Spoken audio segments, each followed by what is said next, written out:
Chapter 117. Su Fengnian made a no sound, as if a burden had been lifted from his shoulders. He instructed, Lu Qiantang, take these two out. Be quick about it.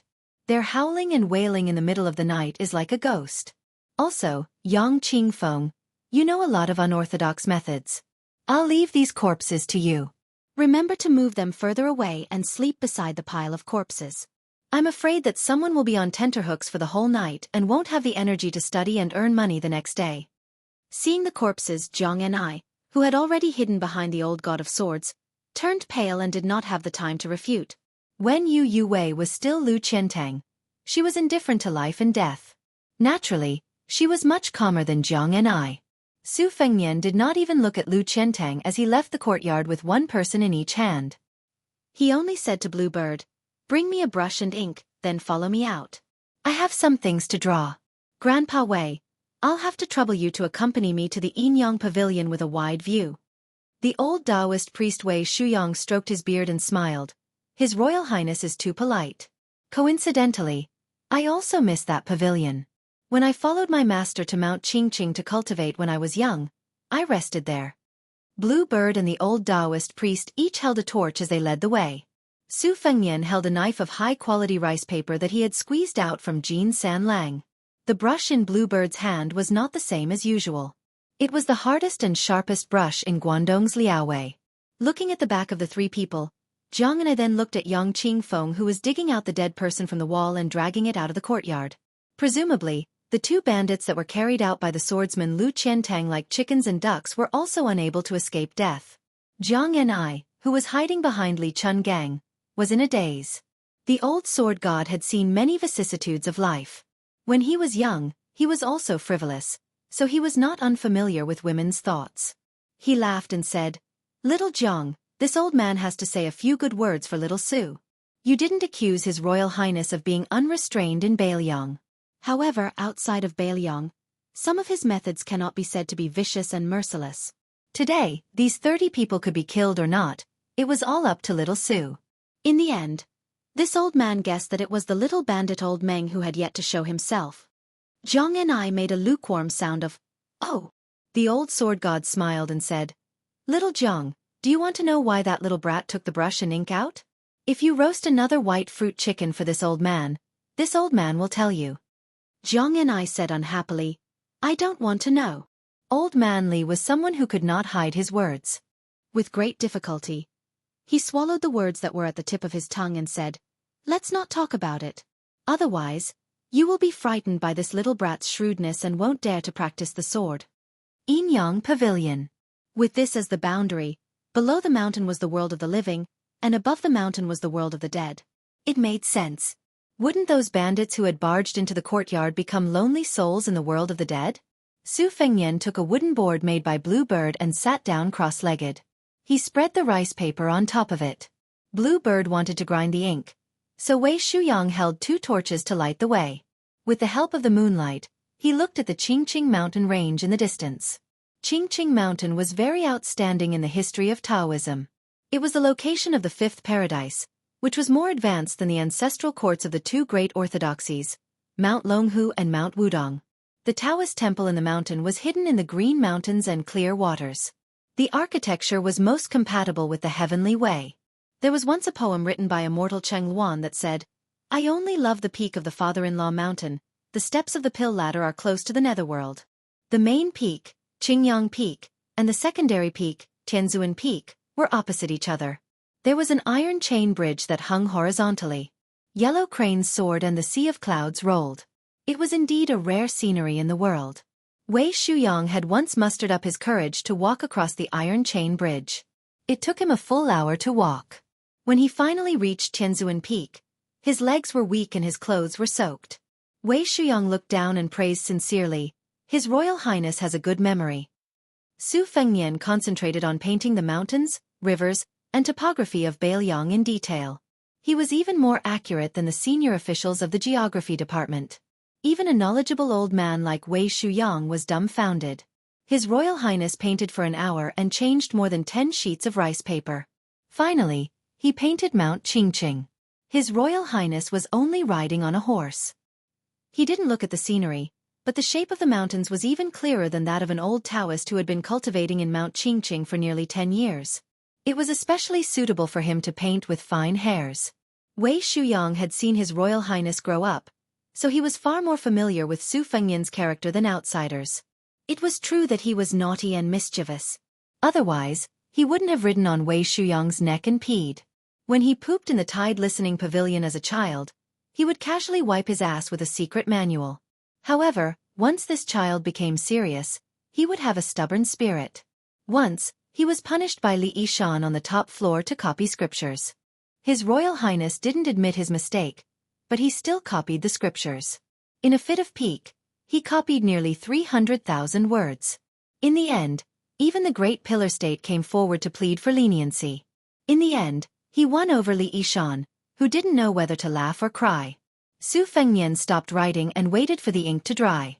He looked up and smiled at Blue Bird.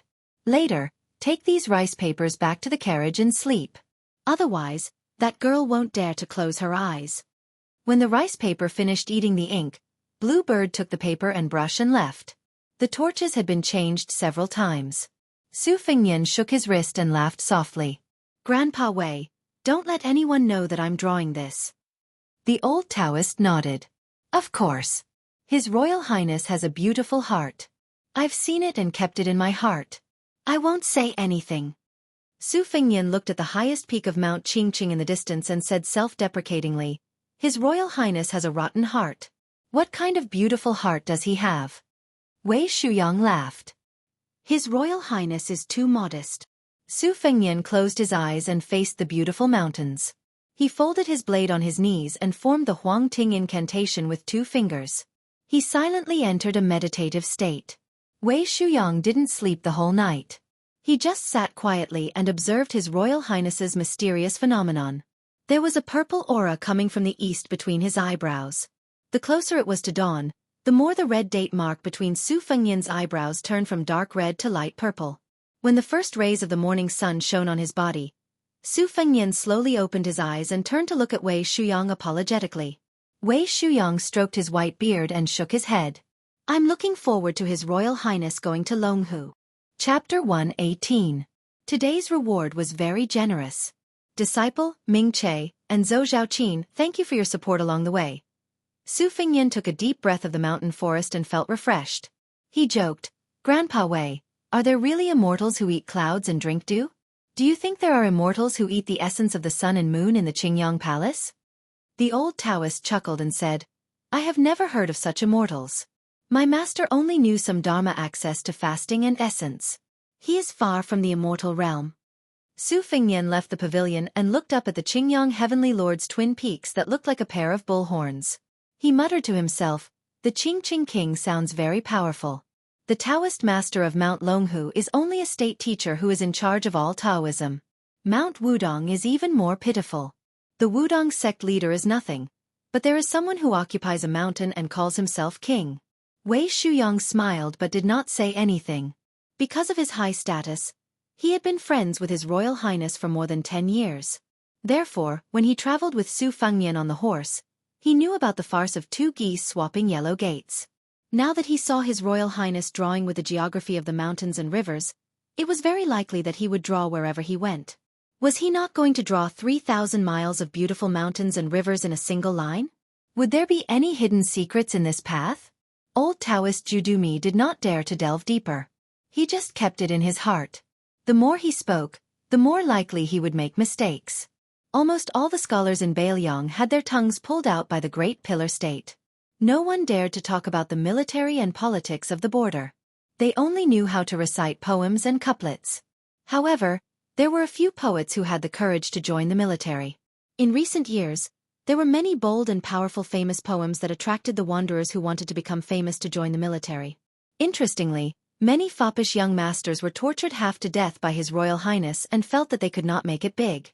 In a fit of anger, they went to the border to fight for military achievements. At least there was no His Royal Highness to suppress them at the border. In the Taoist temple, Su Fengnian saw the haggard Jianghu with red and swollen eyes. He could not help but smile. This girl's courage was not worth mentioning. Her only magnificent feat in this life was to kill him, right? Yu Yuwei slept much more soundly. Her eyes were clear, as if she had understood some things that she did not understand in the past. Her gaze toward His Royal Highness was much clearer and less cloudy and gloomy from her self-reproach. Su Fengnian could not be bothered with these minor details. He ate his breakfast carelessly and found the old god of swords, who was standing with his hands behind his back. The old man was staring at an old couplet with blurry handwriting. Su Fengnian lowered his voice and said, "There are some new things in the box of books in the carriage. If you have to escape in the future, I'll have to trouble you to bring the box along with Jiang and I." The old god of swords said lazily, "It depends on this old man's mood." Su Fengnian secretly bared his teeth. Seeing that the old god of swords was going to watch him and Lu Qiantang exchange blows, he did not criticize the old man for being a hero past his prime. Su Fengnian couldn't help but grimace when he saw the old man, who used to be one of the top figures in Jianghu, stretch out his arm to scratch his crotch. "Old sword god Li, Grandpa Wei said that you used to be single and unrestrained in Jianghu, and that no one could compare with your green robe and sword. There were also countless outstanding women who had unrequited love for you. But you are acting like this now. Is it true that you didn't come from random flattery?" It was indeed wise not to tell Grandpa Wei that this old man was Li Chungang. As soon as the old man scratched his crotch, he stretched out his hand to brush his yellow teeth. His teeth were stained with shredded meat from the meat he ate last night. He gently flicked it away. Su Fengnian, who had seen everything, silently walked away, cursing in his heart, "F***ck this earth sword immortal." Following the road around the mountain, they passed by the two peaks of the mountain gate of Qingqing and arrived at the mountainside of Canopy Peak. From the two sides of the dense forest came a burst of noise mixed with cursing and pushing. The sturdy LV Qiantang stopped his horse and squinted his eyes to look. This man with a huge sword, red afterglow, sat upright on a tall and sturdy horse. Looking at the group of His Highness, the heir apparent from the layman's perspective, the swordsman LV Qiantang might only be slightly weaker than the halberd Ning Amei. This burly swordsman from Dongyue was undoubtedly able to intimidate the little rats. Lu Qiantang saw a thin and weak young man with a yellow face being pushed out of the forest and stumbling on the road, falling flat on his face. However, this young man did not speak to Lu Qiantang's group of people. Instead, he turned around and scolded, "Lu Reed, I'm not going to let your wife off tonight. Why did you push me? I don't have the strength to climb the wall to see you lying on your wife's body. You could have pushed anyone else, but you pushed me out. Let's see if I don't expose the fact that you touched a big girl's breasts in the market last month." Lu Qiantang looked at him coldly and slowly drew out his giant sword. A hoarse voice sounded in the dense forest. "Little bastard, are you looking for death? Why aren't you running? The wind is strong, let's go." It seemed that this group of robbers was much weaker than those from last night, but their eyesight was much better. The most amusing thing was that the young man stared dumbfoundedly at Yu Yuwei, Shu Xiao, and Blue Bird. Before he ran away, he shouted at the top of his lungs, "Sisters, you're even prettier than the immortal ants of Qingyang Temple." Yu Yuwei raised the corner of her mouth. This little thief was much cuter than those unlucky villains from yesterday. His Royal Highness rode out and slapped Lu Qiantang's hand with the embroidered winter saber. Yu Yuwei was very surprised, but it was a kind of joy from the bottom of his heart. His Royal Highness carried the embroidered winter saber on his shoulder and laughed. "Little Hawthorn?" The young man was about to run into the dense forest, but he suddenly stopped and looked back at the strange young man on the horse. He only felt that the young man looked familiar, but he didn't know such a rich young man. "What? Oh my God!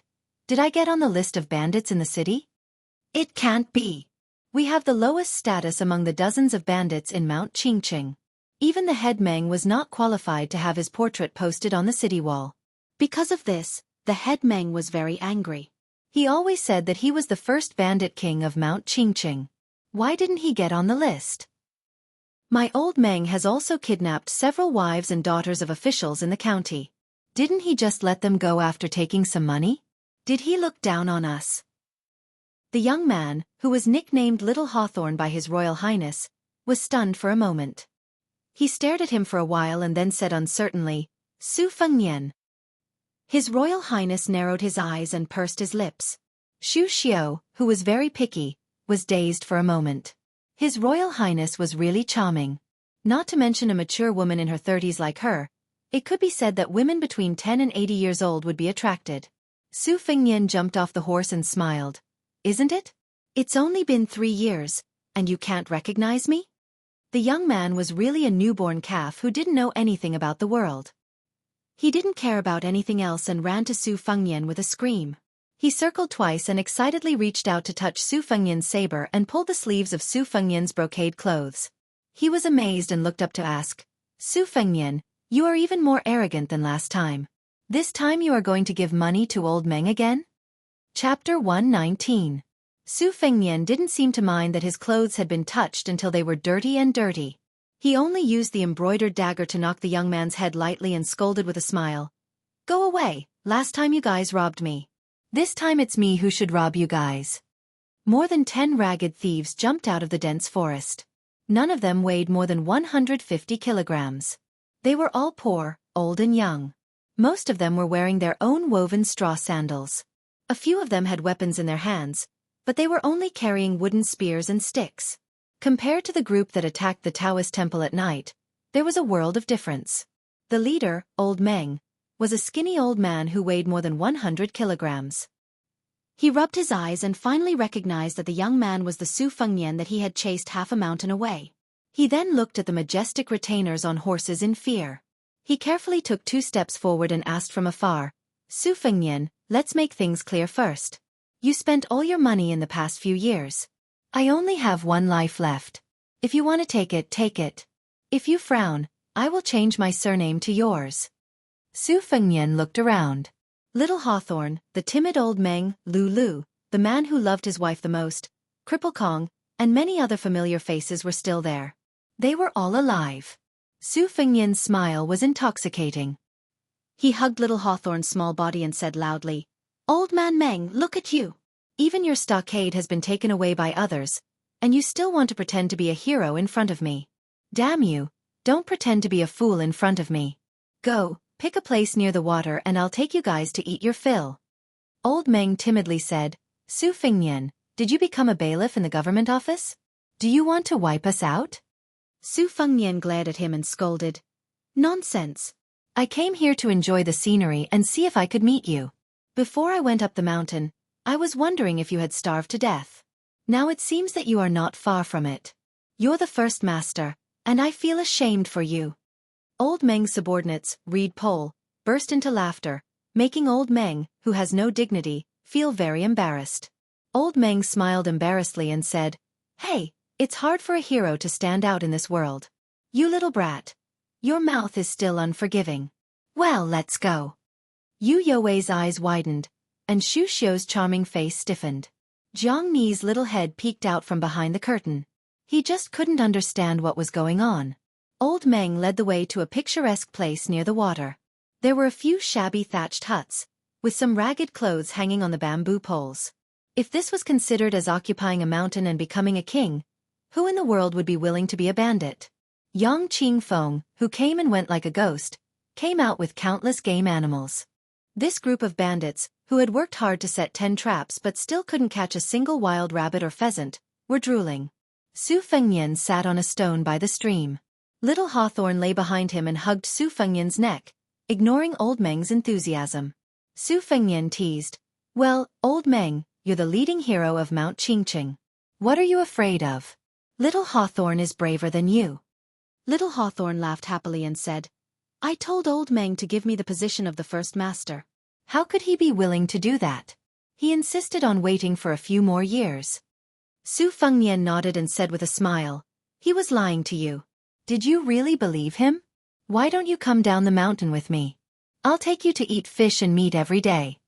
Little Hawthorne secretly turned to look at a few fairy sisters not far away and said, Forget it. I grew up on this mountain. If I leave, Old Meng will die of grief. But Su Fengnian, who are those sisters to you? They're so pretty. They're much prettier than little Kay, from Lu Wei's family. A young girl of 12 or 13 years old put her hands on her hips and said angrily, What did you say, stupid Hawthorne? Su Fengnian turned to look and said in surprise, Little Kay, you're all big girls now. Come, stand closer and let Brother Su take a closer look. Little Hawthorne secretly told, Su Fengnian, Kay, likes you a lot. I've heard her talking in her sleep a few times. The little girl, whose skin was tanned by the sun, blushed. She must have accidentally seen Yu Wei and the other girls and felt a little inferior and timid. She just stood far away and did not dare to get close to Su Fengnian. When she was young, Brother Su taught her to play a little tune with a leaf. She learned it for a long time and now she had mastered it. When there was no one around, she would secretly play it a few times. He used to make a promise that he would come and see her when she grew up. Su Fengnian finally tricked the shy little K.Er to sit beside him. They ate Old Meng's best smoked and roasted game together. The little girl had really grown up. She knew how to chew slowly without showing her teeth. Su Fengnian saw that Old Meng's eyes were blank and full of fear. He frowned and asked, "Is there something on your mind, Old Meng? Tell me about it." Old Meng squeezed out a smile and shook his head. Little Hawthorne, who was chewing on a wild munch, could not hold back her words.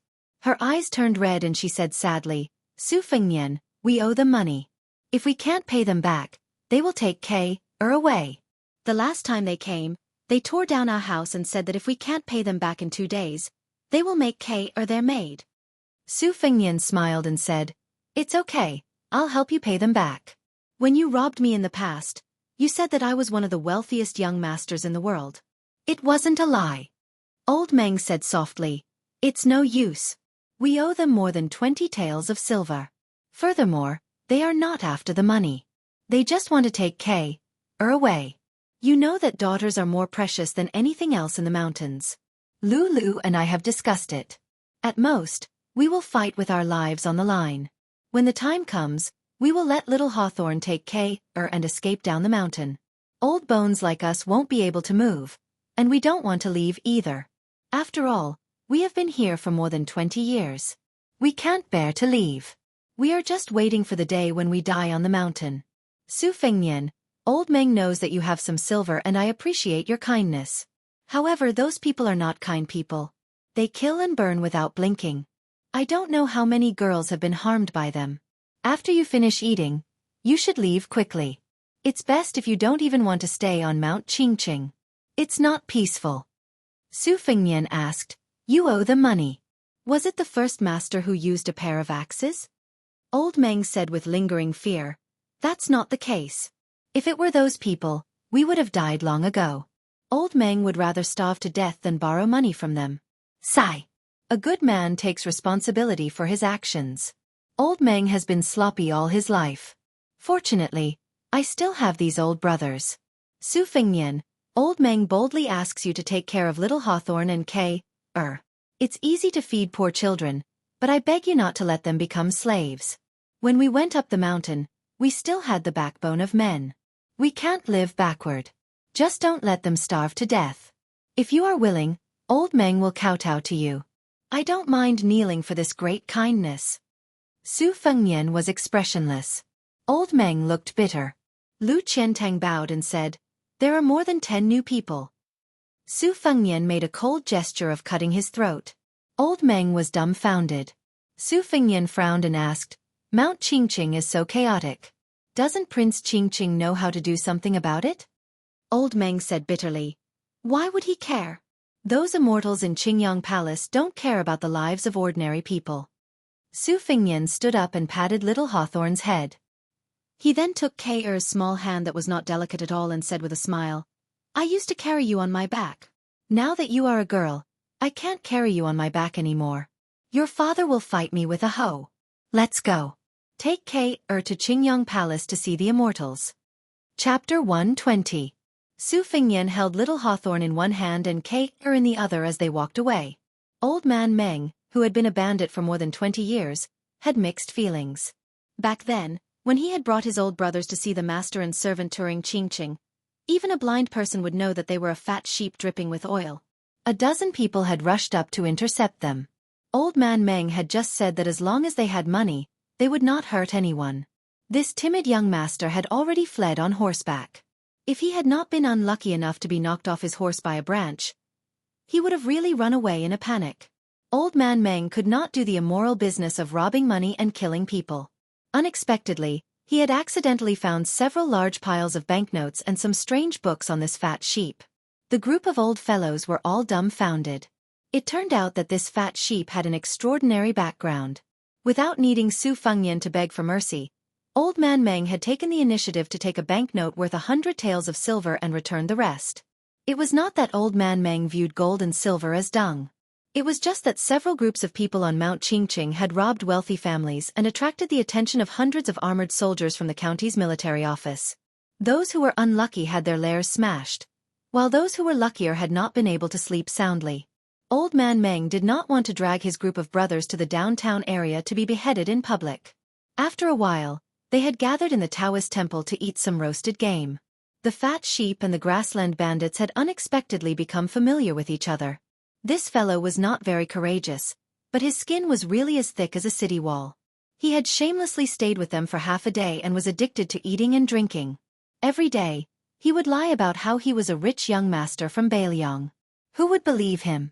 Did he think that he was the son of a noble family just because he had a few thousand taels of silver? Our Old Man Meng has seen the world. Later on, Old Man Meng kicked him down the mountain. We are doing a job with our heads hanging on our belts. What if we implicate the two good people, master and servant, in the process? This fellow had a good conscience. Before he went down the mountain, he had given an extra 100 taels of silver, saying that he would keep it for Kay, to buy clothes and rouge when she grew up. However, business had been slow in the past 3 years. More than half of it had been extorted by a few little immortals from Qingyang Palace. Then, he had been on good terms with a few groups of people in the same industry who had borrowed but never returned the money. Half a year ago, he had had no choice but to borrow 30 taels of silver from Ing Xianfeng. Lu ran over with his head full of sweat. His lips were pale and trembling as he said, "Old Man Meng, Ing Xianfeng and those bastards are all dead. They were all killed by that guy with the big sword." Old Lu was as thin as a reed pole, but he had married a wife who was heavier than both of them. Moreover, he had given birth to a little girl who was getting more and more beautiful as she grew up. Old Lu wiped his sweat and sat on the ground. He gasped for breath and said softly, "This swordsman is too overbearing. He killed several people with one strike. How many of them could they withstand? They were all dead. None of them had a whole corpse. Old Man Meng, you are the smartest one among us. Think about it. Are we lucky or doomed? If we met Ing Xianfeng and his gang, we would have fought with our lives. However, Su Fengnian is a real person. If he holds a grudge against us, wouldn't it be like playing with us?" Old Man Meng thought for a while and said bravely, "It's a good thing. Su Fengnian doesn't look like an official's son who kills people like flies. He really likes little Hawthorne and Kay. We can all see this. He can't be bad. Otherwise, we wouldn't have survived." Lu Reed whispered, "What is the background of this Su Fengnian?" Old Man Meng reached out and touched his back. It was wet. He shook his head and said, "How would I know?" Lu Reed was surprised. "Hey, what about the servant, Old Huang?" Old Man Meng said absent-mindedly, "Have you ever seen a servant who can run as fast as a horse? That's why I didn't dare to ask for more money." Lu suddenly realized what was going on. He slapped his thin thigh and accidentally slapped it too hard. He sucked in a breath of cold air. Cripple Kong, who always liked to hide at the back of the group, ran with great momentum today. Or rather, he pissed his pants in terror. This cripple used to like to jest with Su Fengnian, bragging about how he was more handsome than Su Fengnian when he was younger. Now his face was pale as he shouted, "There are people from the yamen." With a rough glance, there were at least 100 people. They were all riding horses with sabers and crossbows. Compared to the officers and soldiers who went up the mountain to encircle and suppress them, the difference was like heaven and earth. Old Kong had served in the army before. He recognized the famous Bailiang sabers.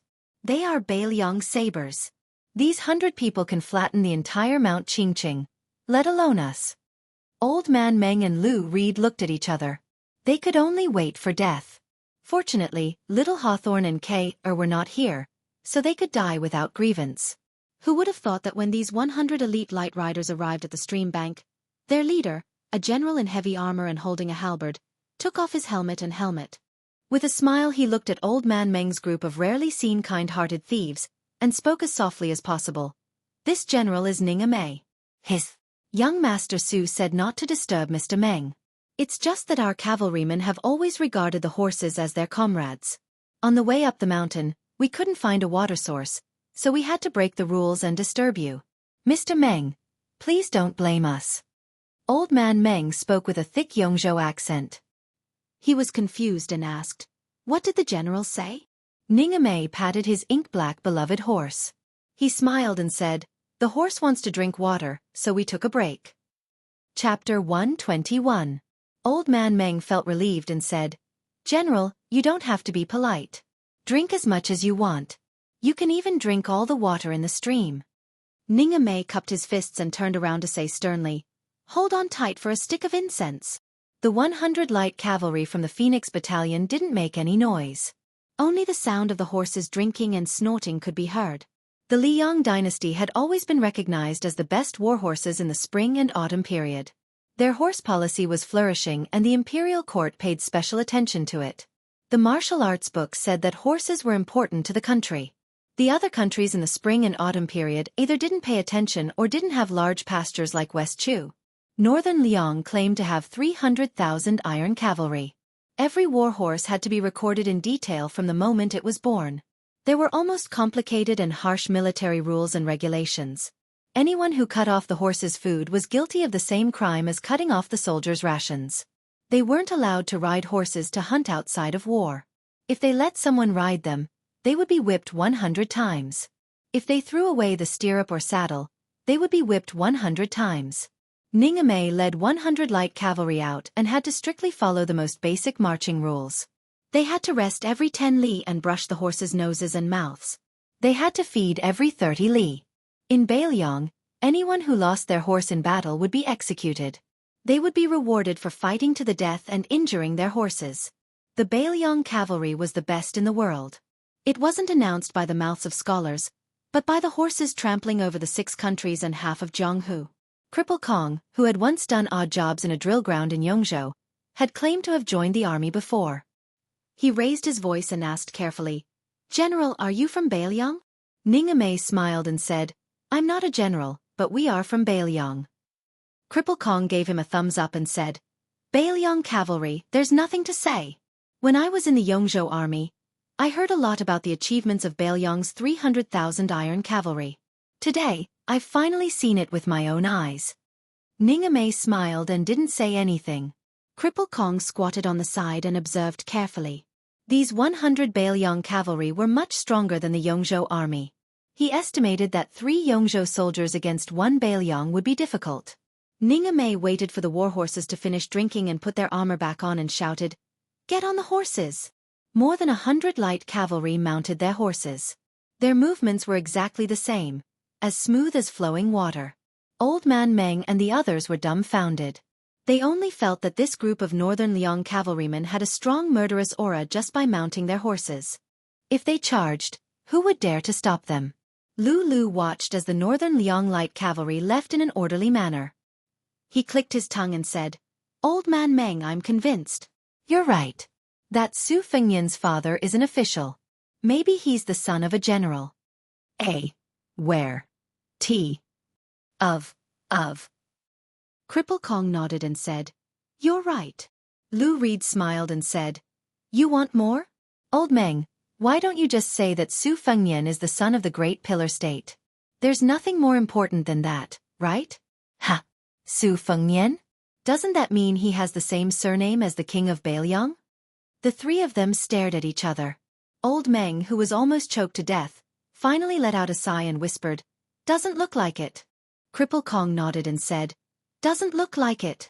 Lu Reed agreed and said, "Doesn't look like it at all." Qingyang Peak was steep and precipitous, like a sword pointing at the sky.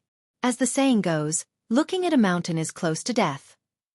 There was still a long way to go to reach the Qingyang Palace at the top of the mountain. Perhaps they could only reach the peak at night. Fortunately, the scenery along the way was picturesque. The ancient trees towered into the sky, the streams were deep and secluded, and the cliffs were carved with apes and monkeys. It was not boring at all. Many old people who believed in the way of the 9 bushels of rice would walk for 10 days with their own rations in order to burn incense at the top of Qingyang Peak. Su Fengnian and Little Hawthorne rode on the same horse. Yu Wei was carrying The little girl liked the white cat Wu Mainyang very much, so she just happened to hold her in her arms. Su Fengnian raised his head and looked through the lush ancient trees at the clouds in the sunset. It was as gorgeous as the ocean. Little Hawthorne held the embroidered winter saber that he had borrowed from Su Fengnian with both hands. He smiled and said, "If we go up a little more, we will reach the Jianghu pavilion. I heard that it will take a few hours to reach the top by foot. It will take at most 2 hours by horse." In the past, and I only dared to walk to the edge of the pavilion. The fairy ants have bad tempers and will scold people. Su Fengnian asked, "Are there many female Kuan Taoists on the mountain?" Little Hawthorne was confused. "What?" Su Fengnian smiled and explained, "Female Taoists." Little Hawthorne nodded and made a face at K. He smiled and said, "There are many. They are all prettier than K. But they are not as pretty as the sisters you brought." Su Fengnian knocked the young man's head and smiled as he lectured him. "Let me teach you a principle that I spent countless silver taels to buy. When you see a beautiful girl, you have to praise her with all your might. If she is not so beautiful, you have to praise her as extremely beautiful. If she is really ugly, you have to at least say that she is delicate and graceful." Little Hawthorne looked embarrassed and said honestly, "I can't learn this. Look at how black K is. I always say that she is as white as a piece of charcoal." Su Fengnian laughed and said, "Aren't you asking for a beating?" Yu Youwei's lips curled up as she touched the little braids of the girl in her arms. K also snickered. She did not care who Su Fengnian was. She only remembered that Su Fengnian was the one who taught her how to blow the leaf whistle. He said that he would come to see her and would even take her to the Qingyang temple to see the fairies. Chapter 122. Su Fengnian and his entourage got down from their horses to rest, but they did not even see a single pheasant. Instead, there were 6 or 7 female Kuan Dao Taoist crowns surrounding a young man with an imposing appearance. He was wearing a Taoist robe, holding a Shenxiao-style peachwood sword with a fragrant wooden body. On his head was a much-criticized Xiaoyao headband decorated with a cloud pattern. Behind the hat, there were 2 long sword-head streamers, which swayed when he moved. However, the elderly great Zhenren and old Taoist priests all agreed that it was not dignified. Not every young Taoist priest had the courage to wear it. The female Taoist crowns were beautiful and delicate, making the young Taoist priest even more unrestrained. This handsome Taoist priest reclined on the bench in the pavilion, while several female Taoist crowns beside him were peeling off green goat chestnuts and putting them into his mouth. If such an immortal mansion was seen by old Meng and his gang of thieves, wouldn't it be the demeanor of an immortal? When the young Taoist priest of Qingyang Palace saw Xu Xiao, he was delighted at first, but when he saw Yu Youwei with a white cat and white dress, he was stunned. When he saw Jiang Ni who jumped down from the carriage, he could not hide the amazement in his eyes. He gently pushed away the female Taoist crowns, stood up, hung the peachwood sword on his waist, and took the lead to walk out of the Zhoucrane pavilion. He bowed elegantly and politely to the end. After raising his head, he stood still and looked at Su Fengnian with a smile, slowly saying, "Qingyang Palace's little Taoist Wu Shizhen." Su Fengnian would not give this Taoist priest a chance to boast. He let Lu Qiantang open the way and went straight to the Zhoucrane pavilion. He rudely interrupted. "Wu Shizhen? Who is Prince of Qingqing Wu Lingsu to you?" Those female Taoist priests originally had a good impression of Su Fengnian. In terms of appearance, His Highness the Crown Prince, who was not like Su Xiao but was 80% similar to the princess consort, was a rare combination of a man and a woman. If it weren't for the past 4 years of travel and the sharpening of the knife, which wiped off a lot of cosmetics, he would be more pleasing to women. Of course, compared to Wu Shizhen, he was more presentable. Although Su Fengnian's physique was stronger now, he was not as sharp and feminine as before, but his yin qi was more vigorous. So far, he was only inferior to Bai Hu's face. Although the female Taoist priests of Qingyang Palace were surprised by the handsomeness of the rich and luxurious man in front of them, they had been with Wu Shizhen for a long time and were used to speaking in a refined manner. They could not stand Su Fengnian's straightforwardness. Their faces immediately darkened. Where did this playboy come from? How dare he call Prince of Qingqing's name directly? Wu Shizhen glanced at Lu Qiantang and Xu Xiao who were standing in a triangular formation. He could only see that Xu Xiao was a female fox with a soft body and charm on the inside. However, Lu Qiantang's red cloud sword seemed to be heavier than 10 peachwood swords added together. Wu Shizhen did not panic at all. He still greeted with a smile and calmly said, "Palace Master is my father." Su Fengnian sneered. "Then you have a powerful father. Prince of Qingqing. It sounds impressive. In our dynasty, there are only 2 princes with different surnames. You have reincarnated well. The female Taoist priests were all furious. They whispered and cursed. Obviously, they were annoyed by Su Fengnian's words. Wu Shizhen was indeed the son of Prince of Qingqing. He just chuckled and said, "Judging from your accent, you are from Liangzhou?"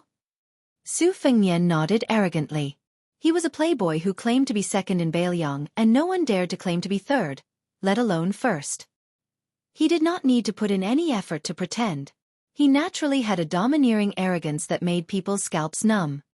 He pointed at Wu Shizhen, who had been smiling obsequiously, and said arrogantly, "My father is not much worse than Prince of Qingqing. He is a general with a commander's seal. Over the years, he has accumulated a large amount of wealth. I feel that there is too much gold and silver in the house. I heard that there are immortals in Mount Qingqing, so I want to see if I can buy some longevity methods and live 100 more years. If I can succeed, I can even move 100 kilograms of gold to Qingyang Palace, let alone 1,000,000 taels of silver. At the very least, I can go to Qingyang Palace and get some good books on the art of sex. You, Taoist priest Wu Shizhen, since you are the son of Wu Lingsu who was crowned as king, take me to Qingyang Palace at the top of the mountain. If your father does not have the ability to be king, I will tear down your Qingyang Palace." Wu Shizhen squinted at Wei Shuyang, who was dressed in Taoist robes of 9 pecks of rice. He said, "Please follow me up the mountain. I am not boasting, but there are some unique Taoist books in Qingyang Palace that seek longevity. Since you have brought the old Taoist immortal of 9 pecks of rice, you will know at a glance." Su Fengnian said arrogantly, "Then why don't you hurry up and lead the way? If I am satisfied, all the gold and silver will be yours." Wu Shizhen led a group of furious Qingyang Palace female Taoist priests on foot. He abandoned the bamboo recliner in the corner of the crane pavilion. Su Fengnian, who was riding on the horse, knocked Wu Shizhen's head with the scabbard of embroidered winter and asked, "Wu Shizhen, tell me how your father is an immortal." Chapter 123. Wu Shizhen was already drenched in sweat.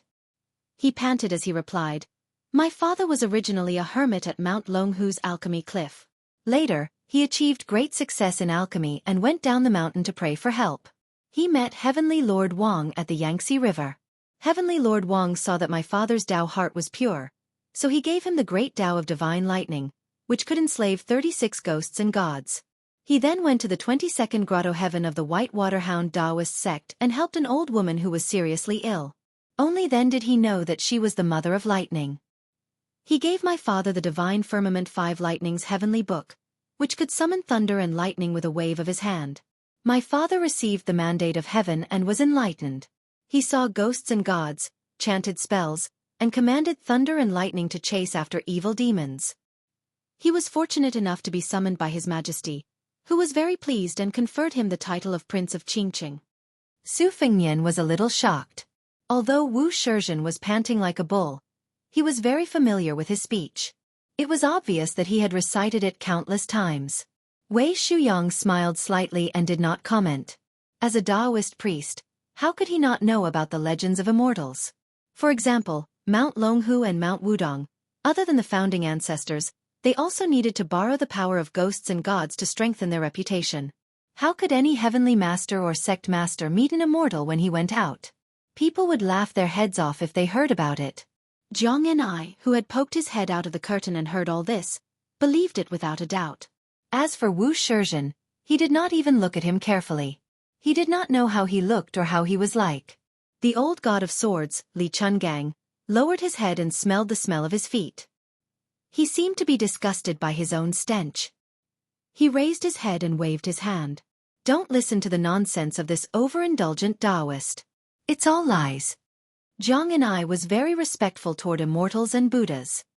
He said nervously, "Don't talk nonsense. We're not far from Qingyang Palace. Be careful of lightning." The old man laughed. "So what if it does? This old man will shatter it with one sword." Jianghu, who was on tenterhooks, said angrily, "Will you die if you don't brag? Will you die?" The old man laughed. "Don't worry, listen. Su Fengnian, that brat. How would he let this little Taoist priest's endless bragging?" As expected, Su Fengnian was like a reckless and ignorant hothead who came from a wealthy family. He exposed the truth and slapped his face hard. Who knows if your old man Wu Lingsu has met that fire master or lightning goddess. Wu Lingsu can boast however he wants.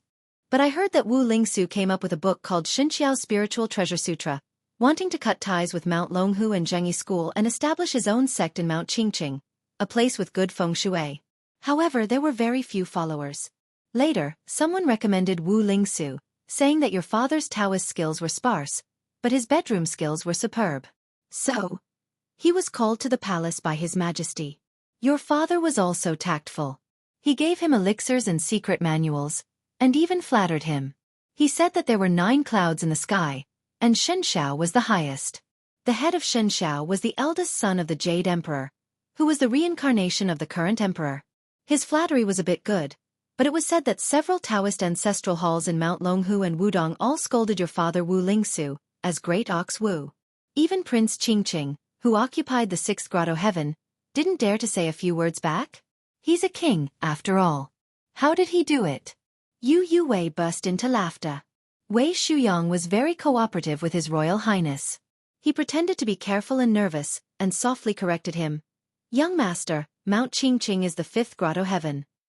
Su Fengnian snorted. Isn't the 5th and 6th grotto heaven about the same? Wu Shizhen's expression stiffened, but he still maintained a stiff smile. There was no anger, no irritation. He reached out to stop a female Taoist nun from wiping his sweat. He wiped his own sweat and looked ahead. The roof of the palace could already be vaguely seen. Wu Shizhen, who had never been angered since birth, raised his head and smiled. Young master, we're almost at the Qingyang Palace. Then, he instructed one of the slightly older Taoist nun, Qing Shui, walk faster. First, go to the Qingyang Palace and tell them that we have an important guest. The nun twisted her alluring waist and hurried away. Wu Shizhen glanced at Yu Wei, who was holding an ugly girl, from the corner of his eyes. Su Fengnian looked indifferent on the surface. He thought that this young Taoist's composure was quite good. Was he really that determined to shut the door and beat the dog? After all, the Qingyang Palace was not the Bailiang army. After being an immortal in Mount Qingqing for so long, they really thought of themselves as impenetrable immortals. They just didn't know that there were 100 light cavalry at the foot of the mountain. Su Fengnian saw the front hall of the Qingyang Palace from afar. He squinted his eyes and said, Wu Shizhen, does anyone call you Little Bull Wu? Wu Shizhen might have endured a lifetime of hardship, so he didn't mind enduring a little longer. In his heart, he had already scolded this ignorant son of Bailiang 100 times. He was just waiting to enter the Qingyang Palace to teach this guy a lesson. Since he could already see the Qingyang Palace with his father in charge, Wu Shizhen's smile became even brighter. He raised his head and said, Little Bull Wu? This is the first time I've heard of it. Su Fengnian pointed at Xu Xiu in front of him with embroidered clothes. He laughed with Wu Shizhen and said, If there's really a superior bedroom technique that can catch my eye, do you see? This woman is proficient in the art of seduction. She's a little old, but she's familiar with it. I guarantee that a Taoist like you will only envy Mandarin ducks and not immortals. I don't mind giving Aunt Xu to you. We hit it off, and I'm never a stingy person. Xu Xiu's delicate body trembled obviously. Wu Shizhen glanced at Xu Xiu's back. She was indeed a much more beautiful woman than the Taoist women in the palace. Looking at the curve of her body touching the saddle, she was really round. You just entered my Qingyang Palace. You called my father, the Prince of Qingqing, Wu Lingsu, Big Cow Skin Wu, and called me Little Cow Skin Wu. Is one stunner enough? What about the rest? It wasn't easy for Su Fengnian to finally see Wu Shizhen's smug look, and he was somewhat impressed. Wang Shizhen's patience and disguise were much better than most of the hedonistic sons of northern Liang. Su Fengnian said to himself, Well, let's enter the Qingyang Palace first. Chapter 124. Wu Shizhen pricked up his ears but still couldn't hear Su Fengnian's mutterings. Seeing a large number of Taoists pouring out of the Qingyang Palace, he was suddenly filled with pride. He quickened his pace and distanced himself from Su Fengnian, who was carrying 2 blades. Only then did he point to a stone tablet outside the palace and chuckle. On it are the words Duke and Marquis dismount. It was bestowed by His Majesty the Emperor. Su Fengnian glanced at it and recognized the handwriting. It was indeed written by the Emperor. It was the same as the Tide Listening Pavilion's 9 dragons plaque. It was standard, but there was no charm. Su Fengnian ignored him and urged his horse up the palace. The horse stepped on the white jade steps, the sound of hooves exceptionally crisp. Wei Shuyang followed closely behind. Lu Qiantang and the other two followed suit. Especially Lu Qiantang. He was extremely pleased. Duke and Marquis dismount? I, Lu Qiantang, can turn a blind eye to a commoner of a fallen country. Xu Xiao, who was almost handed over to the Qingyang Palace by His Royal Highness, had an ugly expression. The sound of the horse's hooves was particularly heavy. Wu Shizhen didn't stop them. This most gentlemanly son of the Qingqing prince tidied up his headscarf and robe and slowly walked up the steps. All the masters of the Qingyang Palace poured out, no less than 50 people. His father, Wu Lingsu, established the Shenxiao sect, which was a glorious start to a sect. In addition, he was conferred the title of king. Although all the Taoists of 9 bushels of rice were driven out, he still attracted many capable people who came because of his fame. Finally, 36 people formed the Shenxiao sword formation.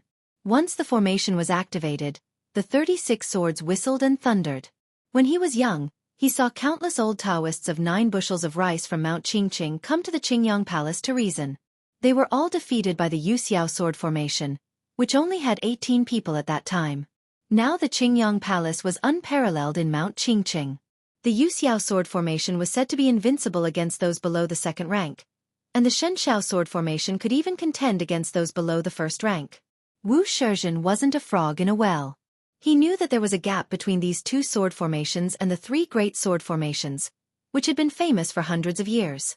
However, could this group of people in front of him withstand it? The brawny man with the big sword was a little tricky to deal with. The bodyguard with snow-white hands might also have some strange skills. As for Taoist priest Mi, who was closest to the young master, Wu Shizhen had never taken him seriously. Wu Shizhen, who was confident of victory, was in a difficult position. Translator, Transin editor, Transin translator, Transin editor, Transin translator, Transin editor, Transin translator, Transin editor, Transin translator, Transin editor, Transin translator, Transin editor, Transin translator, Transin editor, Transin translator, Transin editor, Transin translator, Transin editor, Transin translator, Transin editor, Transin translator, Transin editor, Transin translator, Transin editor, Transin translator, Transin editor, Transin translator, Transin editor, Transin. Why would Wu Shizhen care about the annual offering of a few hundred taels of silver? These 2 female Taoists were a pair of aunts and nieces. At first, they resisted in every way possible, but after tasting the feeling of cultivating with a sheep and a goat, they were very obedient. Being happy immortals in the Qingyang Palace was much more pleasant and relaxing than being ordinary people at the foot of the mountain. Which secular woman didn't want to be able to retain her youth? His father said that even the imperial concubines couldn't avoid it. There were many ways to distinguish between people and horses. Wu Shizhen only chose the one he was most interested in, which was how to identify dual cultivations, tripod furnaces. He could tell at a glance that this tripod furnace's quality was very good. The one who was ridiculed by Aunt Shu was top grade. The maid in green who drove the carriage and the beautiful maid who only poked her head out once were top grade.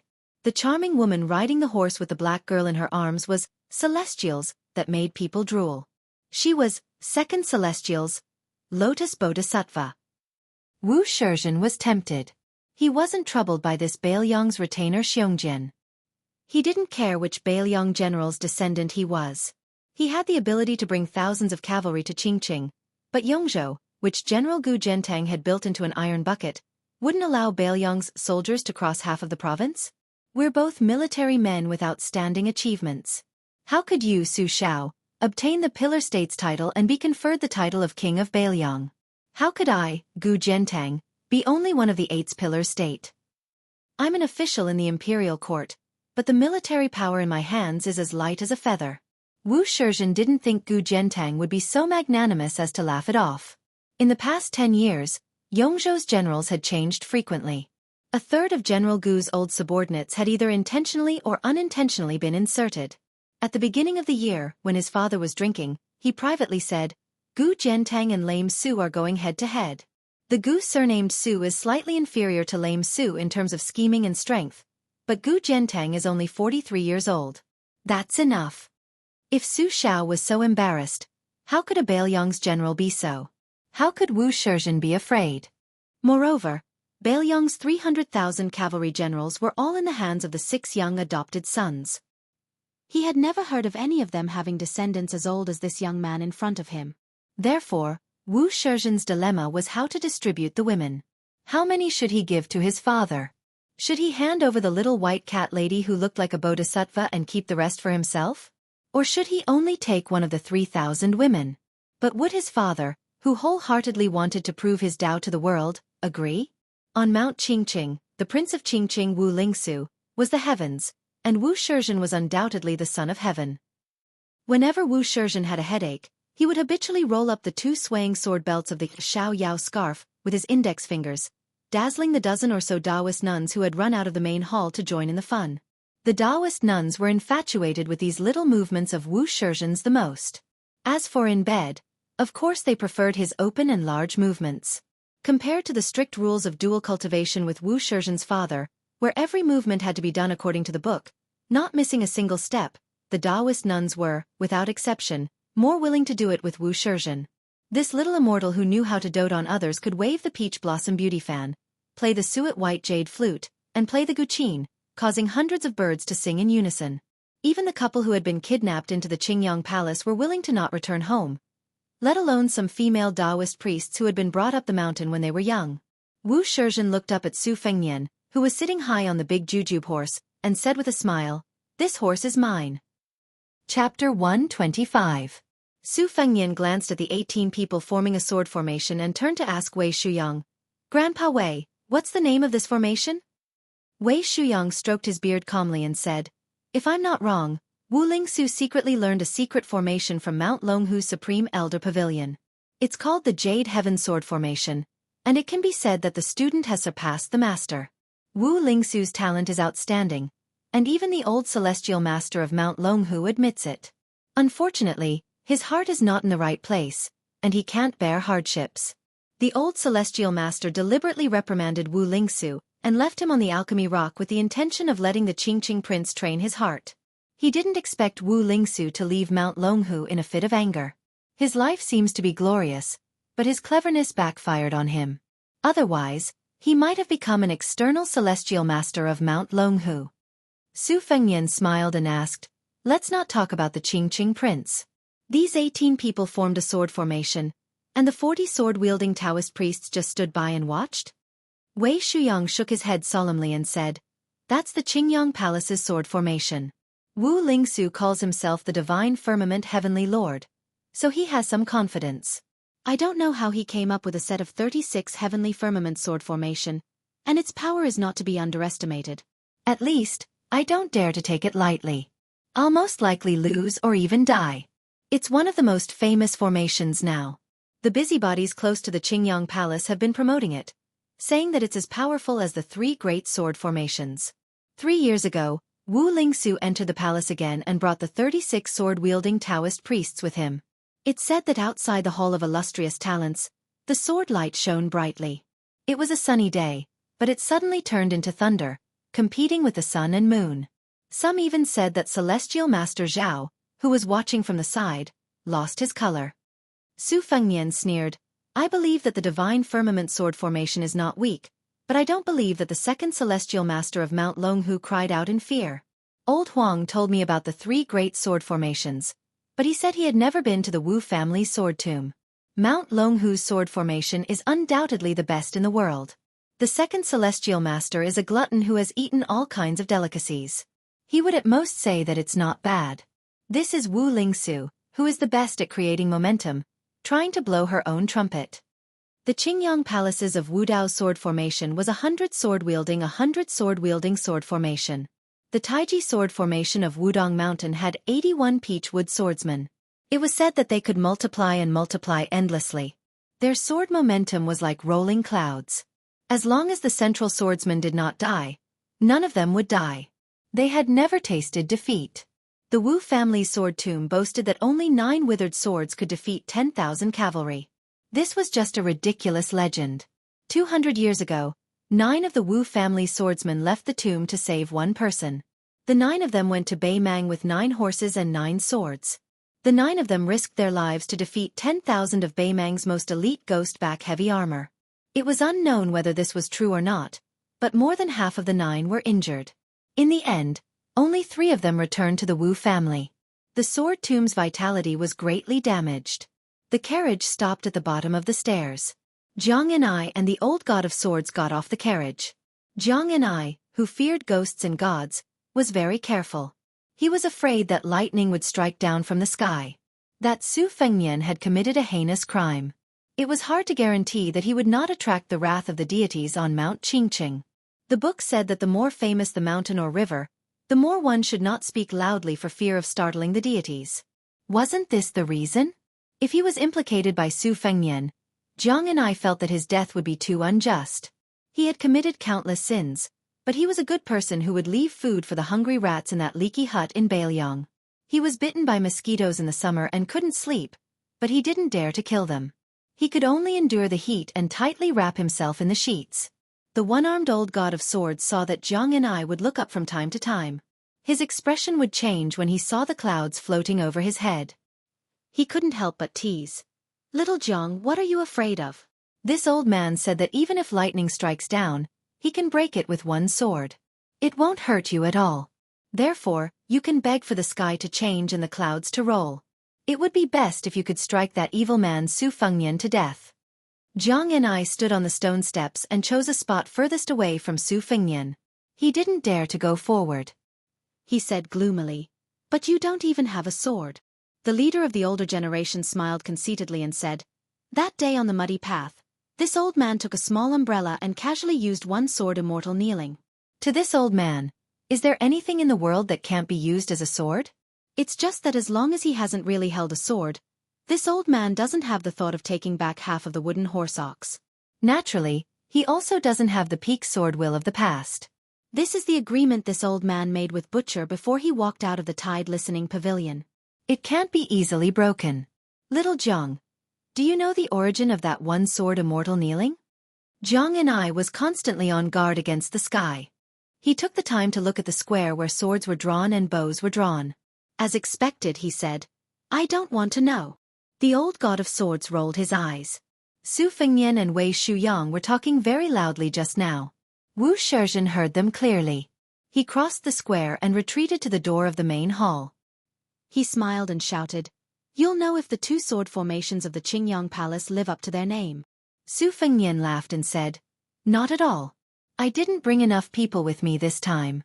The Qingyang Palace is the residence of immortals. Let's not fight and hurt the harmony. I'm here for immortality. I'll say it again. If you teach me the art of immortality, I'll give the Qingyang Palace thousands of pounds of gold. If you don't, you can teach me the art of sexual intercourse. You don't have to worry about Aunt Shu. I have countless of such goods in my residence. As long as the Qingyang Palace is lucky enough to form a relationship with me, I'll send them to you every year." Wu Shizhen, whose patience had reached its limit, finally shed all pretense of cordiality. He said gloomily, "Did you see the words Duke and Marquis dismount? I've reminded you that riding on a horse is a crime punishable by death." Su Fengnian said in a puzzled tone, "Oh." Wu Shizhen pointed at Xu Xiu, Yu Yuwei, Bluebird, and Zhang Enai, who was furthest away. "If you're willing to hand over these 4 people, I'll not only exempt you from the death penalty for riding on a horse, I'll also give you a few secret manuals of dual cultivation. I'll even let my father teach you the art of immortality. How about it?" Su Fengnian said with a smile, "Lu Qiantang, go break the formation." Chapter 126. Lu Qiantang dismounted and pulled out his red cloud sword, walking towards the Jade Heaven sword formation formed by the 18 people. The heavy sword was mostly a domineering sword, like the Wu family sword tomb, which could sweep away thousands of soldiers. Regardless of whether the Wu family's 9 swords really slaughtered the Beimang's 10,000 ghost-back cavalry 200 years ago, this legend would make every heavy swordsman's blood boil. Lu Qiantang had watched the Guangling River's tide for 10 years to comprehend the way of the sword. Every August, on the 18th day of the 8th lunar month, he would go against the flow of the river and slash his sword at the head of the tide until he was exhausted and fell into the river. He almost drowned several times. Fortunately, Someone was watching him from the riverside and brought him back to the hut. Every time he practiced his huge sword in front of the tide, Lu Qiantong's swordsmanship and physique improved by a level. Therefore, facing the Jade Heaven 18 swords today, he was not afraid. Wu Shizhen frowned. Were they really going to break the formation? Where did that frivolous playboy get the courage to do so? The words, Duke and Marquis dismount, were written by the emperor himself, which was equivalent to a silent imperial edict to the Qingyang palace. His father, Wu Lingsu, had been conferred the title of king. Even the governor of Yongzhou did not dare to be arrogant on the mountain. The two sword formations were famous. Were these people short-sighted or did they have nothing to fear? Were they really going to disturb his father, the Prince of Qingqing, today? Wu Shizhen stood on the doorstep of the main hall and watched the battle with greater clarity. He had grown up on the mountain, but he was not narrow-minded. He had a good relationship with the disciples of Yongzhou. Whenever he went down the mountain or into the city, he was treated with respect as if he was a descendant of a celestial being or a disciple of a noble. He had heard that the prodigal sons of northern Liang were rude and unruly. Today he saw that it was true. Wu Shizhen twirled a headscarf and sword belt between his fingers and muttered to himself, "If I have the chance, I must meet the eldest son of northern Liang King." Little Hawthorne had already returned the embroidered winter sword to Su Fengnian. He looked up and said worriedly, "Su Fengnian, are you really going to fight with the immortals?" Su Fengnian laughed and said, "It's just for fun. It's best if you can win, but if you can't, you can run. Didn't old Meng teach you this?" Young Hawthorne said helplessly with a bitter face, "I did, but Lu Wei said that we're different from our partners. We'd rather let the wrong person go than rob the wrong person. Otherwise, we'd lose face if we can't beat them and get caught. We'd even be dragged to the market to be beheaded. Old Man Meng and the others can say that they'll be heroes again after 18 years, but I haven't even lived to 18 years old in this life. How would I know what will happen in my next life? I just wanted to bring out to take a look. Didn't you always say that the scenery at the foot of the mountain was incomparably beautiful? You almost tricked me and there. I don't want to be a petty thief for the rest of my life.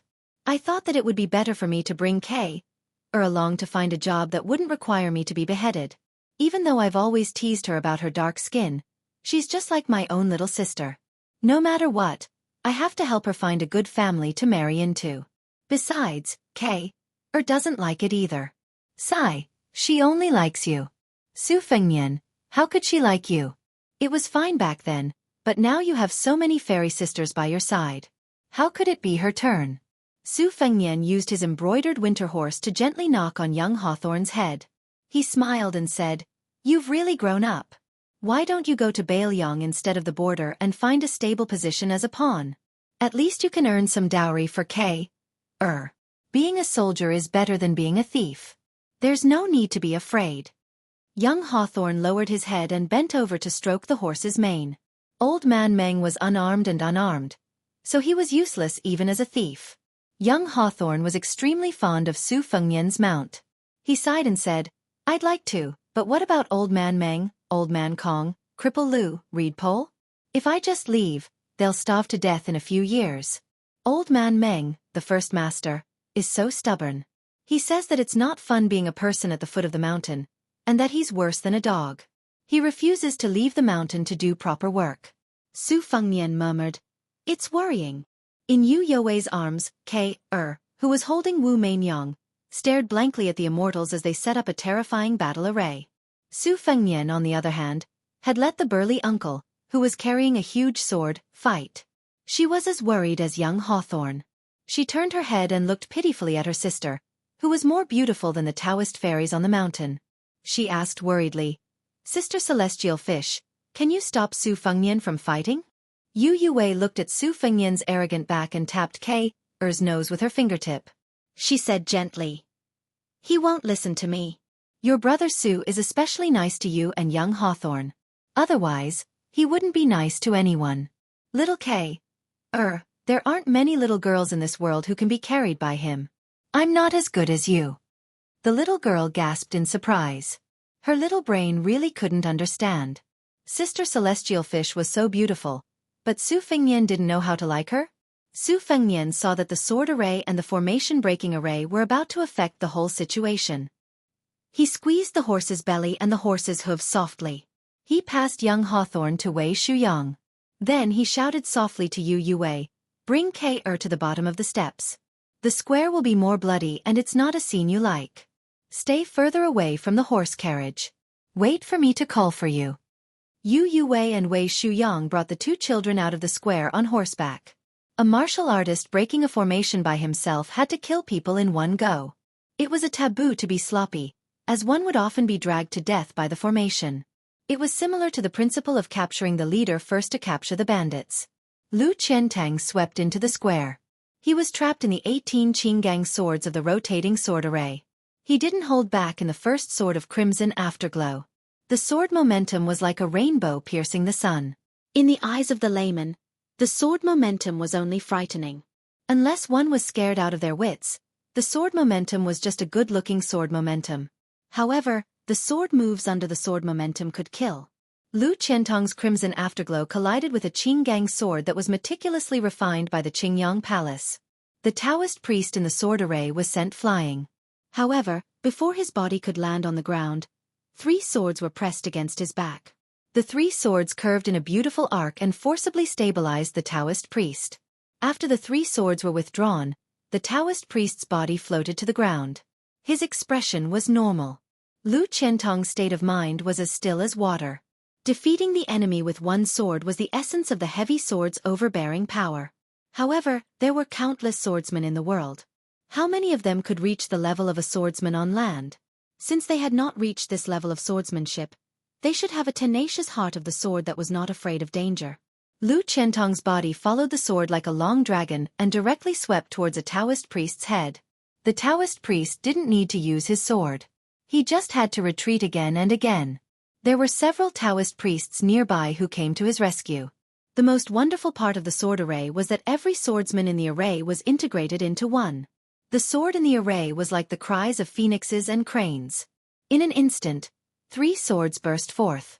One sword blocked the crimson afterglow, one sword attacked Lu Qiantang's arm that was holding the sword, and the third sword stabbed towards Lu Qiantang's back. Several Taoist priests leaped into the air like red-crowned cranes circling in the air. They pounced towards Lu Qiantang in the middle of the array. It was a beautiful scene. Chapter 127. Su Fengnian squinted his eyes as he admired the 18 Taoists' nimble movements. The 18 sword lights were dazzling. He enviously said, "This sword formation is not bad. If there's a chance in the future, I'll make one too. I'll call all the sword experts in the palace together. I wonder if Li Chungang is willing to teach them, or if he can learn from Wu Lingsu's 3 sword formations." Mount Longhu's 108 swords army sounds insufferably arrogant, but it's a bit too exaggerated. The Wu family's sword mound has few people, but where can they find 9 sword grandmasters at once? Only Mount Wudong's Taiji sword formation has 81 people. No matter how you look at it, they're the closest. Ask that bull rider if he can reduce it to 20 or 30 people. Lu Qiantang's sword moves were violent, but the Jade Heaven sword formation used softness to overcome hardness. Lu Qiantang didn't want to waste his energy, but he couldn't kill 1 or 2 people first. Even if he wanted to seriously injure one, it would be difficult. Su Fengnian muttered, "This sword formation is invincible under the first rank." That bull Wu didn't seem to be boasting. Lu Qiantang couldn't defeat the sword formation, but it didn't matter. Su Fengnian wasn't an idiot who cared too much about face. He immediately shouted, "Shu Xiao, Yang Qing Feng, go help out." Seeing that LV Qiantang could not break the formation by himself, Wu Shizhen breathed a sigh of relief. This was reasonable. Otherwise, if the Jade Cloud sword formation was easily broken by one person, it would be too much of a disgrace to the Qingyang Palace's reputation. If one person couldn't break it, 2 more? Wu Shizhen wasn't afraid at all. The 18 swords of the Jade Heaven sword formation couldn't reach the 10,000 swords realm. That was the heaven-defying ability of Mount Longhu and Mount Wudong's sword formations. If there were bad, there would be good. With 2 more people, the sword formation could be divided into 3, reflecting each other's brilliance. 6 swords against 1 person, just right to maximize the Jade Heaven sword formation's power. The Qingyang Palace couldn't do things like burning talismans and chanting spells to summon clouds and rain, but using sword formations to trap and kill enemies was their specialty. Wu Shizhen pinched the sword belt by his ear with one hand and wrapped his other hand around the slender waist of a young female Taoist priest. He gently rubbed and pinched her waist while his eyes stared at Aunt Shu in the middle of the formation. She had such a shockingly plump chest, but such a thin and slender waist. She was really alluring. The waist of the female Taoist priest beside him was already very comfortable. If he were to touch the waist of Aunt Shu, wouldn't it be even more ecstatic? Especially when Wu Shizhen saw that after Xu Xiao entered the formation, she used her abundant junqi to bend a Qinggang sword that was aimed at her chest. If she didn't withdraw the sword, it would have been broken. Wu Shizhen clicked his tongue in wonder. He couldn't help but swallow his saliva and teased, "Oh my, this charming woman's internal energy is so brilliant. It's worthy of her twin peaks. It's equally magnificent. This is good. When we get on the bed, she can be on par with me. As the old saying goes, a moment of spring is worth 1,000 gold. There are 100 moments in a day. Wouldn't I be able to earn 100,000 gold in a day and night? So what does that arrogant boy say about 1,000 taels of gold? It's nothing." Wu Shizhen's patience had been carefully cultivated by the Prince of Qingqing, who only had one son. Su Fengnian didn't have such good patience at this time. He said in a deep voice, "Xu Xiao, if you don't break the formation now, believe it or not, I will let others break the formation and send you out to be played with by others." After hearing this, Xu Xiao's delicate body trembled, and her chest shook as well. Even the sword formation Taoist priest was slightly dazed by this flirtatious scene. Without waiting for Xu Xiao to exert all her strength, Lu Qiantang, who was the first to enter the formation and the first to familiarize himself with the sword formation, began to explode with sword intent. He suddenly increased the strength of his sword, causing the two swords to fly out of the sword formation's fixed path. Seizing this moment, Lu Qiantang did not take the opportunity to injure the enemy. Instead, he broke through the 8 people's small sword formation and broke into Xu Xiao's side, tearing open an opening. Almost at the same time, Xu Xiao and Yang Qingfeng, who had developed some tacit understanding from the battle with the red-armored man, understood tacitly and released their killing intent. Lu Qiantang did not pay attention to the 12 swords that flew behind him, and heavily chopped down on a Taoist priest. This great swordsman slightly disrupted 2 small sword formations, and immediately attracted most of the attention. Yang Qingfeng's attack was swift and fierce, and she broke the last stable sword formation. It seemed like she wanted to save Lu Qiantang, who had abandoned her, but all of this gave Xu Xiao a large opening. She bent her knees and fiercely shot into the air. She held a Qinggang sword with her bare hand, and threw the Taoist priest and his sword to the ground.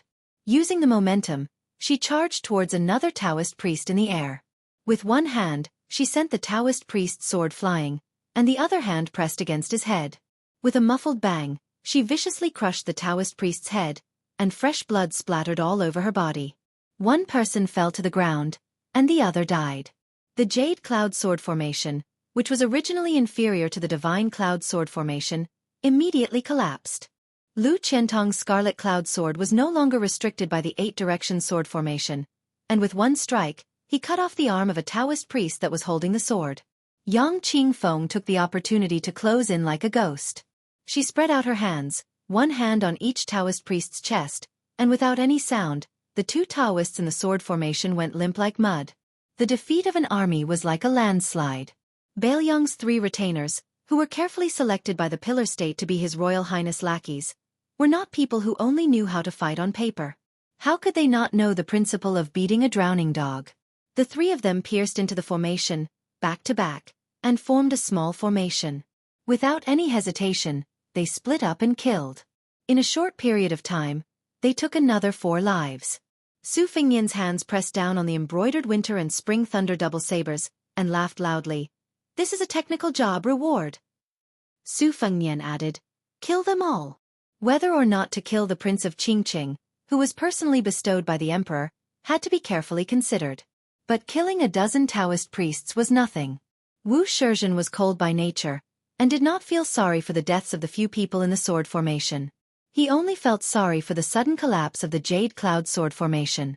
He gritted his teeth and said softly, "Set up the Divine Cloud Sword Formation." The so-called Divine Cloud referred to the Divine Cloud, which was the highest place of Taoism. Clouds accumulated to form the sky, and it was supported by righteousness.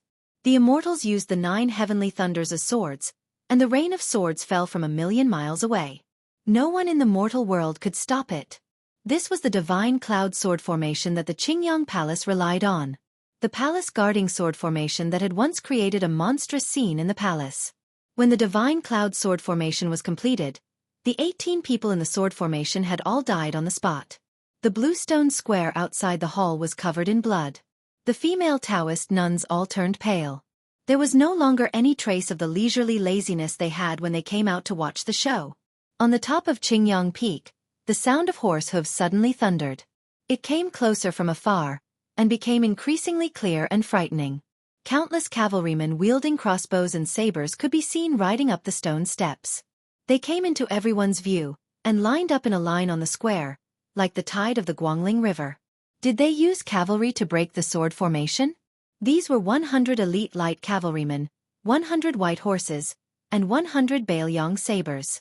The heavily armored general in the lead held a halberd, and the tip of the halberd pointed directly at the main door of the Qingyang Palace. The light cavalrymen behind the halberd belonged to the battalion, and among the 64 battalions with banners in Bailiang, they were brave and good at fighting and could be ranked in the top 3. The Phoenix Battalion. There were a total of 800 cavalrymen. They were also known as the 800 white horses of the Su family. Chapter 128. Beside the stone steps were 100 white horses. The men and horses were silent, and Bailiang sabers emitted a cold aura of the battlefield in the twilight. The leading general, Ning Amei, was clad in black heavy armor, holding a black iron halberd that was almost 50 kilograms in weight. The black armor of the black horse and the black halberd formed a sharp contrast with the 100 white horses. It was suffocating.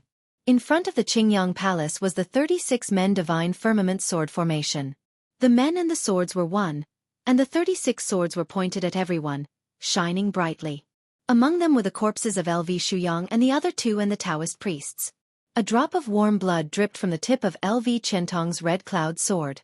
Xu Xiu was adjusting her breathing, enduring the pressure of the sword formation and the light cavalry. She stretched out her snow-white fingers and gently wiped away the scarlet blood on her left cheek. Intentionally or unintentionally, he stood in the area with the most corpses. Wu Shizhen was dumbfounded. He had an 80 to 90% chance of victory against the 3 men who had broken through the jade firmament sword formation. The Bailiang young master who rode a fine horse and wore a saber, cursed the prince of Qingqing and insulted the Qingyang Palace was not a capital offense. But ignoring the stone steel of the duke's dismounting horse and riding into the square was a capital offense. Killing 18 recorded Taoist priests in one breath was even more a capital offense in this dynasty that valued the Taoist tradition more than the Buddhist doctrine. Therefore, even if the jade firmament sword formation was almost completely destroyed, he did not hesitate to set up the divine firmament sword formation. He wanted to take down this audacious descendant of a Bailiang general. Acting first and reporting later would be approved by all of Yongzhou, and he was not afraid of spreading the news to the capital. Perhaps even those Yongzhou scholars who were prejudiced against the Qingyang Palace would clap their hands and cheer. Who would care that Wu Shizhen had secretly taken a few women? But the scene in front of him was beyond Wu Shizhen's imagination. 100 cavalry charged into the Qingyang Palace with a murderous aura. Were they going to attack the Qingyang Palace?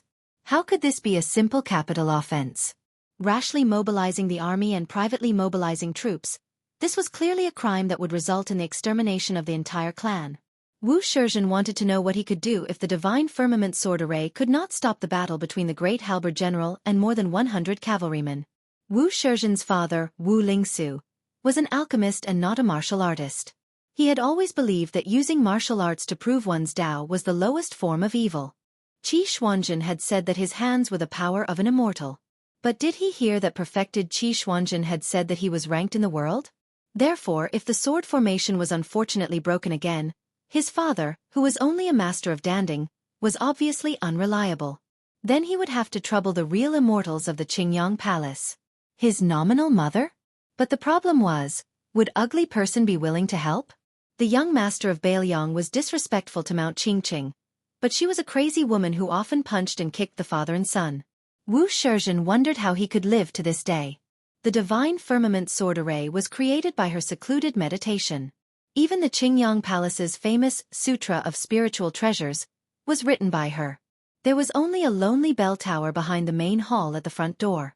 Without a drum tower, It seemed to go against the harmony of yin and yang in Taoism.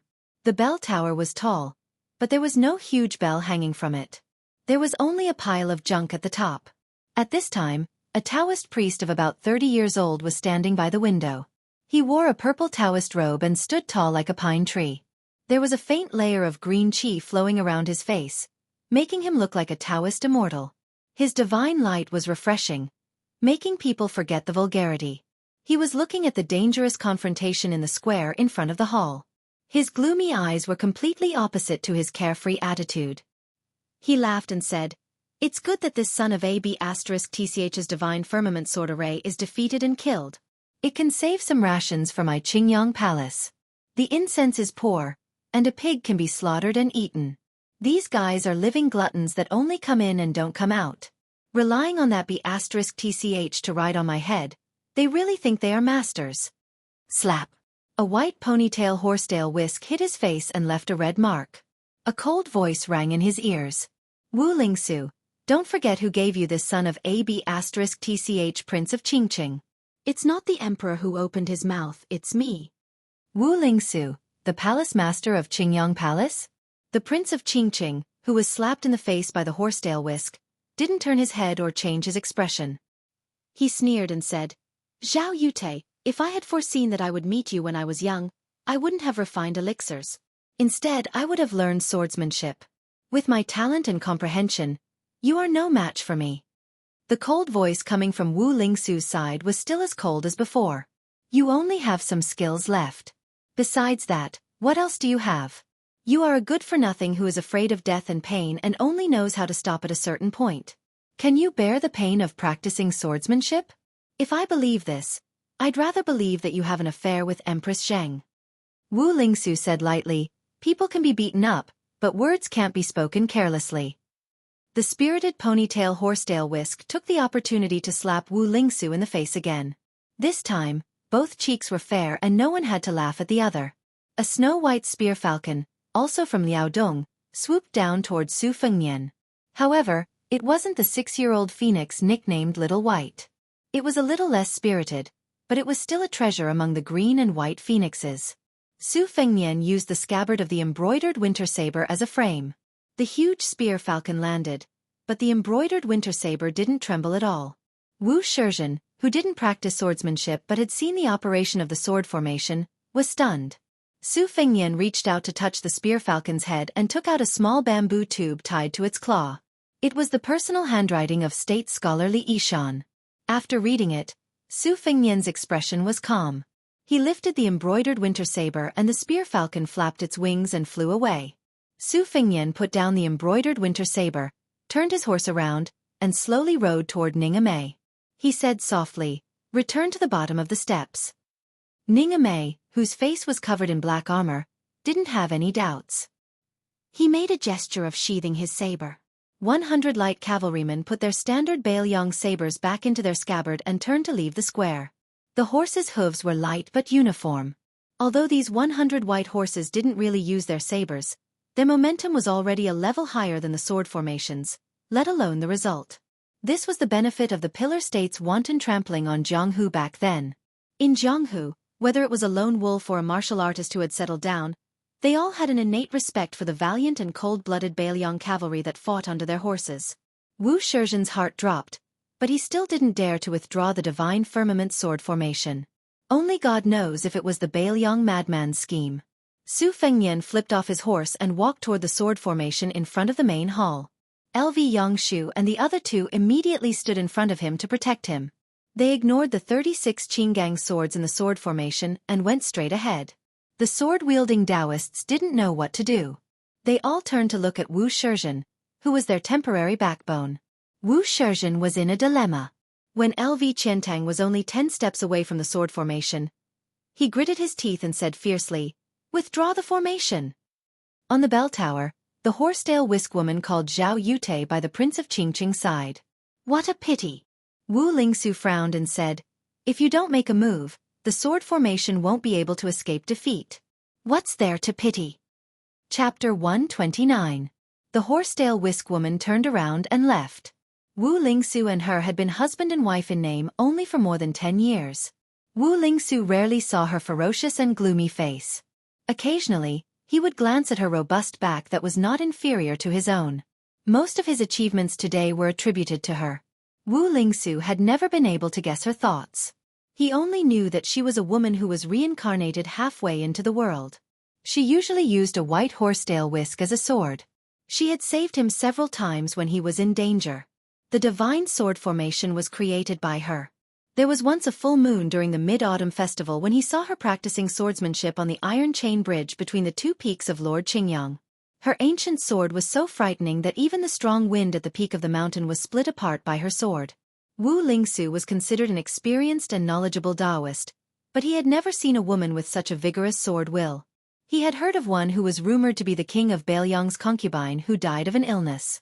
She was the woman with the surname Wu who was inextricably linked to the Wu family's sword tomb. Wu Lingsu felt that it was really good to have the same surname as her. Although Wu Lingsu had been beaten and scolded by the horsetail whisk woman for more than 10 years, he was not afraid of her at all, let alone respect her. They were grasshoppers on the same string. Unfortunately, Wu Lingsu still could not figure out what she wanted. However, he was certain that without him, she would not be able to achieve her goal. Wu Lingsu had racked his brains to find clues in the early years, but later gave up. He was already half 100 years old. If he did not find a new way to prove the heavenly Tao through alchemy and cauldron dual cultivation, how could he humiliate the celestial capital's Mount Longhu? Anyway, she was beneficial to him. Wu Lingsu was not an idiot who worried for nothing. On the contrary, if he was not so smart, how could he be valued by celestial master Longhu? In his life, Wu Lingsu only feared one woman, Empress Xiaoji in the palace. He only respected one woman, the king of Beiliang's concubine who shared the same surname. It was rumored that she did not hesitate to break with the Wu family's sword tomb for Su Xiao, who was still a lieutenant in Jianghu, and rode a white horse to Liaodong. For General Su Xiao, by beat the war drums. Beiliang on the green ox path. She was even more at ease to take care of her husband and children. She walked further and further away from the supreme sword path that was originally hers. Wu Lingsu finally snapped out of her daze. She spat out a mouthful of saliva and said hatefully, "The capital sent me to keep an eye on the butcher. What could I have seen? My hands and feet were tied up by Zhao Yute. I couldn't even leave the mountain. We're both kings with different surnames, but compared to Su Xiao, I'm nothing. Zhao Yute, if you force me into a corner one day, I'll go to the palace and report you." After saying this out of anger, the king of Qingqing shuddered and laughed to himself. Just kidding. A day as husband and wife means endless devotion for the rest of your life. As the king of Qingqing, I'll practice dual cultivation every day and sing every night. I don't care about the foul affairs of the secular world. Zhao Yute, if you want to torment me, do as you please. Anyway, just guarantee me and my father 100 years of prosperity. Zhao Yute, who was tall and didn't look like a woman, walked down the bell tower with a white ponytail horsetail whisk in her hand. She passed through the door and the hall. Along the way, the female Taoists and Taoist priests who met her all kept quiet out of fear. They all bowed their heads and didn't dare to speak. She acted as if there was no one around. She went out of the Qingyang Palace and came to a sword pavilion. This was the residence of the real king of Qingqing Mountain. However, she didn't enter the pavilion. Instead, she walked to the cenotaph behind the pavilion. The pavilion and the cenotaph were forbidden areas of the Qingyang Palace. Not to mention trespassing, even a little closer would be swept away by her horsetail whisk. Zhao Yute stopped for a long time and turned to enter the pavilion. She put down the horsetail whisk, ground the ink, and wrote with a brush. After this incident, the doubts of the people in the capital about Wu Lingsu can be dispelled. The king of Qingqing has long been a dead mountain. No one knows that he has 6,000 armor stationed there. Zhao Yute put down the brush and sighed softly. It's a pity that the Shenxiao sword formation hasn't been broken. Otherwise it would be even more foolproof. On the side of the Three Pristines Palace, Su Fengnian saw the sword formation withdraw and took the lead to cross the threshold into the main hall. He turned to look at Wu Shizhen, who was sweating profusely, and said with a smile, "Where's the art of immortality? My 100 light cavalry are waiting outside. If you don't give me a satisfactory answer, how much is 18 lives plus 36 lives?" Wu Shizhen, who couldn't be at ease anymore, laughed dryly and said, "I'll go and ask my father to come out and welcome the guests." Su Fengnian said contemptuously, "The king of Qingqing is so arrogant." The corpses in the square were all dragged away. The Taoist children held back their disgust and cowardice as they carried buckets and brooms to clean the ground. Jiang and I and the rest walked around the shocking pool of blood. Yu Wei covered K.'s eyes. Little Hawthorne was held by Wei Shuyang and didn't have much fear. Inside the hall, just as Su Fengnian finished speaking, little Hawthorne, who had just crossed the threshold of the main hall, whispered, "Look, the immortal has come out." The king of Qingqing, Wu Lingsu, was indeed very much in line with the common people's imaginations of Taoist immortals. He was clearly over 50 years old, but he looked like a man who had just reached 30 years old. He wore a purple Taoist robe bestowed by the emperor and looked very elegant. If there were scholars traveling around Qingqing who met Wu Lingsu in the forest, they would most likely think that he was an immortal who had descended to the mortal world and kowtowed to him. They would be even more surprised by the mysteriousness of the king of Qingqing. In little Hawthorne's eyes, any Taoist priest or Taoist nun in the Qingyang Palace was undoubtedly a great immortal. The king of Qingqing dismissed everyone. Other than Su Fengnian and his group, only Wu Lingsu and Wu Shizhen were left in the main hall. It was enough to show his sincerity. Wu Lingsu bowed slightly and said, "I've seen His Royal Highness. Please forgive me for not going out to meet you." Wu Shizhen was stunned. Su Fengnian smiled and said, "Did you recognize me, king of Qingqing?" Wu Lingsu smiled and said, "His Royal Highness is full of vigor. I could tell at a glance." Su Fengnian took advantage of the situation and said tentatively, "Just now there was a quarrel outside the hall. Please don't take it to heart, king of Qingqing." Wu Lingsu was full of energy and said, "It's a misunderstanding." Su Fengnian was surprised, but his expression didn't change.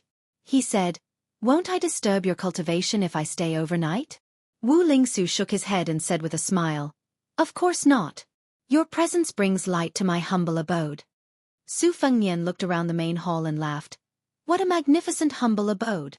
Wu Lingsu laughed and turned to say, "Wu Shizhen, greet His Royal Highness." Wu Shizhen bowed deeply and said, "Greetings to His Royal Highness." Su Fengnian said sarcastically, "I can't afford it. You used the Jade Cloud sword formation when you bowed at the Crane Pavilion. Now you're doing this again. Are you planning to use the Divine Cloud sword formation secretly tonight?" Wu Shizhen just bowed and didn't stand up. His expression couldn't be seen clearly.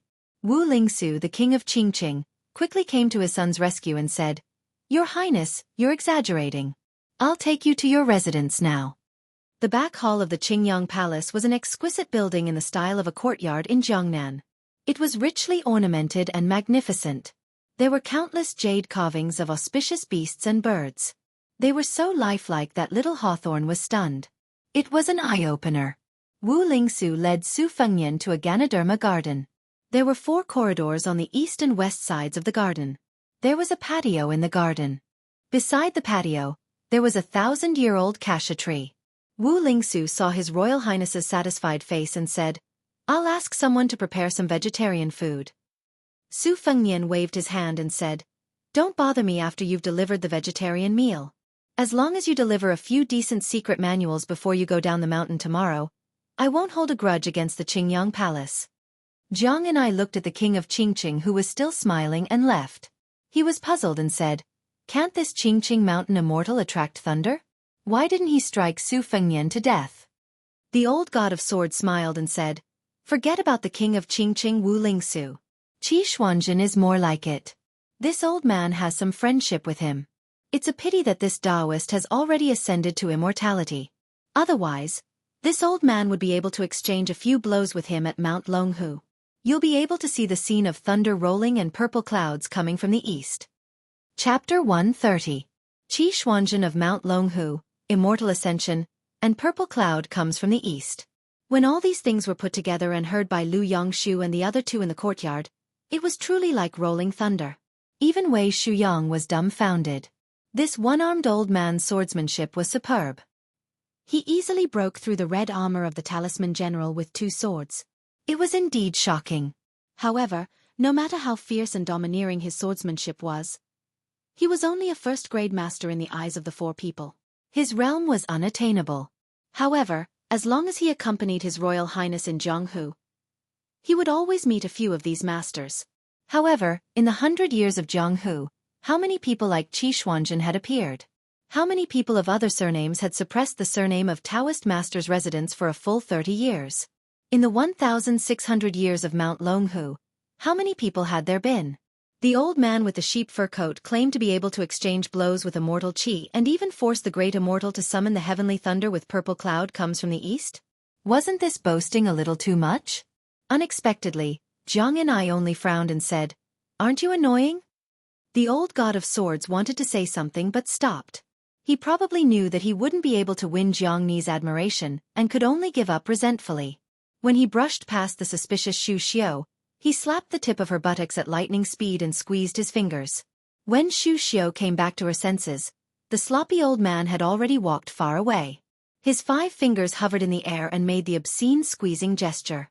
He muttered to himself, "Compared to the cat girl surnamed you, it's probably softer." As expected, only young women have assets. No matter how well they take care of themselves, they will lose their spiritual aura. However, for a woman in her 30s, this feeling is not bad. Isn't Su Fengnian too narrow-minded? He only has the cultivation of the Great Yellow Court, yet he really stupidly consolidates his vitality? Wanting to live forever is wrong. This kind of stupid method is even more wrong. Yu Wei had long turned a deaf ear to the crazy words of the old man.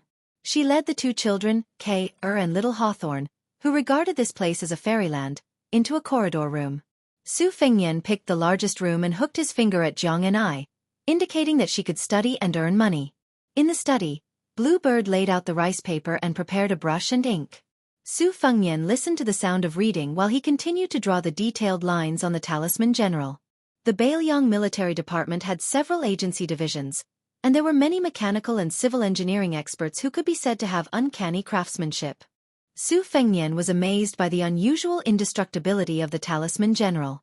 He planned to secretly hand over the broken red armor and the blueprint to the agency division after returning to Bailiang to see if they could make a few puppet dolls.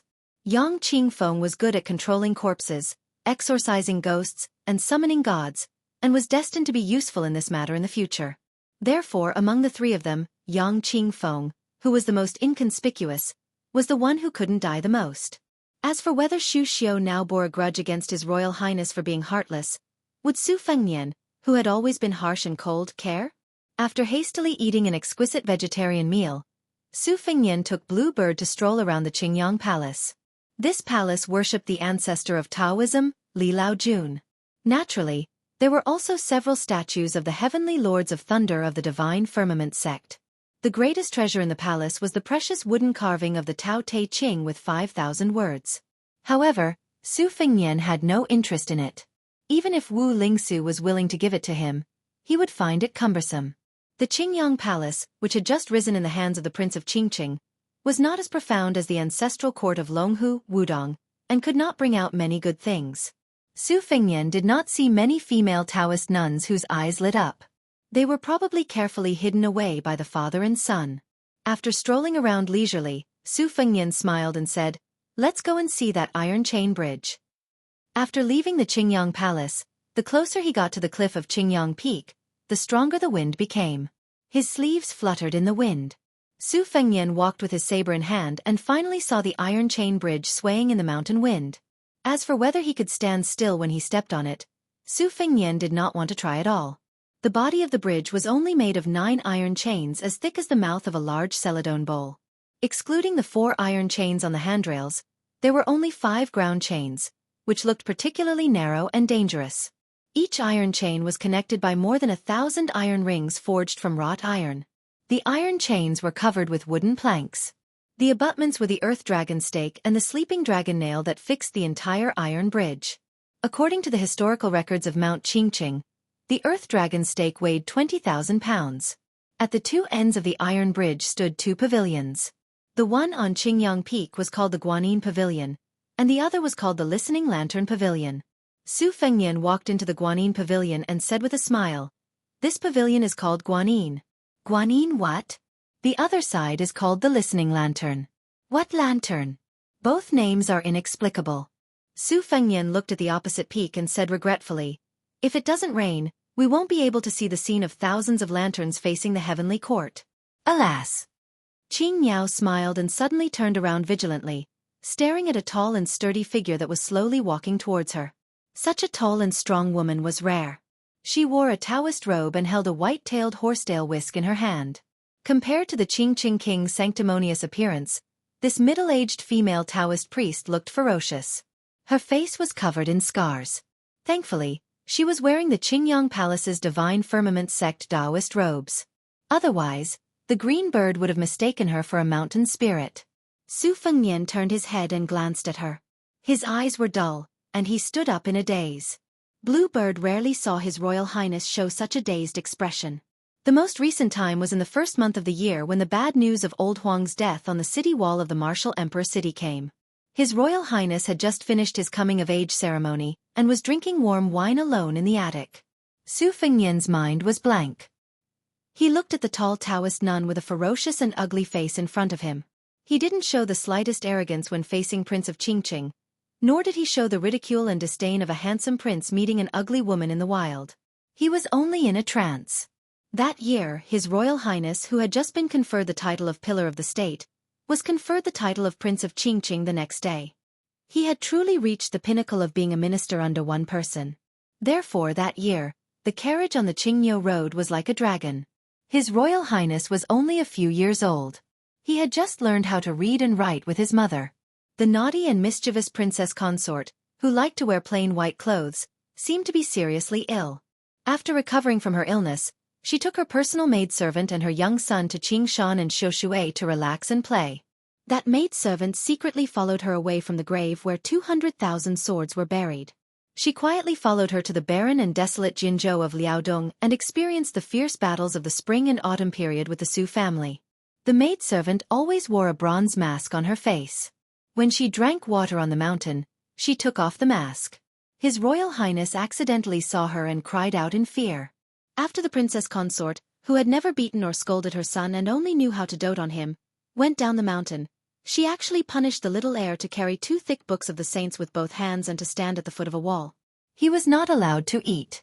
The maidservant, who had put on the mask again, secretly brought a box of food and went to visit the little heir, who was punished to stand. However, she was kicked by the little fellow, whose hands were numb and full of resentment. This made the princess consort even angrier. The young heir only felt wronged and felt that his mother no longer cared about him. He cried heart-wrenchingly alone. The maidservant knelt silently at the side and accompanied the little fellow, who was facing the wall and reflecting, from crying to hoarse sobs and then to powerless sobs.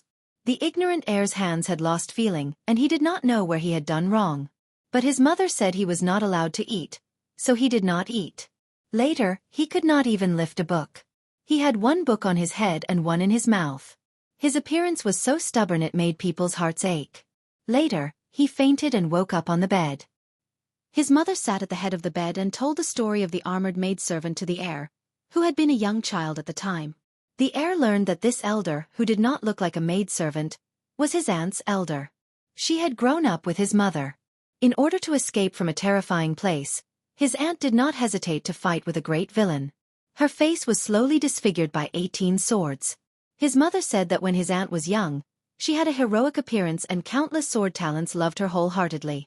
In these years of fighting, this aunt had been wounded countless times. Even great heroes like Zhao Chongling admired her. Later, the heir personally picked a handful of mulberries and handed them to his aunt. That year, under the Su banner, the armored maidservant knelt on one knee and took a handful of mulberries. That child helped her wipe away the tears at the corner of her eyes and said softly, "Aunt, don't wear the mask. If anyone says you are not pretty, Fengnian will slap their mouths."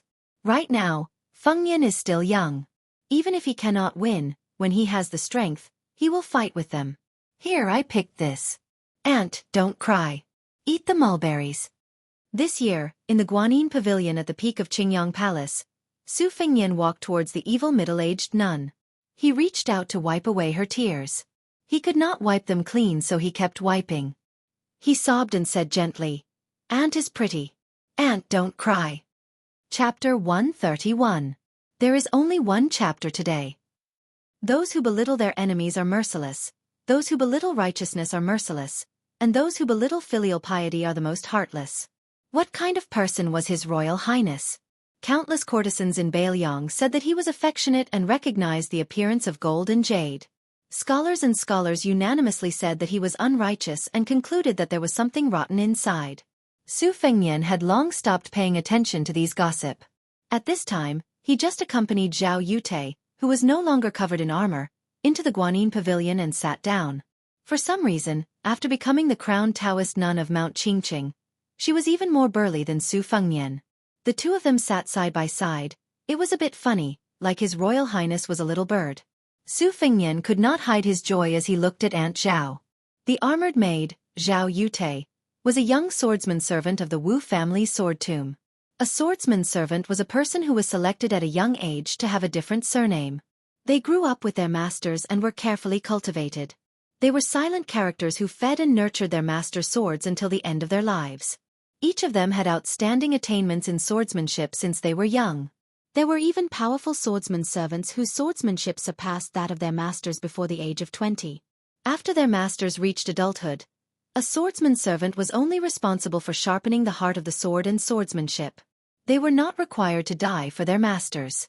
This was even strictly forbidden by the Wu family's sword tomb, because they were afraid that the swordsmen of the Wu family would have nothing to fear. Wu Luding went south in a green robe with a sword. It was destined that a shadow swordsman servant would secretly follow him. Every young swordsman of the Wu family left the mountain to practice swordsmanship. They were all outstanding geniuses. Once they left the sword tomb, there were only two possibilities. One was to become the #1 swordsman and return to the sword tomb with glory. The other was to die on the path of cultivation and not be buried in the sword tomb. They were not even qualified to take their swords back to the family. Su Fengnian asked softly, "Aunt, why are you in Mount Qingqing?" Zhao Yute, who had been scrutinizing Su Fengnian's face, did not conceal anything. She said softly, "After I took off my mask, I supported Wu Lingsu to be my puppet. The Grand General needed Mount Qingqing to become an empty city on a dead mountain. No less than 6,000 armored soldiers were secretly stationed there to guard against future troubles. In the early years, his plan was that if the Beiliang cavalry was defeated in Beimang, Yongzhou would not be completely defeated without a fight. Otherwise, it would be as difficult as ascending to the heavens to take back the natural stronghold. There were also some who were worried about being stabbed in the back by Gu Jiantang while the war was raging on the border. However, in recent years, the Grand General's armored vanguard had fought Beimang alone and did not lose at all. In addition, he was able to strategize in the imperial court thousands of miles away. He was not crushed by the title of being too powerful to intimidate the emperor. It could be said that he had gained a firm foothold in Beiliang. The matter of secretly stationing troops in Mount Qingqing slowed down a bit. Deploying troops under the eyes of Yongzhou and the imperial court was not a small matter. I have been making wild guesses over the years. If the Grand General still has other arrangements in the eastern Jianghu, then he is preparing for the worst. No matter how Beiliang's 300,000 cavalry collapses, these 6,000 armored soldiers can ensure Beiliang's entry into the western regions. The dynasty will no longer be able to restrain His Royal Highness. At the very least, the Su family will not end up in desolation. Su Fengnian sighed. Su Xiao has such a big plan. When I entered Mount Qingqing this time, I made a detailed map. I just feel that this place is the strategic center of Yongzhou. It is a pity that there are no soldiers guarding this place. Hearing his aunt's words, with Su Xiao's temperament, there was a high chance that the sword pavilion had been bribed by him and had planted a death trap. However, I think that the imperial court may have many hidden pawns. It will depend on who strikes first, and who has more tricks. In these years, Li Yishan has replaced Zhao Chongling and Uncle Zhao as Su Zhao's strategist. There seems to be 10 rounds of listening to the tide. I don't know how many rounds it has been. Su Zhao's helplessness was that he was too eye-catching. He did not want to rebel, but there were people who wanted him to rebel even in their dreams. West Chu was killed in the Battle of the Western Wall. It was said that many old generals had privately advised Su Xiao to take the opportunity to take over the entire world. Which commander does not want to be the founding hero of a new dynasty? Which strategist does not want to be the teacher of the emperor? It's just that there was no righteous war in the spring and autumn period, and the 100 generations of wealthy clans gradually withered. Su Xiao is the culprit. Without the hearts of the people and the agreement of the scholars, even if Su Xiao can go north like a hot knife through butter and directly attack the dragon court, how can he sit firmly on the throne of the emperor? Zhao Yute, who called herself a servant, held Su Fengnian's hand and said with a benevolent smile, "His Highness is very similar to Mississippi. He looks like you, and does things like you." Su Fengnian shook his head. Zhao Yute asked, "Why did His Highness not use the Bailiang light cavalry to break through the Shenshao sword formation? If he gave the order, these fierce soldiers would have some loyalty to His Highness." Su Fengnian took out Li Yishan's special xian paper that he had obtained from the foot of the spear falcon and handed it to Zhao Yute. He said softly, "After seeing this, I did not dare to mess around." Before leaving Bailiang, Li Yishan said that he would give me 3 brocade pouches. This is the first one. I wanted to beg him to give me all of them, but Li Yishan refused. He knew that I was a rascal who would open all of them at the turn of my head. Zhao Yute saw a line of words. "Stop when you meet the king. Don't kill if you can." She smiled and handed it back to Su Fengnian. Su Fengnian tore it up and threw it out. It was blown away by the wind. Su Fengnian asked curiously, "Aunt, is Wu Luding the sword crown of this generation in the sword tomb?" Zhao Yute nodded calmly without any change in expression. Su Fengnian subconsciously tightened his grip on Zhao Yute's hand and said with a sinister smile, "Then when I have the chance, I must meet the Wu family sword tomb's outstanding talent. I want to see if his swordsmanship is worthy of the sword crown." Zhao Yute smiled. "Your Highness, among your retainers, that one-armed old man is the most profound. Which sword Dao senior is he?" Su Fengnian said softly, "Li Chungang, who was suppressed under the Tide Listening Pavilion by Su Shao for many years. He's the god of swords of the older generation. I know he lost to Wang Xianji, but I don't know how he lost an arm." Zhao Yute smiled. "So it's god of swords Li. No wonder. The ancestor who taught Miss and her servant swordsmanship when they were young was defeated by Li Chungang. Not only did he break his sword, he also destroyed his sword heart, causing him to have no hope of reaching the sword immortal realm.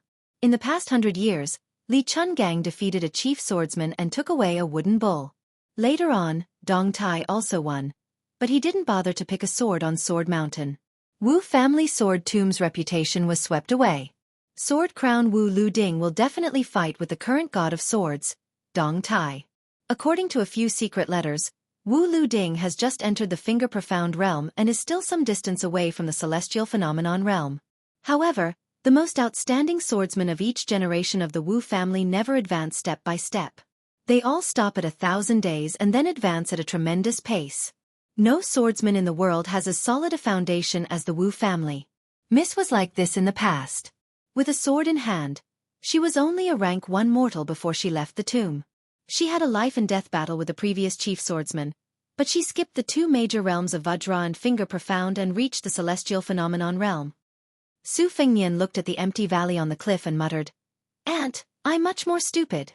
Zhao Yute shook her head gently.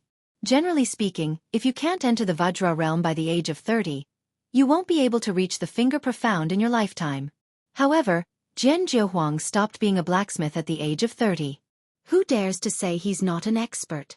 Your Highness, you have countless secret manuals that you can browse through. I have a suggestion. You can consider being the first to strike 50 times and be unparalleled in the world. You don't have to learn from those experts who can defeat the enemy with a snap of their fingers, and you don't have to be like Chao Guanzi, who became better at fighting as the battle progressed. Your Highness' memory is unparalleled, so it's not difficult for you to read a lot of books. You just have to pick out 1 or 2 of the most quintessential moves from each of the hundreds and thousands of secret manuals. It's as if Your Highness' cultivation in the Great Yellow Court can gradually be used for your own use. You can mix and blend the essence of your ancestors into your own body. Then you can go against the enemy. 50 times, every move will be like an antelope hanging its horn without leaving a trace." Su Fengnian was stunned for a moment and muttered, "It seems feasible." Zhao Yute smiled but didn't say anything. Su Fengnian was instantly high-spirited, and the purple aura between his eyebrows was indifferent. The 2 of them sat in silence after reuniting. Su Fengnian said slowly after a long time, "I wonder how Su Zhao's journey to the capital went?" Zhao Yute said in a low voice, "A sleeping tiger doesn't open its eyes. When it opens its eyes it kills." Chapter 132. Qingqing King and his son, Wu Shizhen, sat opposite each other in the private courtyard of Qingyang Palace. Wu Lingsu's martial arts cultivation was average, but her immortal aura was comparable to that of a celestial master of Mount Longhu. She held the lid of the celadone cup with 2 fingers and gently spread the tea fragrance. Wu Shizhen was not in the mood to drink tea. Wu Lingsu took a sip of tea and said with a smile, "Do you hate His Royal Highness who is more arrogant than you?" Wu Shizhen gritted his teeth and said, "I only hate that I don't have power. I don't hate Su Fengnian. On the contrary, I admire the son of the king of Beiliang. How is he an unscrupulous playboy? He's clearly an expert at pretending to be weak. The 3 provinces of Liang, Yong, and Quan have been deceived by his act with Butcher." Wu Lingsu nodded and said, "Just you and I know about this. Don't tell anyone. Those who can see this clearly have already seen it. We don't need to remind them. Those who can't see it clearly are outsiders who can't speak. If you say it, you'll only be treated as a joke. Since we're weaker than others, we have to have the patience to lower our heads. This is not cowardice, but being sensible. Shizhen, I founded the Divine Firmament sect and was regarded as a big joke by the ancestral courts of Mount Longhu and Wudong. But hundreds of years later, who dares to say they know? After a rough study of the history of Mount Longhu and Wudong, I know that their ancestors were 100 times worse than me. I was conferred the title of king and monopolized the blessed land of Mount Qingqing. But this family property, which is not small, can be passed down for 10 generations and 100 generations and compete with other Taoist ancestral courts. It depends on whether you can bear the heavy responsibility first. Originally, I wanted to drink tea with you because I was afraid that you would only care about hating Su Fengnian and ruin my Divine Firmament sect's 100-year plan. I wanted to persuade you and see if you can listen to me or not. Now it seems that I was overthinking. My son is indeed a person who can achieve great things. Shizhen, I might as well tell you the truth. If your plan is limited to 1 mountain and 1 palace, I won't let you go down the mountain. If you go down the mountain and go to the capital, it will be a waste. Wu Shizhen smiled and said, "Father, I came to ask you to let me go to the capital." Wu Lingsu lowered her head and drank tea. "That's good." Wu Shizhen asked, "Then how should we interact with Su Fengnian? Never interact with him? If not, how can we control?" Wu Lingsu raised her head and looked at the strange sky outside the window. She said, "No contact. King Liang. Let me give you a warning. If Su luckily doesn't die and is to survive to become king by luck, if he is king, I will give you a king. But if something happens to Su Shao, or if Su Shao dies of old age, and His Royal Highness doesn't have that life, the Su family will fall apart. You can beat them when they are down. Father has already picked out a few precious secret manuals. Tomorrow you will send them to the capital. When you reach the capital, the more you tell the imperial relatives about His Royal Highness's domineering and evil virtues, the happier Su Fengnian will be. Only then will the relationship between our Qingyang Palace and Beiliang Palace be truly strengthened. Do you really think that those literati in the imperial court, who use all their strength to curse the pillar state, are all loyal officials who are enemies with the king of Beiliang? Wrong. If you really want to secretly follow the vine to the melon, it's hard to say if you are a disciple of the pillar state. It was just that no one was willing to fuss over this matter that was rotten to the core. Even Grand Secretary Zhang Julu, who has power in his hands, can't take care of it. This is the laughable and lamentable aspect of the imperial court. How many people are loyal and how many are traitors in the court? In times of peace and prosperity, how can you tell?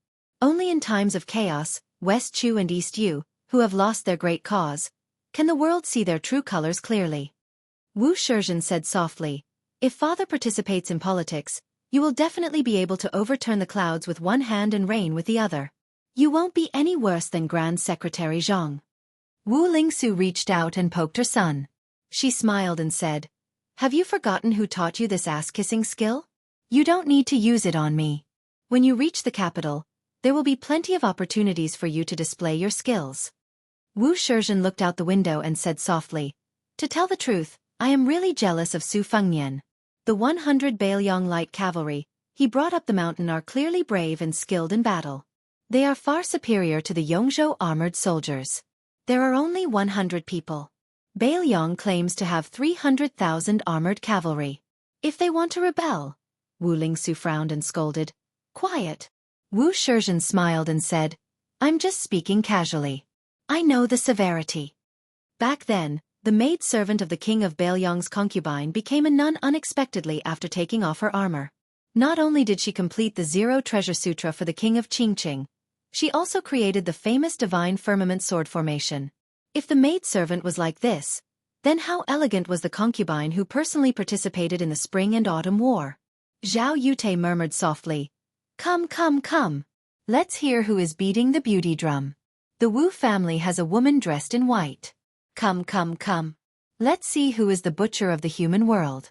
The royal banner with the character Su is chasing the deer. His Royal Highness, both the lyrics and the melody are good.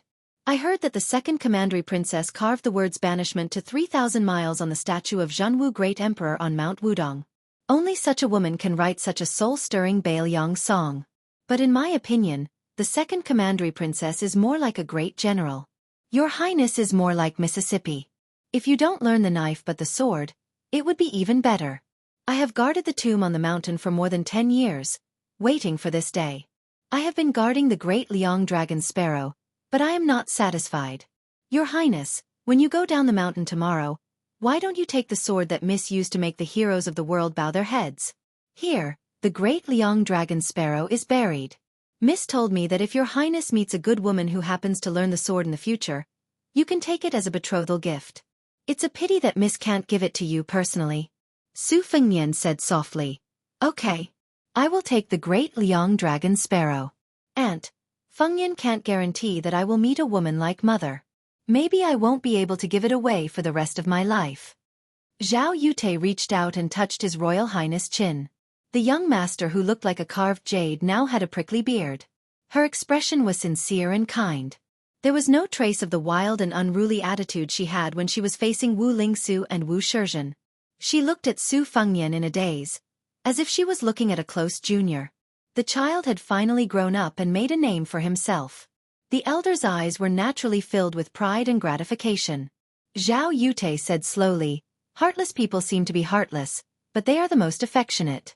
Any woman who can be liked by your Highness is a great blessing. Your Highness is exactly the same as the general in this regard. I only hope that your Highness can meet that woman earlier and settle down quickly so that you can help each other in times of need. Don't forget each other in the martial world." Miss said that the martial Tao and the heavenly Tao are all about love. If people are heartless, how can there be a great Tao? They can't escape from drawing the moon with a bamboo basket. That's why there's a saying in Taoism that when a person attains the Tao, even his chickens and dogs will ascend to heaven. Your Highness, compared to your cleavage, I'm more fond of your Highness' nostalgia for nameless soldiers like Old Meng and Little Hawthorne. Su Fengnian sighed, but these can't win the hearts of Baelyong soldiers. Zhao Yute's depression that had accumulated for more than 10 years was swept away. For the first time, she joked, "When your Highness goes to Baelyong's border and personally goes to war with the general, everything will naturally fall into place. I heard that the second commandery princess dislikes you practicing the saber. Your Highness, you must hold on and not change your mind. A good man can't personally lead an army to kill people. It's ridiculous. My greatest hope in this life is to wait for your Highness to lead an army of millions and immediately go to Baelyong to flatten that dynasty." Su Fengnian made a face and looked troubled. "Auntie, flatten a dynasty is too technical. Besides, if we succeed, no one will be willing to reward us. Maybe His Majesty will be more concerned about when our Su family's bloodline will be cut off." Inadvertently mentioning this, Zhao Yute's face was gloomy and ruthless, but her tone was calm, revealing an austere sharpness that matched her swordsmanship. With red eyes, she said bleakly, "When the world was just settled, Miss was pregnant with your Highness for 6 months. When the old emperor heard that Miss had a chance to have a child, he couldn't wait to get rid of her. In that battle, Miss went to the imperial palace alone without the general's knowledge. She faced 3 Finger Xian realm practitioners and 1 celestial realm practitioner. Although Miss succeeded and retreated, she was left with an incurable illness.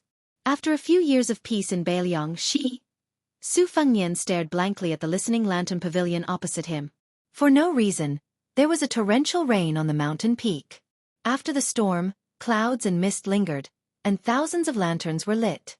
In the pavilion, Su Fengnian, Zhao Yute, and Blue Bird, who had been standing outside the pavilion, seemed to be in a fairyland. The roars of wild beasts could be heard from Mount Qingqing, reverberating incessantly. Su Fengnian asked in surprise, "Aunt, what is this?" Zhao Yute smiled and said, "There is a strange beast in Mount Qingqing that has lived for hundreds of years. It is called Tiger Kuei. When it is young, it has 1 horn and 4 legs. When it is adult, it has 2 horns and 6 legs. Its body is covered in black scales, and once it is angry, its whole body will turn red." This adult female Tiger Kuei was originally only dormant in the remote mountains, but when she was pregnant with a young Tiger Kuei, her appetite soared. In the past 2 years, she has been close to Qingyang Peak. I once took my sword to see her true appearance. Tiger Kuei is fierce and unparalleled, especially when she is pregnant. My Qingyang sword was bitten off by her. I can't do anything to her, and she can't do anything to me. After several confrontations, there was no result. Later, I let her wander around Qingyang Peak looking for food. According to ancient records, it takes 3 years for a strange Tiger Kuei to be pregnant, and the birth should be in the near future. Zhao Yute listened to the continuous roars and asked in confusion, "Tiger Kuei seems to have met a well-matched opponent. Is there anyone or beast in Mount Qingqing who can fight with her?" Su Fengnian was confused. That night, after Su Fengnian returned to his room, he still heard 2 different kinds of roars. It was not until late at night that the roars faded away. The next day, Su Fengnian went down the mountain, holding a red lacquer sword case in his hand. Inside the case was the great Liang dragon sparrow. Wu Lingsu, the prince of Qingqing, personally saw him off to the crane pavilion. Wu Shizhen respectfully presented 3 secret manuals with both hands. Inside the bell tower stood the Qingqing female champion, Zhao Yute. This armored maid wanted to know who would come to hold the great Liang dragon sparrow sword and beat the beauty drum for the little Fengnian, whom the miss loved the most. Chapter 133. Su Fengnian smiled calmly and said, "Don't rush to get off the carriage. It's boring for me to do it alone. I might as well tell you the trick of the ocean of qi. If you have nothing to do, you can learn it. Immortality is a lie, but it's definitely true that it can prolong life. The Wudong Mountains breathing technique may seem simple, but it's actually very useful.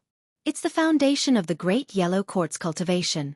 It combines the ancient Kunlun sect's 5 suitable 6 methods, the Wudong Jade Pillar 16 sentences to cure illness and prolong life, and the yellow quartz Lotus Sutra Dawin technique created by the young martial uncle Hong Shixiang. Grandpa Wei has a book with the same name as the ancient book, but it's different. Grandpa Wei, as the immortal of 9 bushels of me, also said that he'll admit defeat once he sees this book.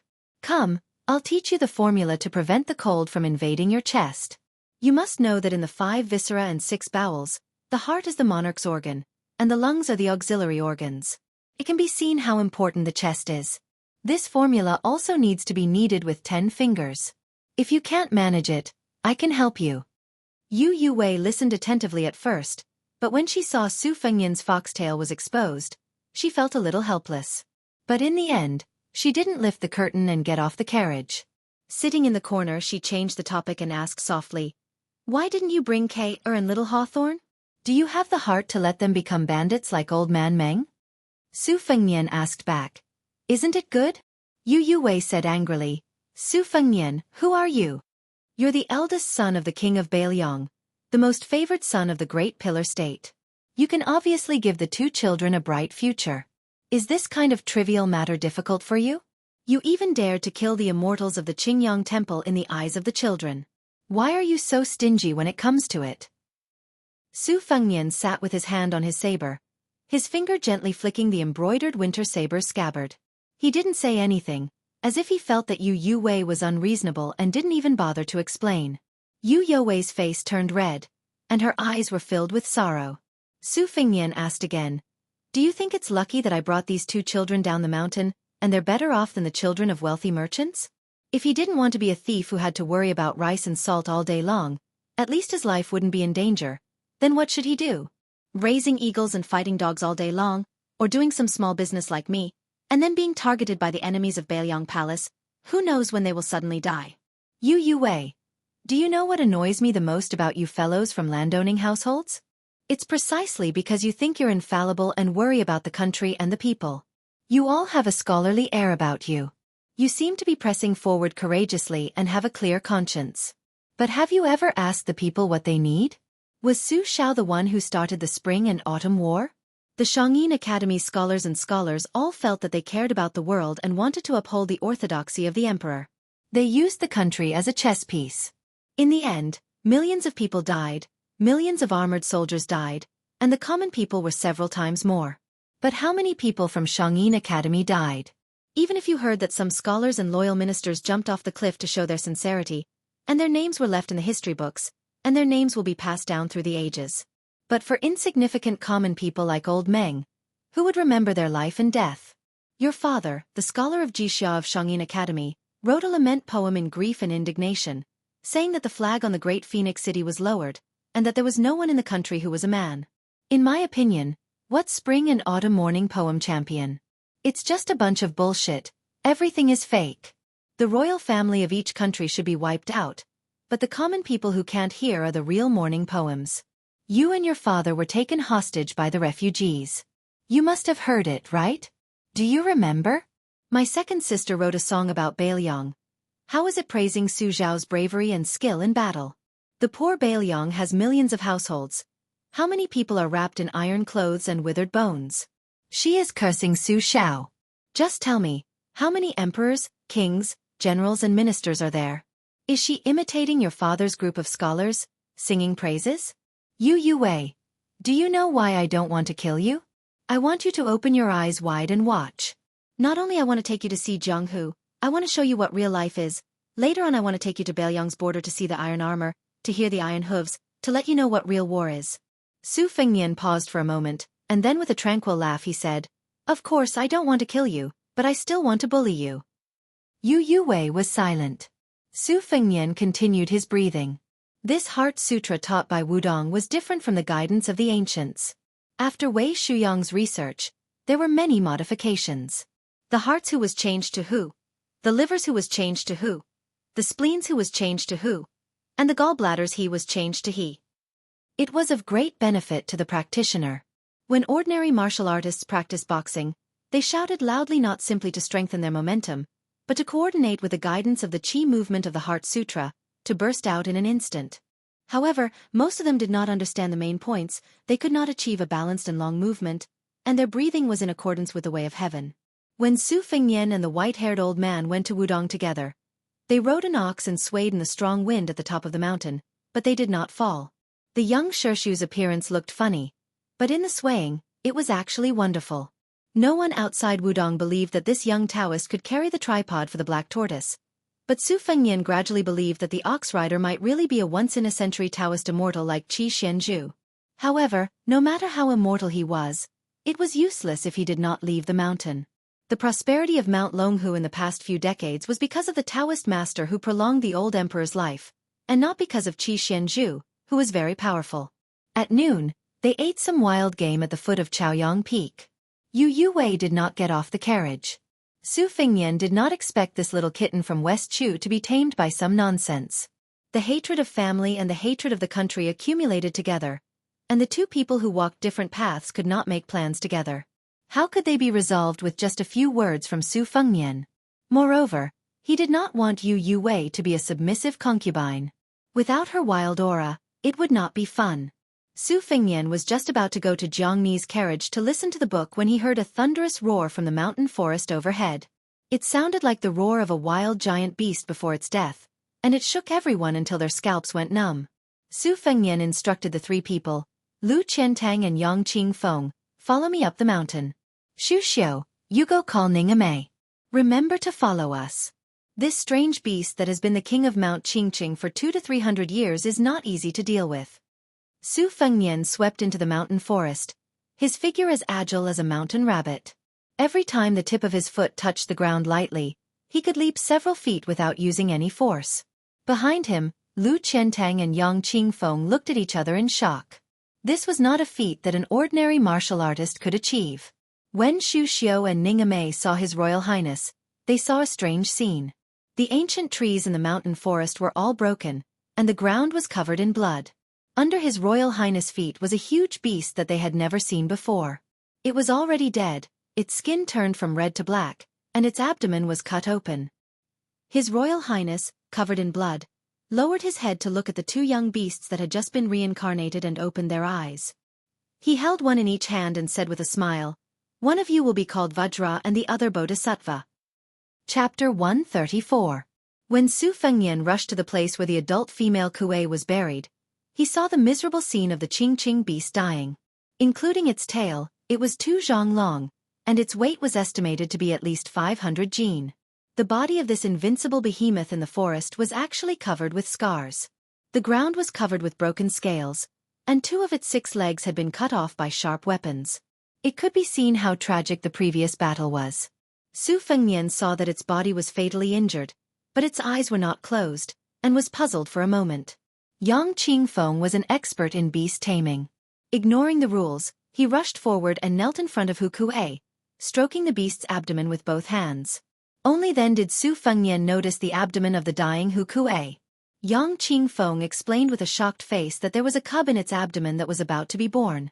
Su Fengnian did not say anything and handed the short knife Spring Thunder to Yang Qingfeng, using the Spring Thunder blade to slide open the huge beast's abdomen that was as hard as iron.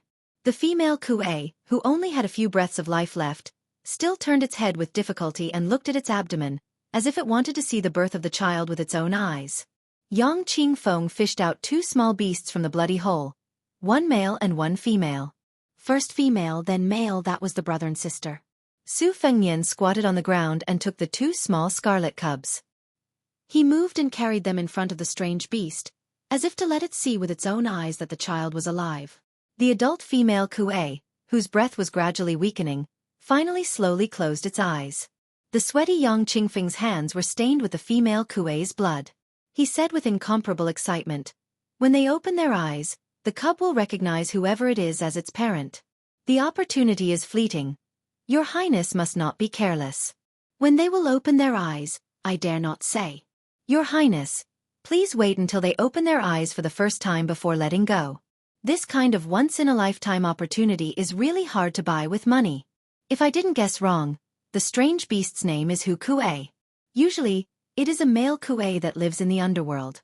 Every 500 years, it breaks out of the ground and is born with a female tiger. Although there are male and female Kuei in history, they are often unable to give birth. When they meet water, they are like dragons. This Hu Kuei is strange. His Royal Highness has the mandate of heaven."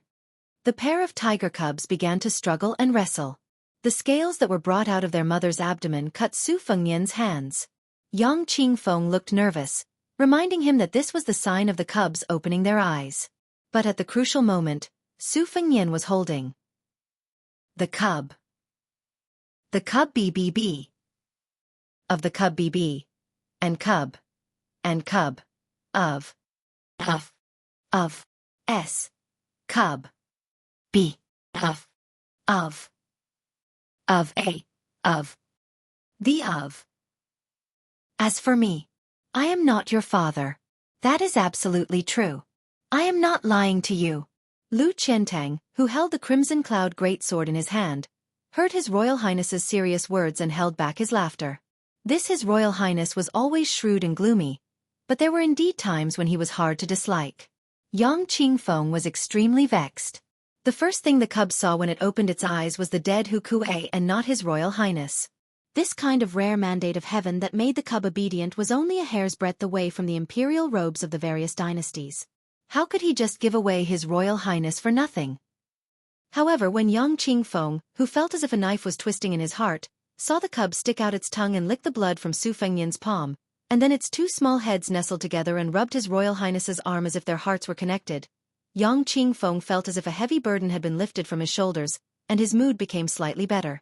Su Fengnian stood up and named them Bodhisattva and Vajra.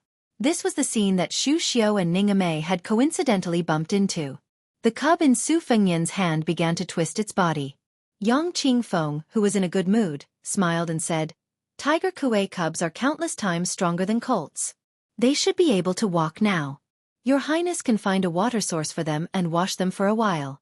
The ancient book said that tiger Kuei cubs need to come into contact with water to be effective. Just now, when your Highness leaped over that small stream, it was not bad. The water is shallow, so they won't be able to dive and slip away. If it were a river or a deep pool, it would be a bit troublesome. Su Fengnian nodded and said, "Lu Qiantang, bury this mother Kuei together with General Ning." Yang Qingfeng said in shock. Your Highness, if the Tiger Kuei scale armor was made into armor, it would be invulnerable to swords, spears, water and fire. It wouldn't be the least bit inferior to that red armor of the Talisman General.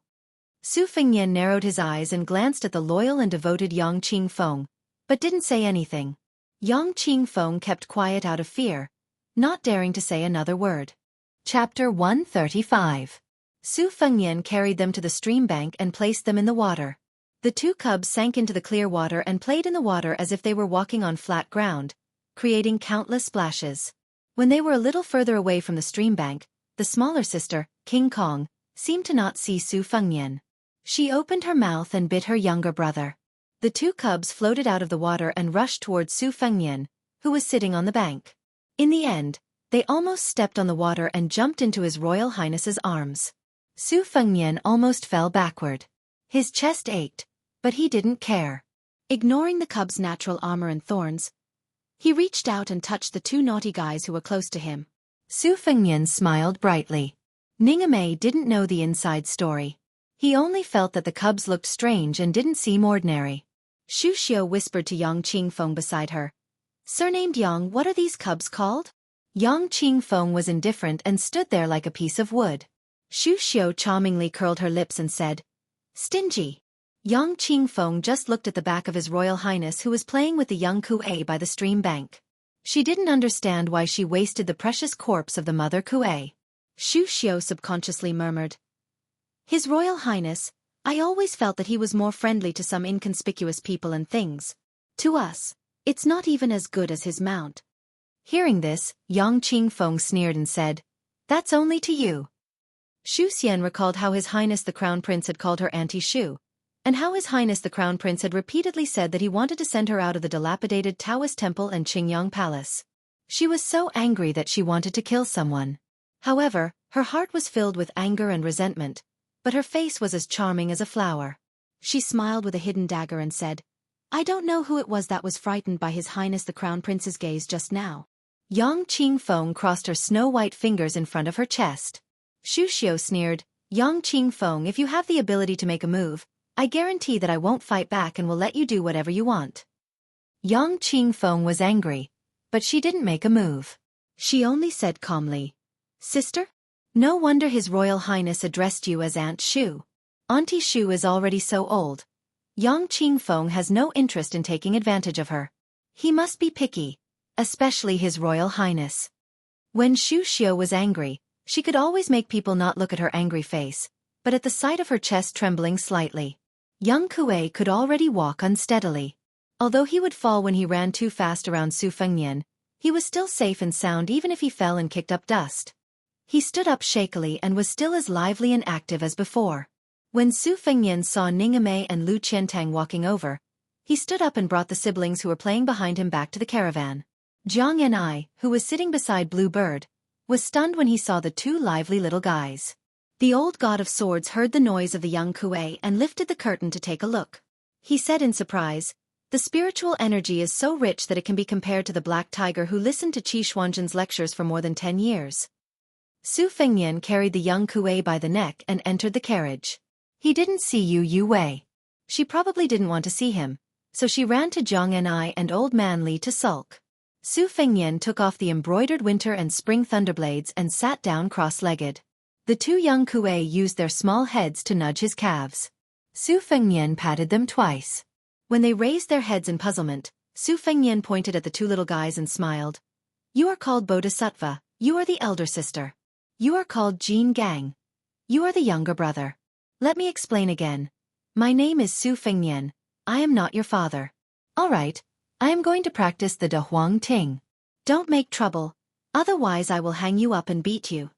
It was strange to say that the young Kuei who was making a fuss quieted down after Su Fengnian sat down to practice. It curled up at Su Fengnian's feet and didn't move. If the male Kuei who was born later than it could only be the younger brother moved, it would be bitten by its sister who was actually smaller than it in size. It didn't dare to fight back. It was taboo to be distracted during practice. But for some reason, Su Fengnian thought of this pair of siblings and the young Kuei so much that the corners of his mouth curled up. He couldn't concentrate on his breathing, but the flow of qi in his body was smoother than usual. Su Fengnian couldn't help but think of the words he said while riding behind the waterfall on the mountain. The Taishang Wang Qing is not emotionless. Wang Qing is silent and not emotional. It is like forgetting. If you remember, it is true love. As the saying goes, the speaker cares. If he is pleased and forgets to say something, the Tao is not the Tao.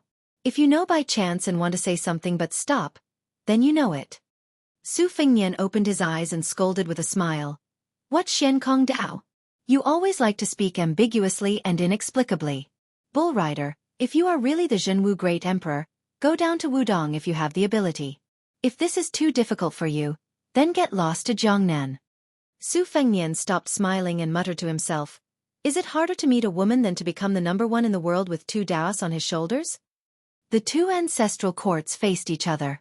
600 years ago, the dragon and tiger were prosperous.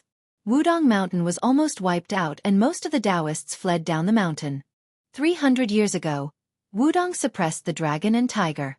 The dragon and tiger lowered their heads to the lowest point.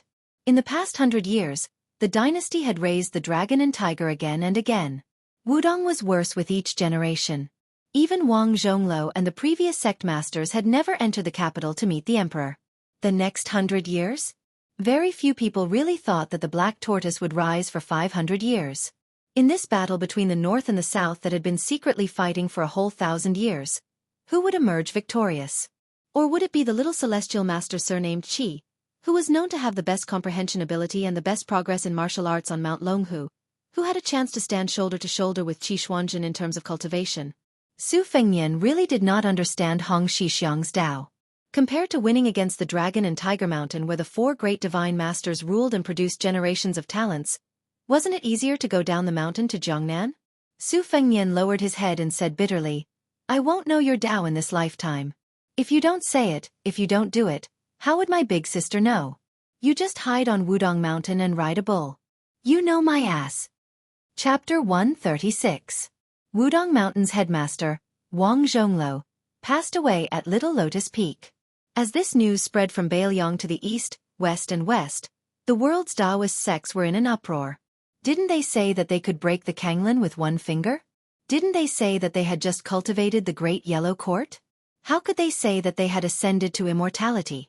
It should be known that this ascension to immortality was not like Mount Longhu's Tao, but death. They died of illness and old age like ordinary people, and Wudong Mountain did not hide this at all. At the same time, when the world learned of Wang Zhongluo's death, the headmaster of Wudong Mountain was not Chen Yao, who was second only to Wang Zhongluo, nor was it the oldest standing master Song Jiming, nor was it the mute Wang Xiaoping with outstanding swordsmanship. Instead, it was the young Wudong martial granduncle, Hong Shixiang, who was not even 30 years old. Who was Hong Shixiang? Even many Bailiang pilgrims did not know his name. At most, they only knew that this junior brother, who was highly regarded by Wang Zhongluo, did not have much ambition. He only did trivial things like riding a bull to relieve boredom, studying the meaning of the classics, and building a furnace to refine pills. Occasionally, scholars and literary heroes would climb the mountain to write poems, or high-ranking officials and dignitaries would climb the mountain to burn incense, but they did not see the figure of this young Taoist. On the tortoise camel tablet on Little Lotus Peak, a young and elegant Taoist who grew up on this peak had changed his attire. He wore white socks and a red sandalwood Taoist hairpin with a taiji pattern engraved at the end. The wide and long-sleeved Taoist robe on his body was exceptionally new and noble. There were 2 sword-shaped long belts sewn at the buttons of the Taoist robe. This was a unique decoration of Wudong. 600 years ago, the great Taoist master Lu Dongxian rode a crane to Wudong and used the great way of the sword to create the 2 Taoist robes of Wudong, which symbolized cutting off worries and severing the mortal roots. For Wudong, after Lu Dongxian, who was number 1 in the way of the sword and the way of the heavens, ascended, each generation began to deteriorate. Especially in the last 100 years, there was no longer the majestic atmosphere of the ancestral court.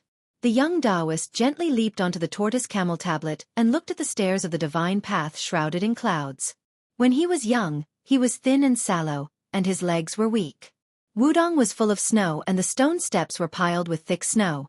The Taoist priests did not have time to sweep the snow, so he was carried by his old master. It was said that Big Senior Brother waited for a day and a night under the black tortoise Dongxing's memorial arch. When he went up the mountain, he stole a few glances at Big Senior Brother. Every time, big senior brother would greet him with a smile, like a well-off neighbor's stove that was just warm but not hot. He clearly remembered that at that time, big senior brother only had white hair. When he grew up, he quietly had a head full of silver hair like his master. Big senior brother really did not look like a Wudong sect leader. He chopped firewood, made fire, pickled vegetables, cooked, built houses, swept snow, and did everything. His good temper was learned from big senior brother. So big senior brother said that he was Wudong's hope for the next 100 years. Although he was timid, he did not run away.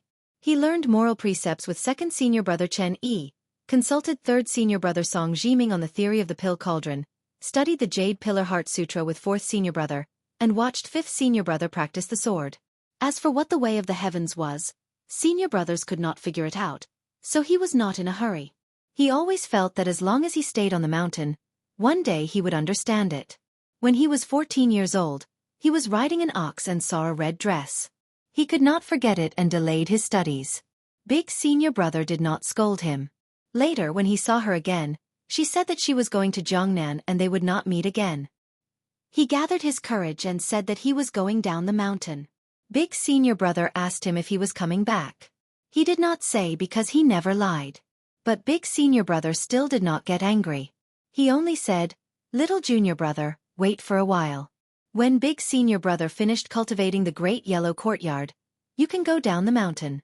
Back then, master only allowed you to go down the mountain when you became number 1 in the world. That was a lie. A young man at such an age, always staying on the mountain with a bunch of old men was indeed unreasonable. Later, he patiently waited for big senior brother to finish cultivating the great yellow courtyard. But when he came out of seclusion, he shrank back. Every time he went to the Black Tortoise will prosper. He looked up at the 4 big words written by Lu Dongxian with a sword and silently turned to go up the mountain. In the end, big senior brother gave up his great yellow courtyard. Knowing that he was going to die, he rubbed his head at the edge of the cliff of Little Lotus Peak. He smiled and said that it was better for second junior brother to be the chief. Go down the mountain. If you don't go, big senior brother will kick you down. What black tortoise will prosper? Let nature take its course. Big senior brother only understood one thing when he was about to die. The sky is not high, but the human heart is higher than the sky. The Tao is not high, but the human heart is higher than the Tao. Cultivation is nothing more than cultivation of the heart. Second senior brother Chen Yao had unknowingly arrived at the peak. He laughed softly and said, "Chief, if you read the forbidden book in the future, you should do it openly." Standing on the tortoise camel tablet, the new Wudong chief turned around and squatted down. He asked with a bitter face, "Second senior brother, big senior brother originally wanted you to be the chief. Are you angry with me?" The old Taoist Chen Yao laughed and said, "You want me to be the chief of Wudong? Big senior brother can think of that. It's obvious that you can't beat the 4 celestial masters of Mount Longhu in a fight, and you can't beat that Mr. White Lotus in a quarrel. Isn't this a disgrace to Wudong? Don't talk about me. Go ask Song Jiming and Yu Xingrui, who would be willing to be the chief. If you say this to 5th junior brother, let's see if your little senior brother Wong won't chop you with his sword." Squatting on the tablet, little junior brother rubbed his cheeks and sighed. "Second senior brother, I don't think I'm very good at fighting." Chen Yao, who had always been serious, joked, "Master said that the 5 of us together can't compare to you. Besides, our Wudong doesn't want to fight with others. Whether it's the imperial tutor or the feather-clothed minister, Wudong has never been interested in this since we established the ancestral court. For 1,000 years, Mount Longhu has been racking their brains to go to the capital, but we have refused to go to the capital every time. Ancestor Lu Dongxian has long made it clear that the place with the most vulgar yin qi in the world is the imperial palace, and we can't go there. Although the incense on the mountain is pitiful now, no one will starve to death. The mountains are clear and the water is beautiful, and everyone is blind. When those little Taoists see you, Marshal Granduncle, some even have to call you Great Marshal Granduncle, but when are they afraid of you? They just respect you. Who wouldn't be willing to help you herd cows? This can't be seen on Mount Longhu. The Celestial Master Residence is the Celestial Master Residence, and Mount Longhu is Mount Longhu. They are clearly separated, and they are not as harmonious as our Wudong Mountain." Eldest senior brother said in private that the principle at the foot of the mountain is that amiability breeds wealth. On the mountain, Amiability breeds Tao. I think eldest senior brother's cultivation is high, but he can't beat me in reasoning since we were young. But I think this sentence is reasonable. The young chief said worriedly, I wonder how little senior brother Wang's Tao of the sword is going? Don't go to Wu family's sword tomb or Mount Longhu to fight. Sigh, little senior brother Wang's sword doesn't seek sword moves, but divine intent. Chan Yao comforted, fifth junior brother's Tao of the sword is the best on the mountain. He can't save people as well as eldest senior brother, but he's more powerful than eldest senior brother. Before he left, you gave him the deed of thorough comprehension. I believe that as long as fifth junior brother is willing to put in some effort, it will be greatly beneficial. Hong Xixiang, who was no longer called martial granduncle by the younger Taoists of Mount Wudong, said awkwardly, my deed of thorough comprehension was written blindly. At this moment, the dusk drums sounded in the mountain. The fog dispersed, and the scenery of the big and small Lotus Peak could be seen. Hong Xixiang stood up and looked into the distance. He was lost in thought. Chen Yao smiled and said, what's the harm in calling you chief? Are you no longer our little junior brother? So what if eldest senior brother passed away? Is Mount Wudong going to collapse? So what if Black Tortoise won't rise for 500 years? Are you no longer Hong Xixiang? When Shifu brought you up the mountain, he naturally had the idea that you would shoulder the burden of Mount Wudong's prosperity. But more than that, he just wanted you to be free and unfettered. Eldest senior brother was even more so. Little junior brother has been riding an ox these past few years, with books hanging from its horns, carefree like an immortal. We old fellows are envious. One divination a day, each time with a frown on his face, we secretly look at it with joy. So whether we go down the mountain or not, we don't care. Chen Yao's rules, Song Jiming's pill cauldron, Yu Xingrui's jade pillar, Wang Xiaoping's sword intent. There was also eldest senior brother's martial arts and cultivation. After passing the Black Tortoise Dangxing Memorial Arch, everyone on the mountain went on blind dates. This was Hong Xixiang's home. Riding an ox to read books, refining pills to relieve boredom, 8 steps to overtake cicada only for the spider web. The mountain peak moved with the astral wind, just to see the scenery outside the mountain clearly. Feeding and talking to yellow cranes, just to find it fun. This was his Tao. I don't seek Tao. Tao will come naturally. The youngest chief in Mount Wudong's history didn't say anything. He just let out a long breath. He took a step. This step covered a distance of 10 feet. He directly stepped out of the tortoise camel tablet and stepped out of Little Lotus Peak. Mount Wudong's 72 peaks. The clouds and mist of the 72 peaks rolled and surged towards the small lotus. Hong Xixiang stepped on the back of a yellow crane and rose into the blue sky. Chen Yao raised his head and looked at the strange scene. He muttered, Shifu, eldest senior brother, you should really take a look. Little junior brother has stepped into heavenly phenomenon. Chapter 137. After leaving Mount Qingqing, Su Fengnian hired 4 large boats to sail down the Swallow River. This river was extremely turbulent, with tall mountains on both sides and steep cliffs. The narrowest part of the river was no more than 500 feet. It was only second to the Kuei Gate Pass, where a Taoist saint rode a green ox. This section of the river was filled with small gorges, and large gorges surrounded small gorges. Su Fengnian was wearing a white robe. He stood at the head of the boat and smiled at Yu Wei, who was holding Wu Meinyang. We just passed by the book beach and the sword beach, where the founder of Wudong, Lu Dongxian, kept the heavenly book and the ancient sword. Don't think that it's dangerous. The Dongling Gorge is the most dangerous place. Our 4 boats are already the limit. If we get any bigger, no matter how familiar the boatmen are with the river, they will all sink. Back then, Old Huang and I were scared half to death. I even got seasick and vomited all over Old Huang. That's why the fishermen here all say that the Book Beach and the Sword Beach are not really beaches, and the Dongling Gorge is the gate of hell. Later, the boat will shake violently. Don't stand here. Yu Wei looked at the scene in front of her and her face turned pale. Just as she was about to turn around, she widened her eyes. She saw a small boat sailing against the current. It was heading straight for the leading boat, which was guarded by the halberd Ning Mei. A young man in a green robe who looked like a scholar was holding a bamboo pole. He held the pole with both hands and stabbed it into the water. The back of the boat under his feet tilted up. At the same time, the bamboo pole under the boat was lifted up by the handsome man. a dark green bamboo pole bent in a half-moon arc. On the other side, the boat was still standing.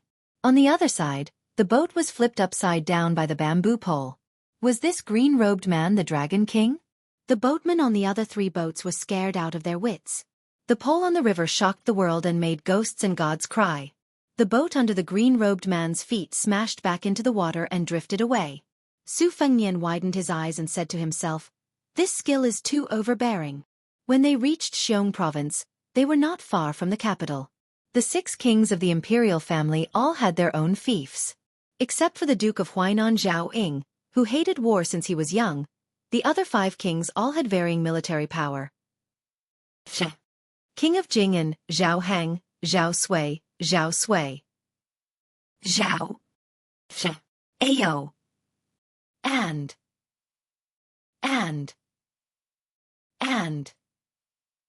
Zhao. Then. King. Was king. And. Of his army. Back when General Gu Jiantang was summoned to the capital, he took off his armor and entered the capital alone. Most of his old subordinates were in the hands of these 2 powerful kings. The smoke of the spring and autumn war had yet to disperse, and the world had just settled down. It was a wise move to have the princes of the imperial clan take control of the country. No one in the dynasty had any objections to this. Only Su Xiao, who was given the title of king with a different surname, had attracted criticism from the court. Back then, other than Gu Jiantang, who was expected to be stationed at the border, the civil officials and strategists wanted the king of Yen, who was not inferior to Su Xiao, to move to Beiliang. But in the end, neither Gu Jiantang nor the king of Yen were able to lead their troops to the north. For example, Zhao Ying, the Duke of Huainan in Xiongzhou, and Zhao Sui, the Duke of Jiaodong in Liao Liao. For these 2 vassal kings, the imperial family was often punished, and many of their sons and grandsons were demoted to commoners. For example, the Duke of Xianxia, according to the rules of the imperial family, he was not allowed to enter the capital. Even after the late emperor passed away, the current emperor refused to allow the Duke of Xianxia to enter the capital. It was rumored that the Duke of Xianxia prayed to the north, so much so that he vomited blood and fainted. He was bedridden for several months, and his filial piety made the northern scholars, who originally had a bad impression of this arrogant and ruthless Duke of Xianxia, regret. In Magu city of Xiong province, the prefecture overseer, governor, and a group of civil and military officials were all 30 li away from the city. It was a huge formation, just to welcome a person who was passing by Xiong province. The king of Huainan, Lu Ying, did not leave the city. According to the imperial clan and vassal laws, the princes of the imperial clan were not allowed to leave their fief without permission. Even if they went out of the city to visit the tombs of the province or went out of the city for a spring and autumn hunt, they had to submit a memorial to the prefecture overseer of the capital on behalf of the king of Yen before they could leave. Otherwise, the officials of the province would be heavily implicated. The king of Jiaodong had once tried to test the law, causing the prefecture overseer of Jinzhou to be removed from his position. The governor and other military officials were transferred away from Liao province, and their official ranks were demoted by 2 levels and sent to the border of the southern kingdom, under the jurisdiction of the king of Yen. The first article of the imperial clan and vassal laws was that the 2 princes were not allowed to meet. The king of Huainan, Lu Ying, was known for his adherence to the rules. He did not dare to cross the line of the imperial clan. Occasionally, his descendants would be punished for violating the rules, but the cultured and refined king of Huainan would not say anything. Fortune and misfortune came hand in hand. Lu Ying became the prince of the imperial clan who went to the capital to meet the emperor the most, and was rewarded generously. Dozens of Beiliang's lackeys, who were once famous in the Jianghu, surrounded a carriage. Among them, there was Fan Zhenhai, who had beheaded the lord of the Forbidden Villa with one strike. There was also Han Lao's Han, the junior brother of the older generation's martial Dao grandmaster, Spear Fairy Wang Xiao. There was also the one-eyed dragon, Yang Chunting, who was known to be able to defeat all Vajra realm masters. The 300 heavily armored cavalrymen galloped like thunder. The prefecture overseer of Xiong province, Yao Baifeng, and everyone else bowed in reverence. The curtain was not lifted, and no one walked out of the carriage. Only a hoarse voice was heard. "Enter the city." Unexpectedly, no one dared to show the slightest bit of anger. One had to know that Yao Baifeng was the leading figure of the scholars of the 3 northern states, And he was also the head of the Yao clan of Xiong province. Back when Grand Secretary Zhang Julu was still in the Dehuang sect, he had consulted prefecture overseer Yao many times. The Yao clan had a total of 5 generations, and they were all second to none in Confucianism. The Yao clan's 5 heroes, from the first to propose the virtue of being informed, to the understanding of things, and then to the reasoning of things, were of the same origin. Together with the Zhu school's Confucianism of the Shangyin Academy in the south, they were known as the 2 champions of assisting the nation. The north and the south complemented each other, and they had always been favored and highly regarded by successive generations of emperors. Yao Baifeng had devoted his entire life to developing his family's studies into national studies, and his students were all over the world. With such a transcendent status, he still lowered his head to the martial artist in the carriage who didn't even bother to show his face.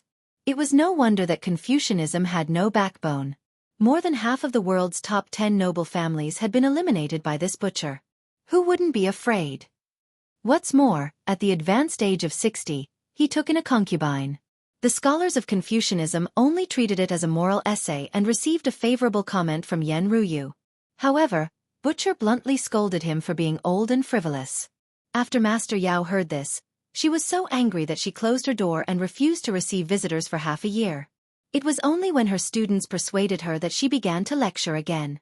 In Magu City, the Duke of Huainan, Lu Ying, was barefoot and his hair was untidy. His hair was messy and draped over his shoulders. He drove away the servants and stood alone in the small pavilion, drunk.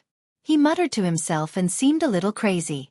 Near the city gate, the king of Bailiang, who was scolded as an old man, slightly hunched his back and opened the curtain. He looked sideways at the old Yao Baifeng and asked, "The one surnamed Yao is old and frivolous. Where is Lu Ying?" Yao Baifeng, whose body was especially sore from riding a horse without meat, said helplessly, replying to the prince, "According to my dynasty's ancestral teachings, the Duke of Huainan is not allowed to meet you." The guy who was the king of Bailiang, Su Shao, narrowed his eyes and said, "Oh." The horse caravan passed through the central axis of Magu City. Everyone knelt on the ground and didn't dare to raise their heads. It was just that every short distance, there was a shout. It was incessant. It made Yao Baifeng and the group of officials' scalps go numb. Jinzhou 18th Old Barracks, Green Mountain Barracks, Infantry Zhuzhan, pays respect to the great general. Liaoshi Heavenly Pass Barracks Cavalry Song Gong, pays respect to the great general. Pipa Barracks Archer Gong Duankong, pays respect to the great general. At this time, Yao Baifeng and the others couldn't help but remember the last words of the brilliant Bailiang's soul-suppressing song. It was really frightening. Su Shao was born an outstanding person. Su Shao is also a ghost hero in death. I laugh as I go to Fengdu to recruit old subordinates. Banners a million to kill the king of hell. Chapter 138.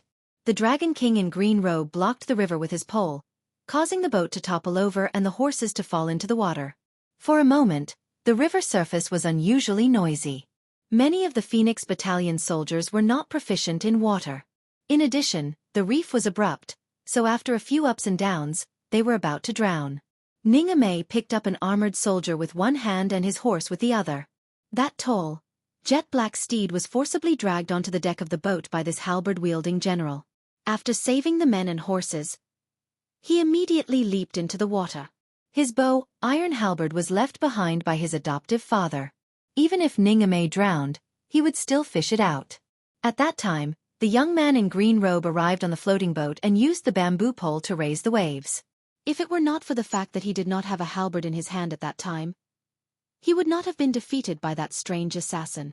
When Ning Amei broke out of the water, Su Fengnian drew his embroidered winter saber and chopped the railing of the big boat into more than a dozen pieces, kicking them into the Swallow River. His body floated down, stepping on a wooden railing. He bent down and grabbed a Bailiang armored soldier and threw him back to the big boat. At the same time, Lu Yongshu and the other two, as well as Blue Bird, all flew into the river like a swan treading on snow, each of them saving people and horses. The other 3 boatmen only saw the shadows skimming the surface of the river. They were dumbstruck. They originally thought that this group of river-crossing warriors was just a group of elite soldiers, but they did not expect that there were actually many immortal masters hidden among them. Especially that handsome young master who wore a white robe and a jade belt. He had a pair of sabers on his waist, but his appearance was not gaudy at all. If the man in green robe who floated in and out of the small boat was the Swallow River Dragon King in human form, then this young master was a white dragon crossing the river, with indescribable elegance. Su Fengnian went back and forth 4 or 5 times, breathing in and out continuously. He was not tired at all. Stepping on a section of the railing that he had chopped off with his embroidered winter saber, he looked toward the ghost gate of Dongling. He had a headache. Most of the people who fell into the river had already been rescued, but there were still 2 people who were about to hit the reefs of the ghost gate, so he did not have time to rescue them. When sailing a boat, he was not afraid of the wind and waves, but he was afraid of the reefs. 2 Baelyang warhorses hit the reefs with a loud crash, creating a pool of blood, which was swept away in an instant. Su Fengnian tiptoed on the railing and floated toward a reef. When he swept out again, it was just that one person was about to hit the reef. Su Fengnian looked back and saw that Ningame had just rescued a comrade at the bow of the boat.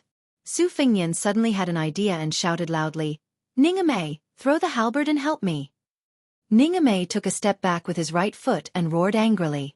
He threw out the 80-kilogram halberd and stabbed it straight at a soldier who was about to hit the reef. Su Fengnian grabbed the halberd and took advantage of the momentum to fly up. At the critical moment, he grabbed the light cavalryman from the Baelyang battalion and nailed the halberd into the reef.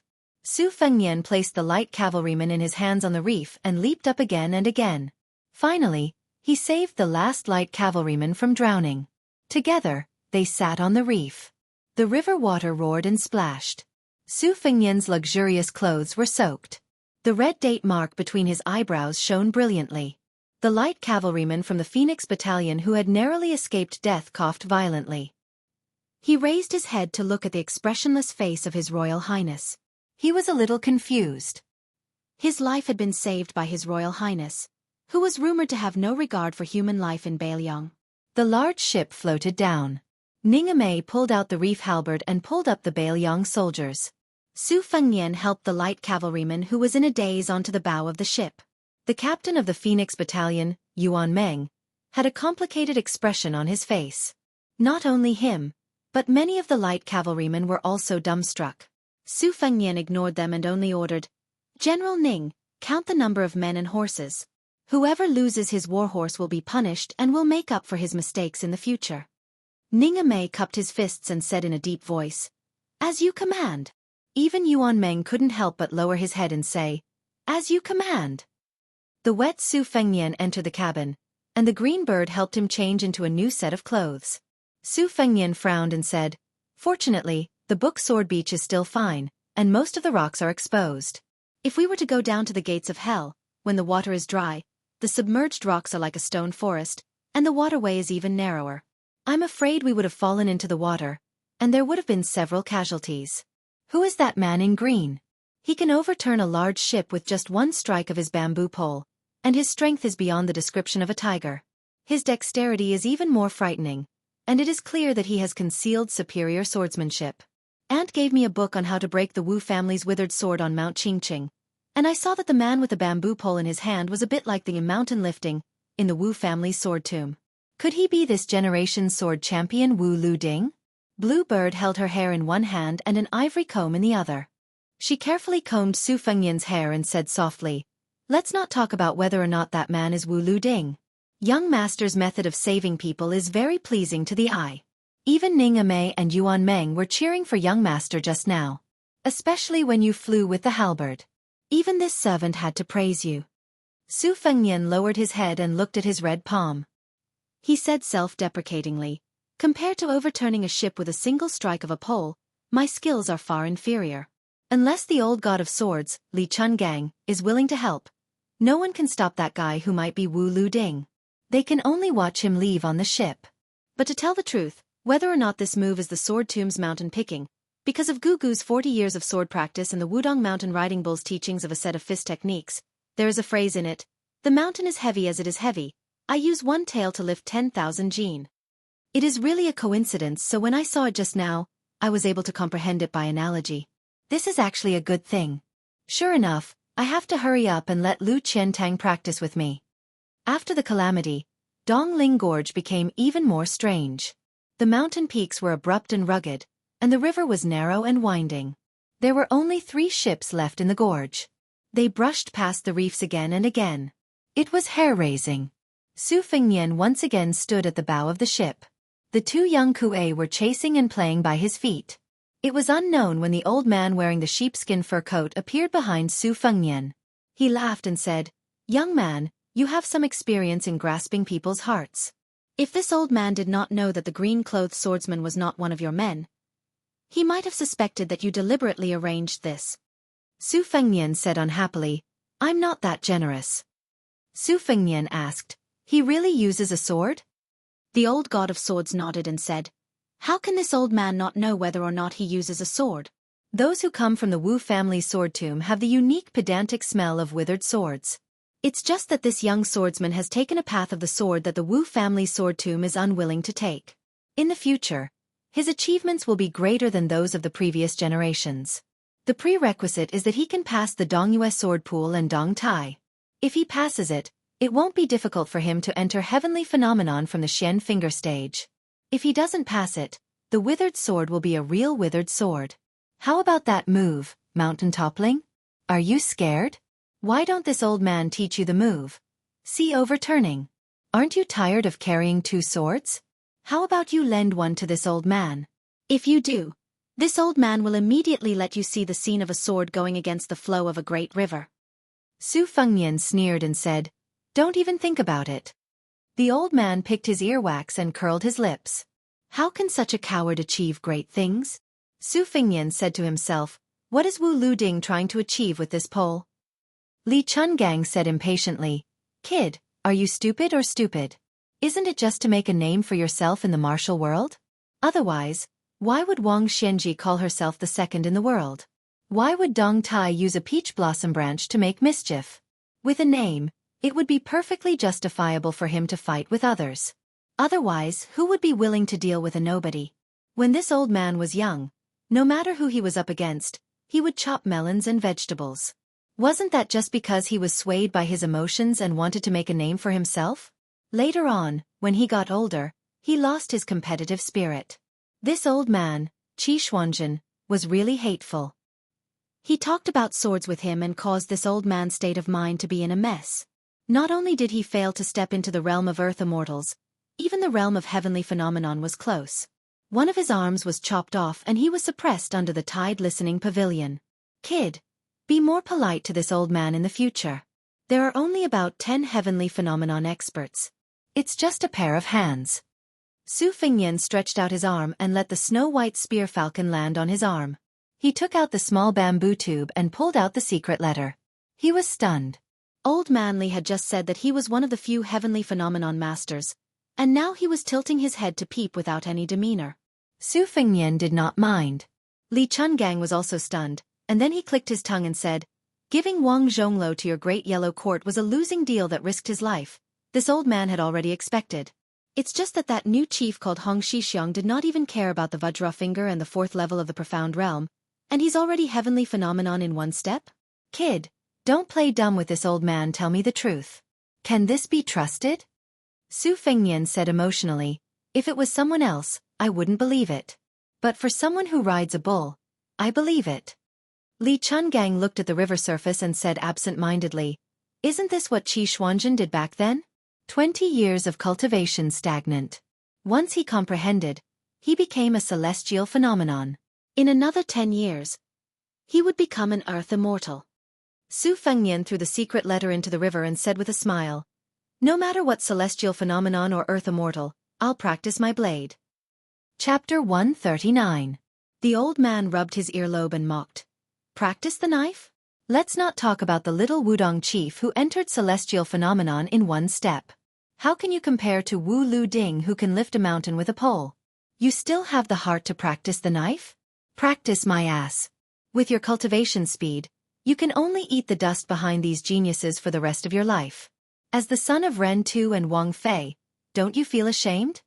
Su Fengnian smiled calmly and said, "What's there to be ashamed of? As long as the knife is in your hand, it's a mess. As long as you put in effort, there's nothing to complain about. How is Su Xiao a top martial arts master? Isn't it the same for the family business?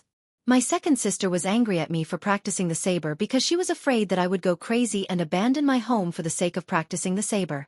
However, There are some things that can't be discussed on paper. The Xianxia Academy is the best example. Talking fast can only be a contest of strength between wise men.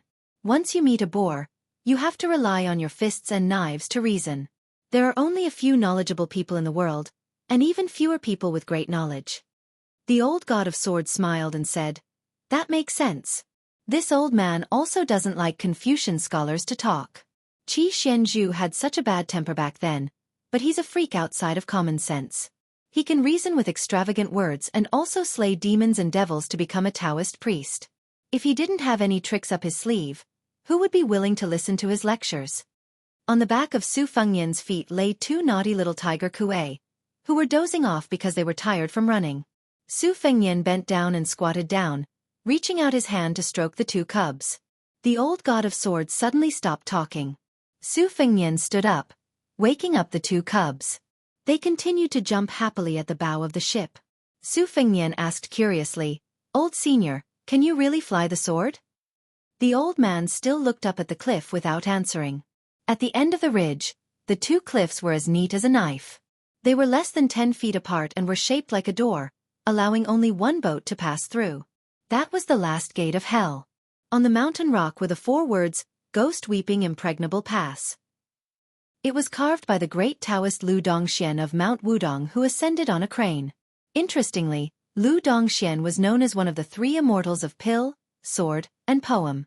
Not only was his swordsmanship superb, he was also a famous land sword immortal. At the same time, he was also proficient in alchemy. Many poems, but there were only 8 words calligraphy. Except Ghost Weeping Immortal Pass and Black Tortoise Rise. Both. And out of the gate of hell, the view suddenly opened up. The Yangtze River, Shu River, and Kanglin River converged. This was once the battlefield of the 3 kingdoms of spring and autumn. Since ancient times, it was a famous place where countless heroes fought. The river water changed from rapid to slow, and the river surface changed from narrow to wide. It was as if a lifetime had passed, falling from the netherworld to the world of the living, making people feel relaxed and happy. Su Fengnian saw Old Man Li, who wore a smelly sheepskin coat all year round, coming out of the gate of hell. He was still turning his head to look at the 4 words, "Ghost Whale's Impregnable Pass" on the cliff. He was a little sad. When this god of swords of the older generation in the Jianghu was not picking his feet, nose, or ear wax, especially when he was standing still and concentrating, Su Fengnian clearly remembered that he was Li Chun Gang. Even if his sword was broken and his arm was broken, he was still a celestial who once dominated the world of swordsmanship. He heard the old man murmur, "This old man did many ridiculous things when he was young. He entered Vajra at 16, Finger Mystery at 19, and reached Celestial Phenomenon at 24. He was known as a sword celestial talent that only appears once every 500 years. When he first appeared in the Jianghu, he stepped on the tower and crossed the river under the gaze of millions of spectators. When he was 24, he went to the Dongyue sword pool to challenge Wu Wei of the Plum Blossom Sword Sect. He humiliated that senior to the extreme and caused him to stretch his neck to commit suicide. When he was 36, he claimed that he was invincible in the world and that the other 4 grandmasters were just fishing for fame. Even if Wang Xiao, the green robe of Feng Du and the red armor of Fu Jiang joined forces, they would still be defeated by my sword. Later on, I did not lose to them, but lost to the junior Wang Xianji. She left Feng Du to find me. This silly woman purposely let me pierce her chest with my sword. In order to save her, I went to Mount Longhu and asked Qi Xuanzhen for the life-prolonging golden pill. However, before I reached the devil-slaying platform, she died. Before she died, she said that she did not want to live.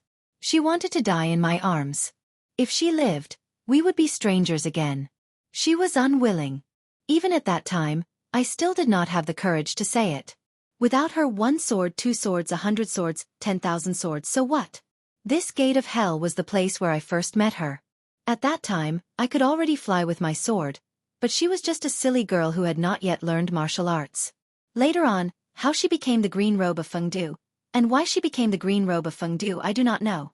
I only know that we will never meet again in this life. All kinds of glory and disgrace, all kinds of things, are like smoke in the wind. I like little Jiang because I feel sorry for her. She climbed the Lotus Peak and went down the devil-slaying platform. I learned from Qi Xuanzhen that she was the daughter of my enemy. Since she was unfortunate enough to meet me and could not kill me, she wanted to die in my hands. The most bitter is lovesickness, the furthest is yin and yang. Su Fengnian was speechless. All kinds of deeds of the sword god Li Chungang in the past were blurred in the past 40 years. Qi Xuanzhen had already ascended, Wang Xianji stayed in the martial emperor city and never left the Eastern Sea, the green robe of Fengdu was already dead, and the red armor talisman general seemed to have become a puppet. Those who were lucky enough to see the sword god of the older generation, even if they were still alive, were mostly old people in their 60s. It was just like the old saying of the sword immortal ancestor Lu, that all glory and splendor would become an illusion when sleeping until the second or third night watch. Thinking of 100 years later, no one would be an ancient person. Chapter 140. Li Chungang said self-deprecatingly, "When I was young, I wanted to be Ancestor Lu, which is exactly the same as Qi Xuanzhen. It's just that I liked Ancestor Lu's sword, while Qi Xuanzhen was Ancestor Lu's Dao. That's why I liked to use Ancestor Lu's flying sword to take people's heads, but I was scolded by Qi Xuanzhen." This old Taoist sat on the devil-slaying platform and said something about the two of them fighting, the upper part chopping off the neck and the lower part chopping off the liver and lungs. So what if the flying sword was 1,000 miles away? Listen, isn't this tone very arrogant?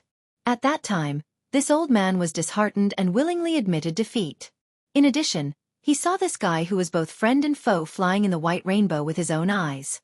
He really had nothing to say. At that time he felt that maybe he was wrong. Qi Xuanzhen had comprehended the longevity physique.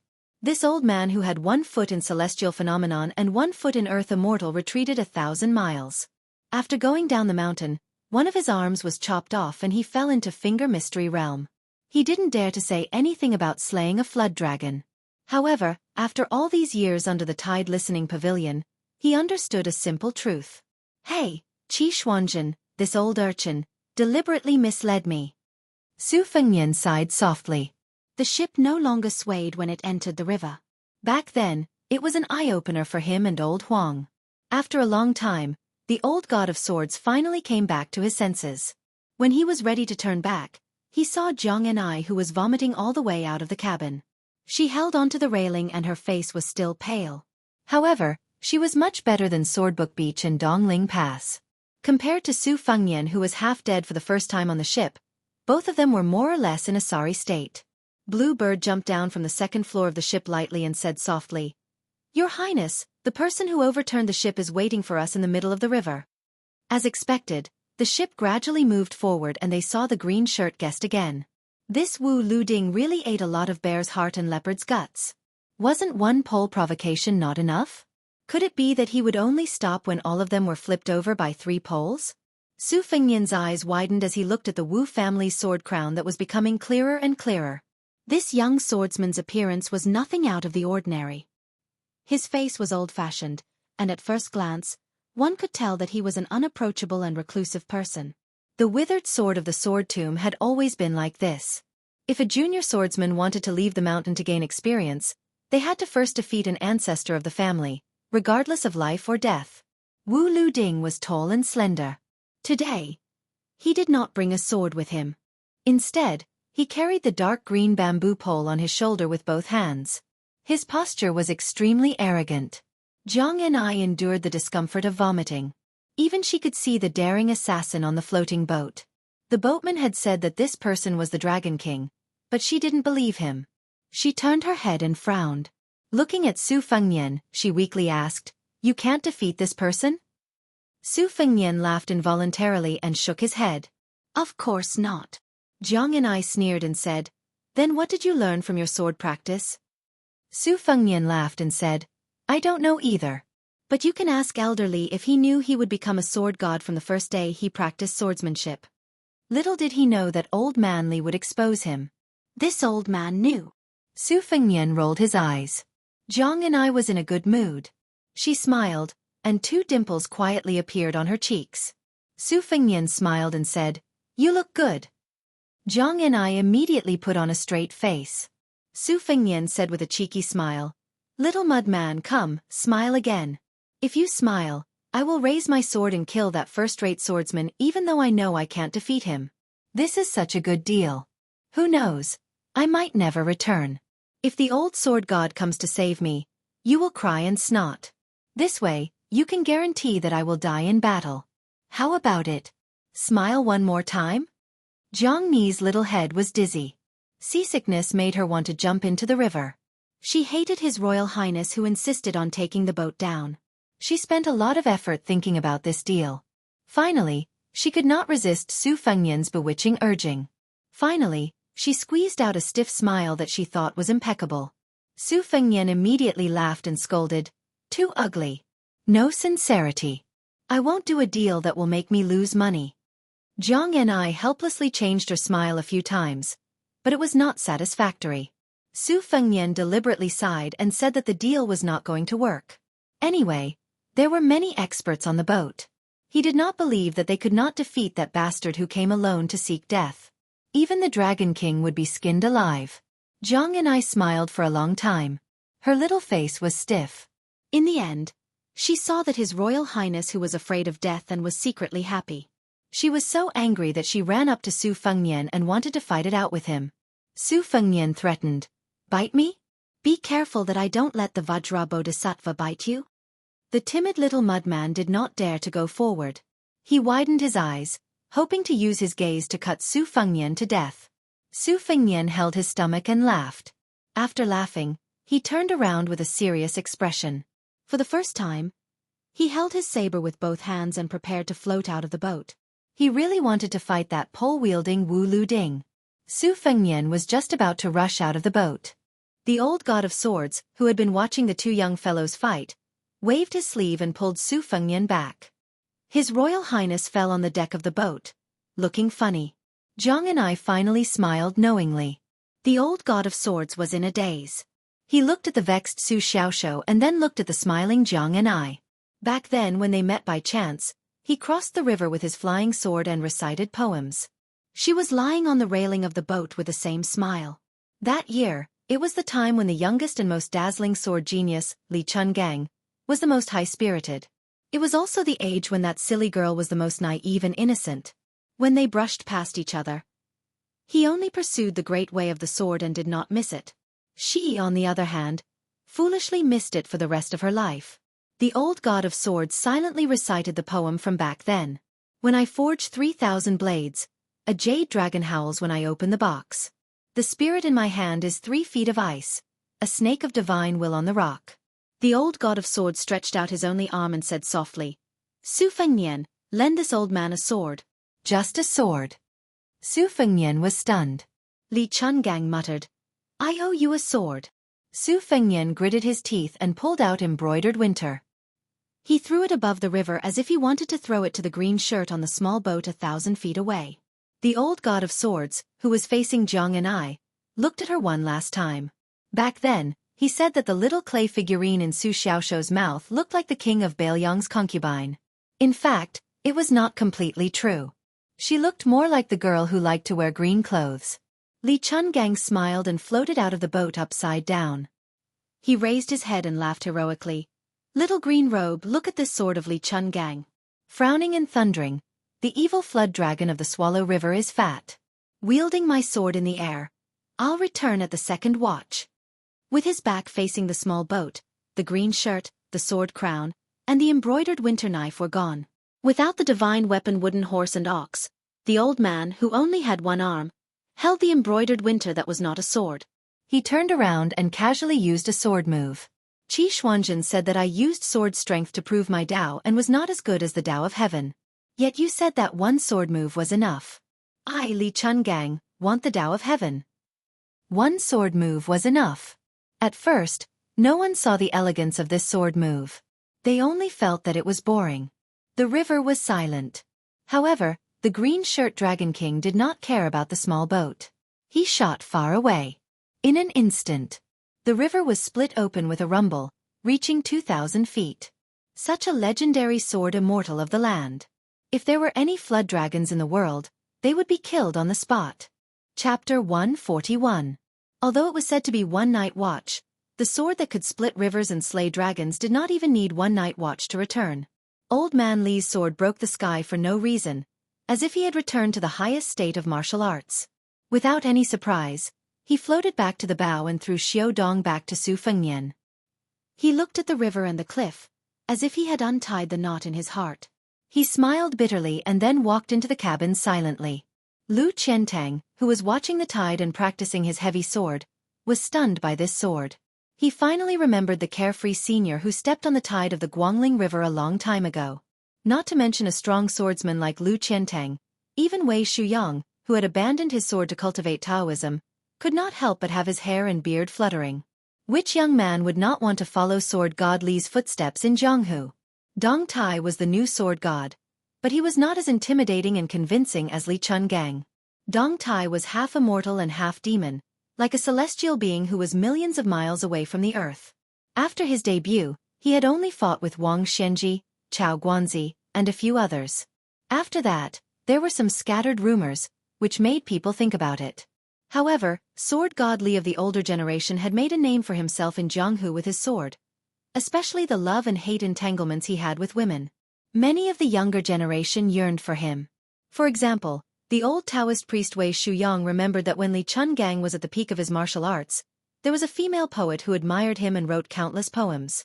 She praised Li Chungang for destroying the first peak of Zhongnan with his flying sword, said that the green snake in his sleeve was bold, and even said that his 3-foot spirit was like ancestor Lu, standing up for the heavens and the people.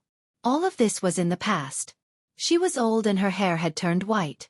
She had been buried in a lonely grave, but before she died, she did not forget to ask her descendants to burn her poems. When sword god Li was still in Jianghu, there were countless of her, who became the weak water, but he did not take any of them. Back then, there were many people and many things in Jianghu, just like them.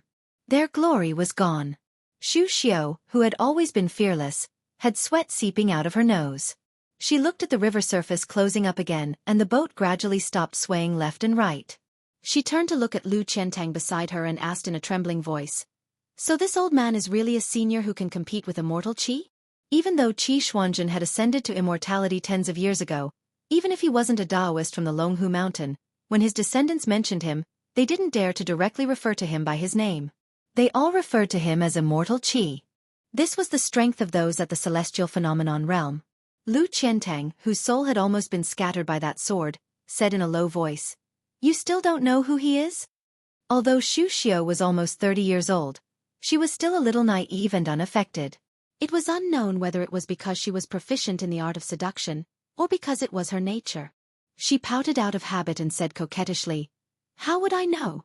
The senior can't be Dong Tai." Lu Qiantang was annoyed that the sword was so mysterious that he did not see any clues. In addition, this Dongyue swordsman had always disliked Xu Xiao's pretentious attitude, so his tone was a little heavier. "A southern barbarian is just a frog at the bottom of a well." Xu Xiao reached out and brushed her hair behind her ear. She tilted her head and smiled coquettishly. "Oh, Dongyue is not a barbarian land? That senior is so amazing that our sword god Lu thinks so highly of him?" Lu Qiantang turned his head gloomily. What kind of sword god was he? This woman from the southern barbarian land really wanted to taste the sharpness of the red cloud sword. Wei Shuyang, who happened to be beside the two, shook his head and did not say anything to persuade them. He went straight to His Royal Highness. Su Fengnian sat at the bow of the boat. He untied the double sabers and put them aside. He reached out and teased the Vajra and Bodhisattva. The two little guys' tongues were born with hooks. A light lick would leave a series of scratches on his hands. Su Fengnian could not stand the endless torment of the siblings. Not only was he slightly injured, but his ivory-white silk cuffs had already become ragged. He picked up the spring thunder saber and let the young Kuei King Kong hold it with its 4 claws. It was obvious that this male Kuei was more lively. Wei Shuyang could not stand and talk to His Royal Highness who was sitting. He sat cross-legged and said emotionally, "Your Highness, I was lucky enough to read Wudong's Deed of Thorough Comprehension in my old age. Today, I met old sword god Li's godly ability to cut 2,000 feet of the river. I have no regrets in this life." Su Fengnian smiled and said, "Grandpa Wei, tell me, is old man Li's sword referring to the celestial phenomenon or the celestial phenomenon?" Wei Shuyang shook his head and said, "It has the meaning of an earth immortal. I really don't dare to say that old sword god Li is the celestial phenomenon." Su Fengnian leaned against the wooden wall and joked, "Won't this sword be able to break through hundreds of armors? If 2 armies are facing each other and there are 3 or 4 old men Li who take the lead to attack, how can the battle be fought?" Wei Shuyang smiled and said, "Your Highness, how many sword gods have there been in Jianghu in the past 100 years? How many celestial phenomenon realm masters are willing to be bound by military law? Being trapped in the army is not suitable for cultivation." Su Fengnian nodded and said, "Indeed, who can trouble Wang Xianji Dong Tai to charge and break through the enemy's lines? During the Spring and Autumn War, I heard that the royal uncle of Western Shu who had outstanding swordsmanship did not hesitate to sacrifice himself to fight the enemy and killed 600 steel cavalry. However, he could not fight against the following steel cavalry and died in the crossbow formation. The Jianghu of martial artists is like the Yangtze River from before. Under the water, there are hidden reefs and teeth protruding. On the water, there are peaks competing with each other. As for who can be as unreachable as Lu Dongxian, it is even more of a skill." And the army, which was all for the sake of war, became the vast body of water that we were in. Hundreds of rivers and thousands of streams converged. Unless it was a famous general like Su Shao who became a lonely island. Otherwise, no matter how capable you were, you would fall under the thousands of troops. Before Su Shao led the army to trample on the pugilistic world, martial artists and soldiers despised each other. It could not be said that they were superior. Now, the pugilistic world really did not have the confidence to challenge the army. Mount Longhu was conferred the title of the chief of the world's Taoist sections. The two Zen temples produced a black-clothed monk who was friends with His Majesty. Only then was the decline of Buddhism restored. The three sects of Confucianism, Buddhism and Taoism continued to be a tripartite balance of forces. The masters of these three sects strive to appear in the world.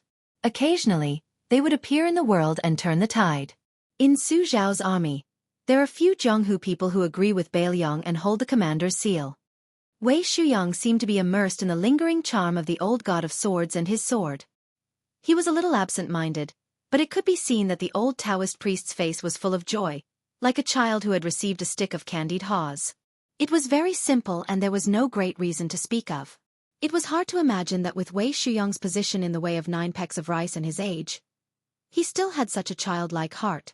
No matter how down and out Li Chuangong's appearance was, Wei Shuyang was only concerned about the 3 swords. The water droplets formed a line to break the water armor, the small umbrella as the sword, the immortal kneeled down with one sword, and today's fairy sword. In the old Taoist priest's opinion, it was truly worthy of the poetic comment of a bold green snake on the sleeve. It was no wonder that as long as the world was not peaceful, the Jianghu would not be peaceful. It was because everyone wanted to be like Lu Dongxian and Li Chungang who met with injustice and found peace. Jiang Anai was not confident that he could win against the 2 young strange beasts. He felt that the scenery of the river that he was obsessed with before was not so beautiful anymore. He returned to the cabin discouraged and saw old man Li sitting on the chair without saying a word. While he was half asleep and half awake, Jiang Anai picked up a secret manual and looked at it absent-mindedly for a while. He asked softly, "Are you planning to teach him how to use the sword?" Li Chungang raised his eyelids and laughed. "There's no harm in teaching him a few small tricks. This old man is nice to him. Isn't it so that you won't be bullied?"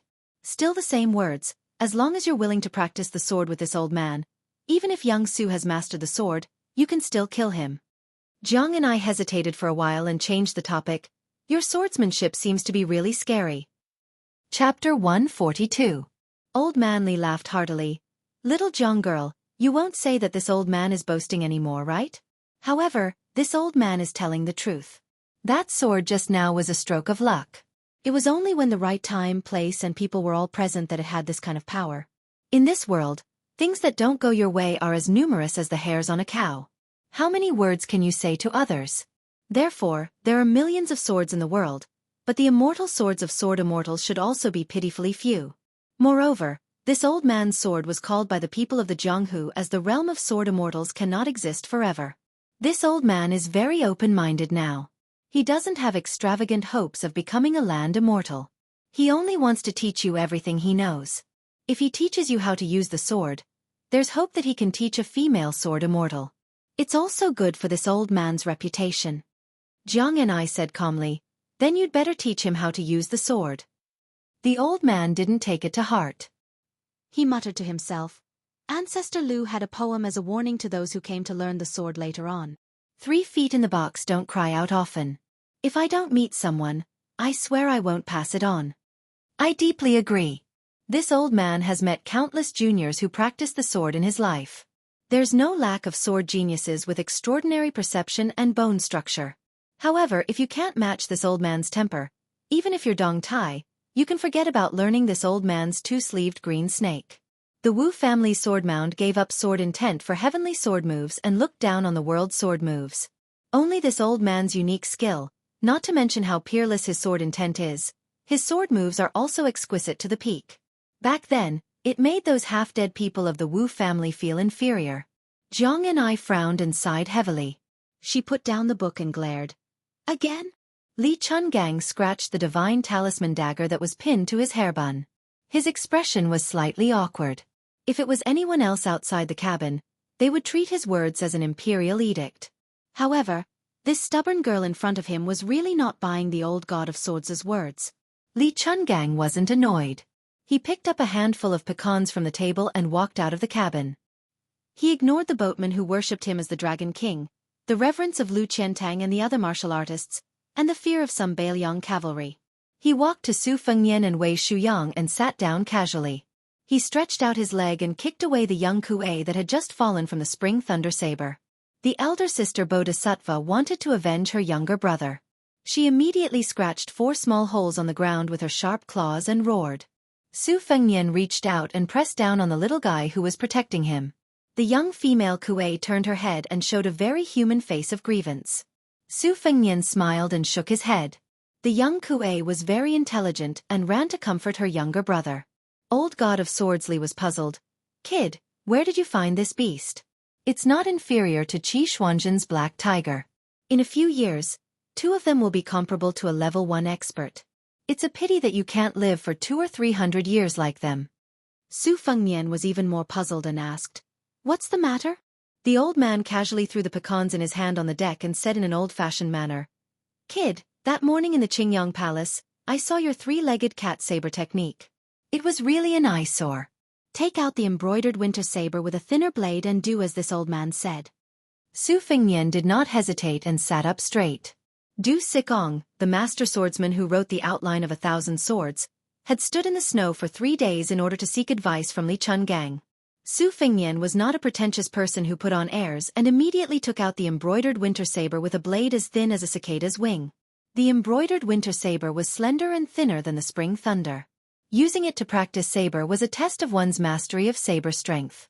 A slight difference in saber strength would result in a huge deviation. Later, White Fox lent him the spring thunder. Presumably, half of it was because she saw through Su Fengnian's deliberate concealment of the left-hand saber, and the other half was because the spring thunder was more suitable for the overbearing heavy saber.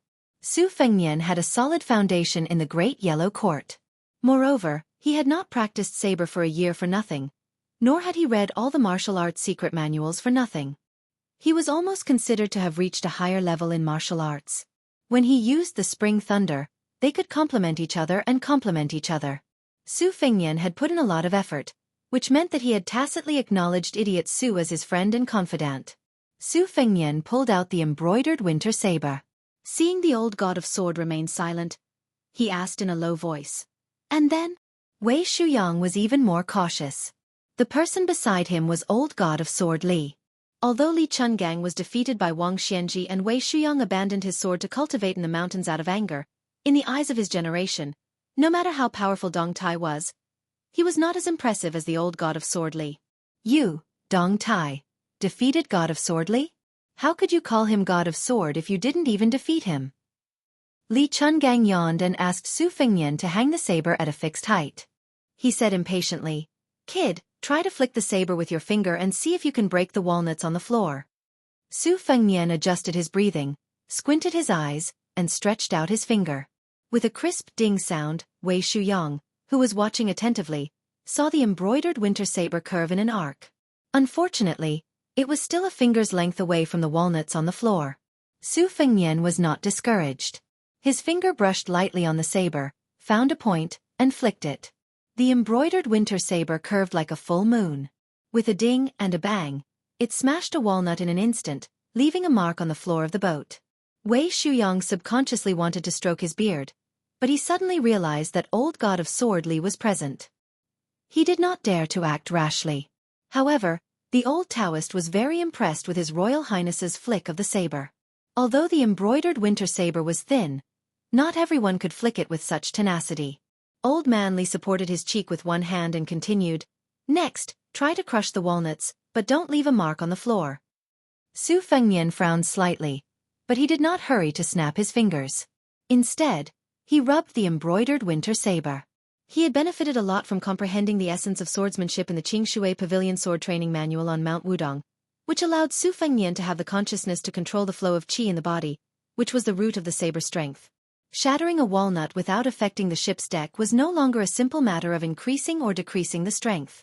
It was the same as a master of swordsmanship, who seemed to easily stab with his sword but contained countless complicated sword moves. Sweeping the saber and accumulating strength, it was important to know when and where to explode, how much to explode, how heavy or heavy. These were all profound knowledge that gave Su Fengnian a headache. Su Fengnian did not snap his fingers, so the old man was still holding his chin, calm and unruffled. He pinched a walnut with 2 fingers and threw it in front of his eyes. He gently sucked it into his mouth and said vaguely, "Kid, hurry up. I don't have time to watch you daze." Su Fengnian smiled bitterly. He collected his thoughts and flicked his finger. The curve was still full and had a mysterious beauty. The walnut shattered, but there was a slight mark on the floor. He flicked his blade several times and it was the same. The old god of swords said with disdain, "You read the 1,000 Swordgrass Compendium for nothing. Is this how you listen to books?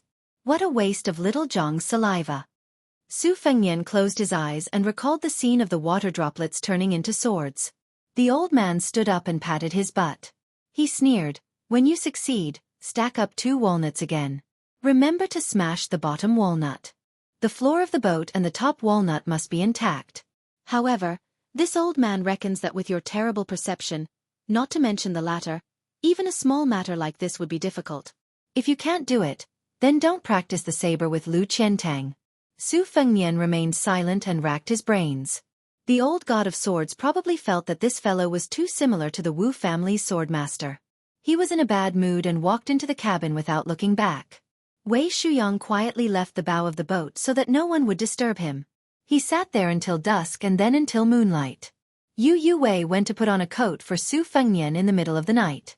Su Fengnian only pointed at the shattered walnuts on the floor.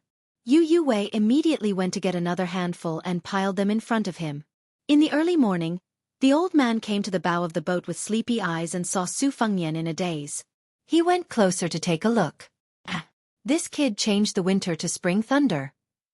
And on the floor in front of him, there were 3 walnuts. Several red carps leaped out of the river. This was a common sight in large rivers. The old god of swords turned and left. After walking far away, he muttered to himself, "Good kid, the carp has jumped over the dragon's gate. I made a mistake this time." However, this old man wants to see how many times you can jump over the next 10 years. Chapter 143. The 2 young Kuei were curled up and sleeping soundly at Su Fengnian's feet, looking charmingly naive. They were easy to raise and could easily be thrown into the river to feed on the carps in the river. When they were done eating and playing, they stretched out their oars and easily boarded the boat with their hook-like claws. Su Fengnian, who was about to get up, looked up and saw the old god of swords walking back. Su Fengnian had a good memory, so good that Su Weisheng said that his only advantage was that he could remember things. He could read 10 lines at a glance and almost never forget anything he saw. Wudong's previous chief Wang Zhongluo's De Huang Ting formula, Bull Rider's deed of thorough comprehension, Qingshui Pavilion sword training record, 7 or 8 books of the Jade Pillar mental cultivation method, Du Xizong's 1,000 Swords Grass Compendium, Forbidden Villa's whale killing sword, and the 3 secret manuals of the Qingyang Palace. He had read a lot of them after climbing up and down the tide listening pavilion for so many years, but unfortunately, most of them were careless and not attentive. Su Fengnian had a particularly deep memory of them. However, when he was practicing the blade, the white-haired old man only led this Su Fengnian of His Royal Highness over the threshold before laughing out loud. Later in the Qingyang Palace, his aunt suggested that Su Fengnian first practice 50 moves to the peak, which could be considered a small path to success. But here came the problem. Su Fengnian had not reached the second pin, so he could not assess the hundreds and thousands of martial arts in the world from a strategically advantageous position. He read too many books, which instead became a hindrance to his cultivation. Until Li Chungang came up with the difficult problem of breaking walnuts with a flick knife. It was like tearing a thin crack in the fog. Su Fengnian was no stranger to this problem. When state preceptor Li Yishan taught Su Fengnian the 15 ways of Zongjing, he liked to use his new Go rules to break them.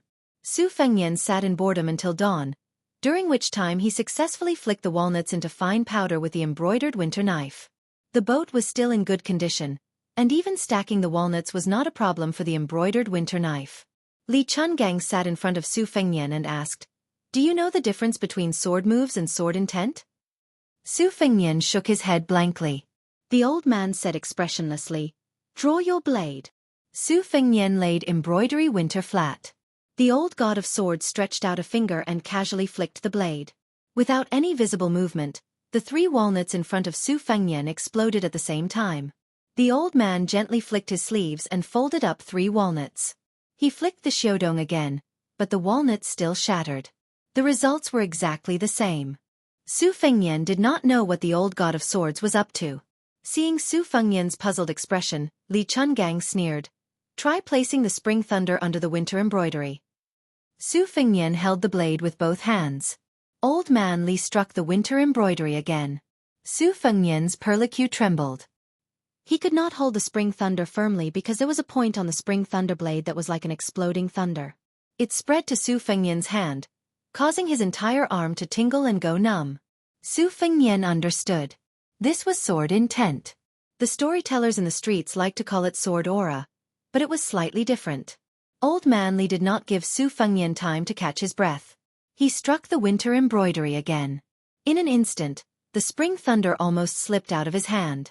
The blade on the right suddenly slid towards Su Fengnian's chest. It was only a hair's breadth away, but the old god of swords had pinched the spring thunder with 2 fingers. The winter embroidery blade did not move at all. Su Fengnian was shocked.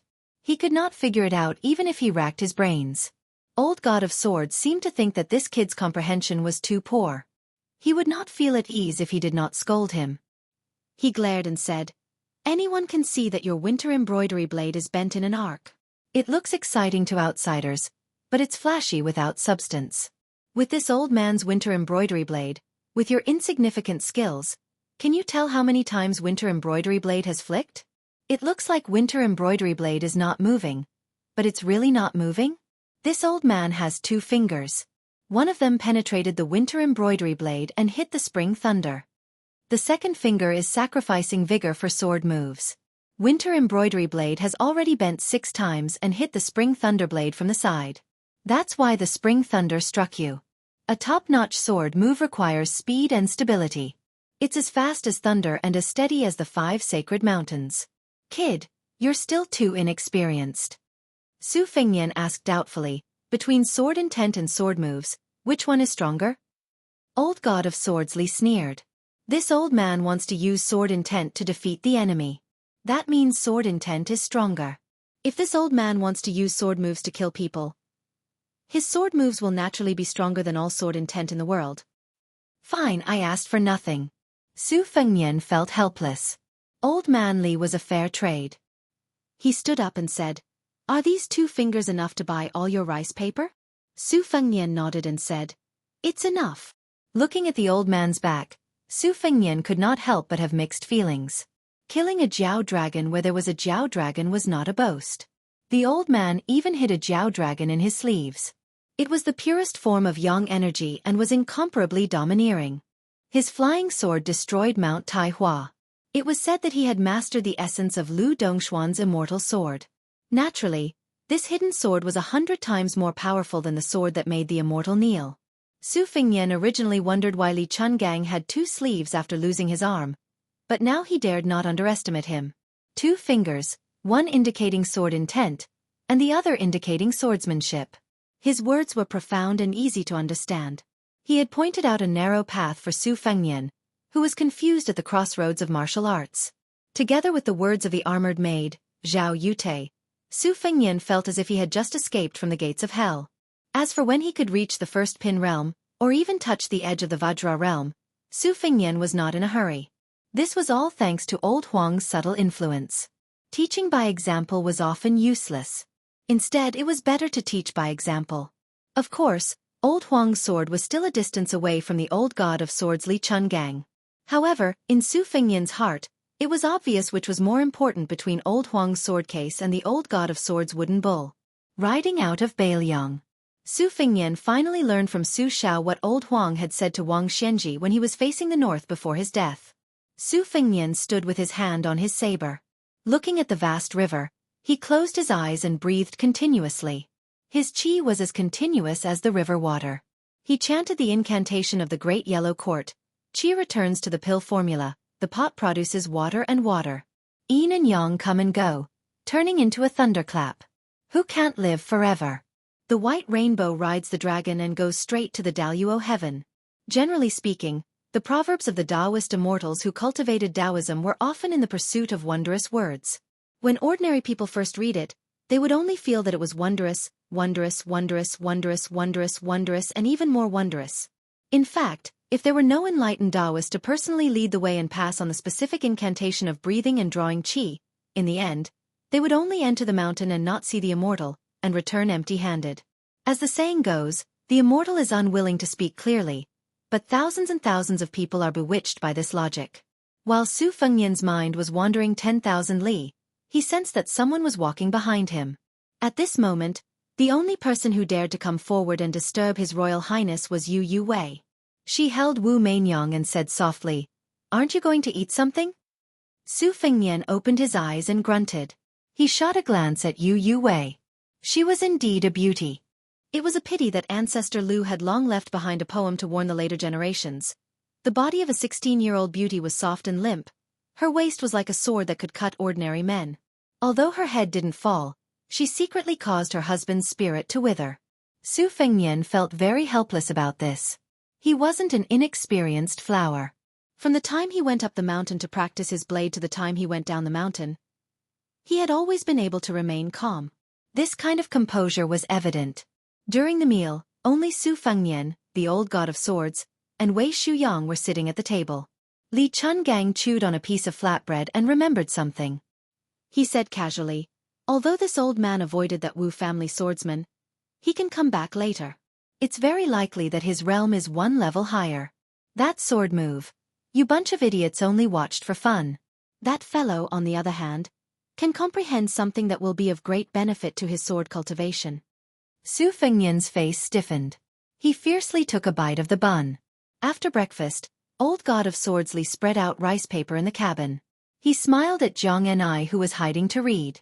"Come, Jiang girl. It's fine if you don't want to learn the sword, but this old man can teach you calligraphy." Calligraphy? Jianghu liked it. Otherwise, she wouldn't have secretly used a branch to scribble on the ground in Bailiang Palace. However, the old man held the brush with one hand. His demeanor completely changed. He was still smiling. "But remember, I'll teach you calligraphy. You can watch, but you're not allowed to learn." Jianghu didn't take it to heart. She only grunted softly. Su Fengnian asked Blue Bird to warm a pot of yellow wine and sat alone. That year at the top of Martial Emperor's city wall, Old Huang didn't fall even after death. Beside him was the second in the world, Wang Xianji. Old Huang only faced north and said, "Come, serve the young master some wine." Chapter 144. 3 big ships entered the lake from the river. The 800 miles of Spring Lake was vast and misty. This lake could hold 6 rivers, and it had always been a place for military strategists to fight to the death. Su Fengnian stood at the bow of the ship and explained the geography of Spring Lake to Yu Wei.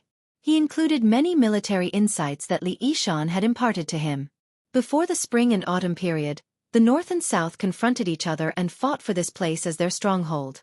By controlling the Spring Lake, they could sail down the east and conquer the world like a lion hunting a rabbit. In the past, when the north wanted to drink the horses of the southeast, or when the south wanted to send troops to the north, they had to pass through the 800 miles of Spring Lake, 3 cities, 3 passes and 3 mountains. The 3 cities were the most important: Xiangfan, Xingyang, and Wuling. In terms of the world, Xiangfan was the most important.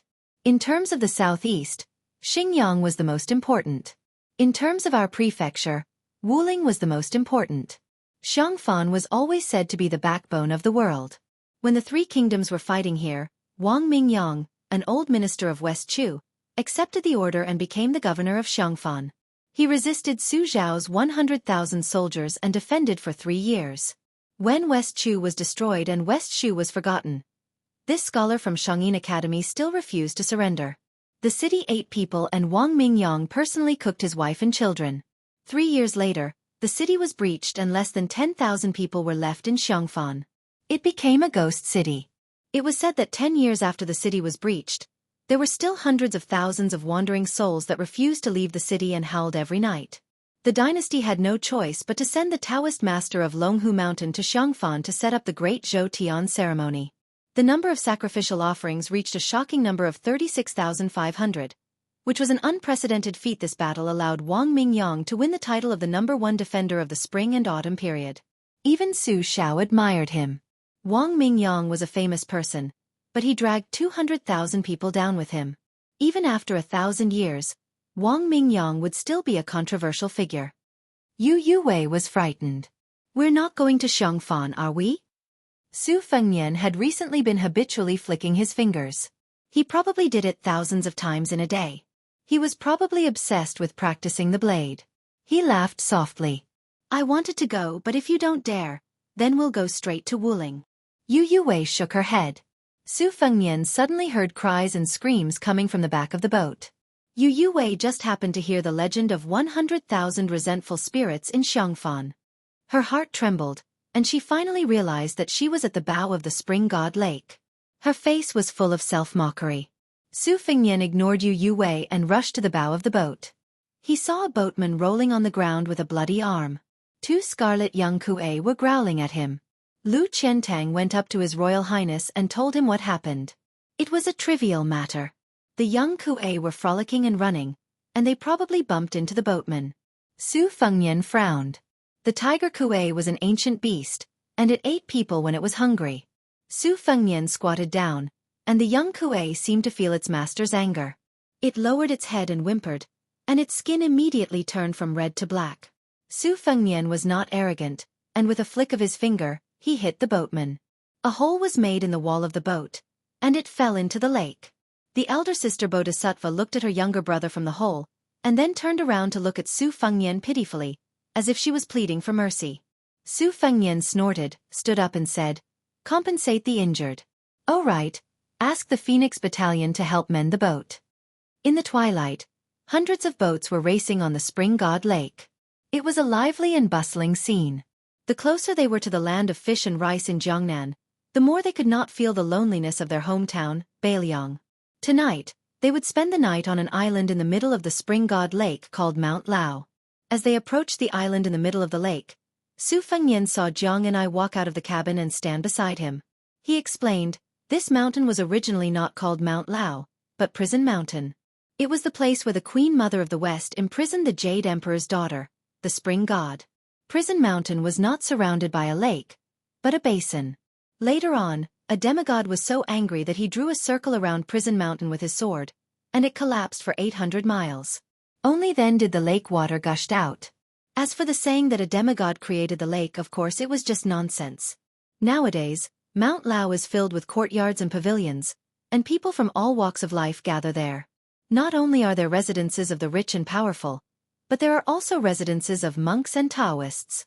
There are also a few remnants of the fallen country who have been imprisoned on the island. There are also a lot of shops. When you get on the island, you can pick something that catches your eye. Jianghu stretched out his hand. Su Fengnian was stunned for a moment and asked, "What?" Jianghu said stiffly, "Silver." Su Fengnian laughed and said, "All right, you've already earned a few hundred taels of silver. How much do you want to take? But let me remind you, if you mention my name, who would dare to ask you for money? Why waste the manuals that you've worked so hard to earn?" Jianghu sneered and said, "Do you think I'm a robber like you?" Su Fengnian was amused and said with a smile, "Then how much do you want? A few hundred taels of silver? Or I can just give you a few thousand taels of gold on credit.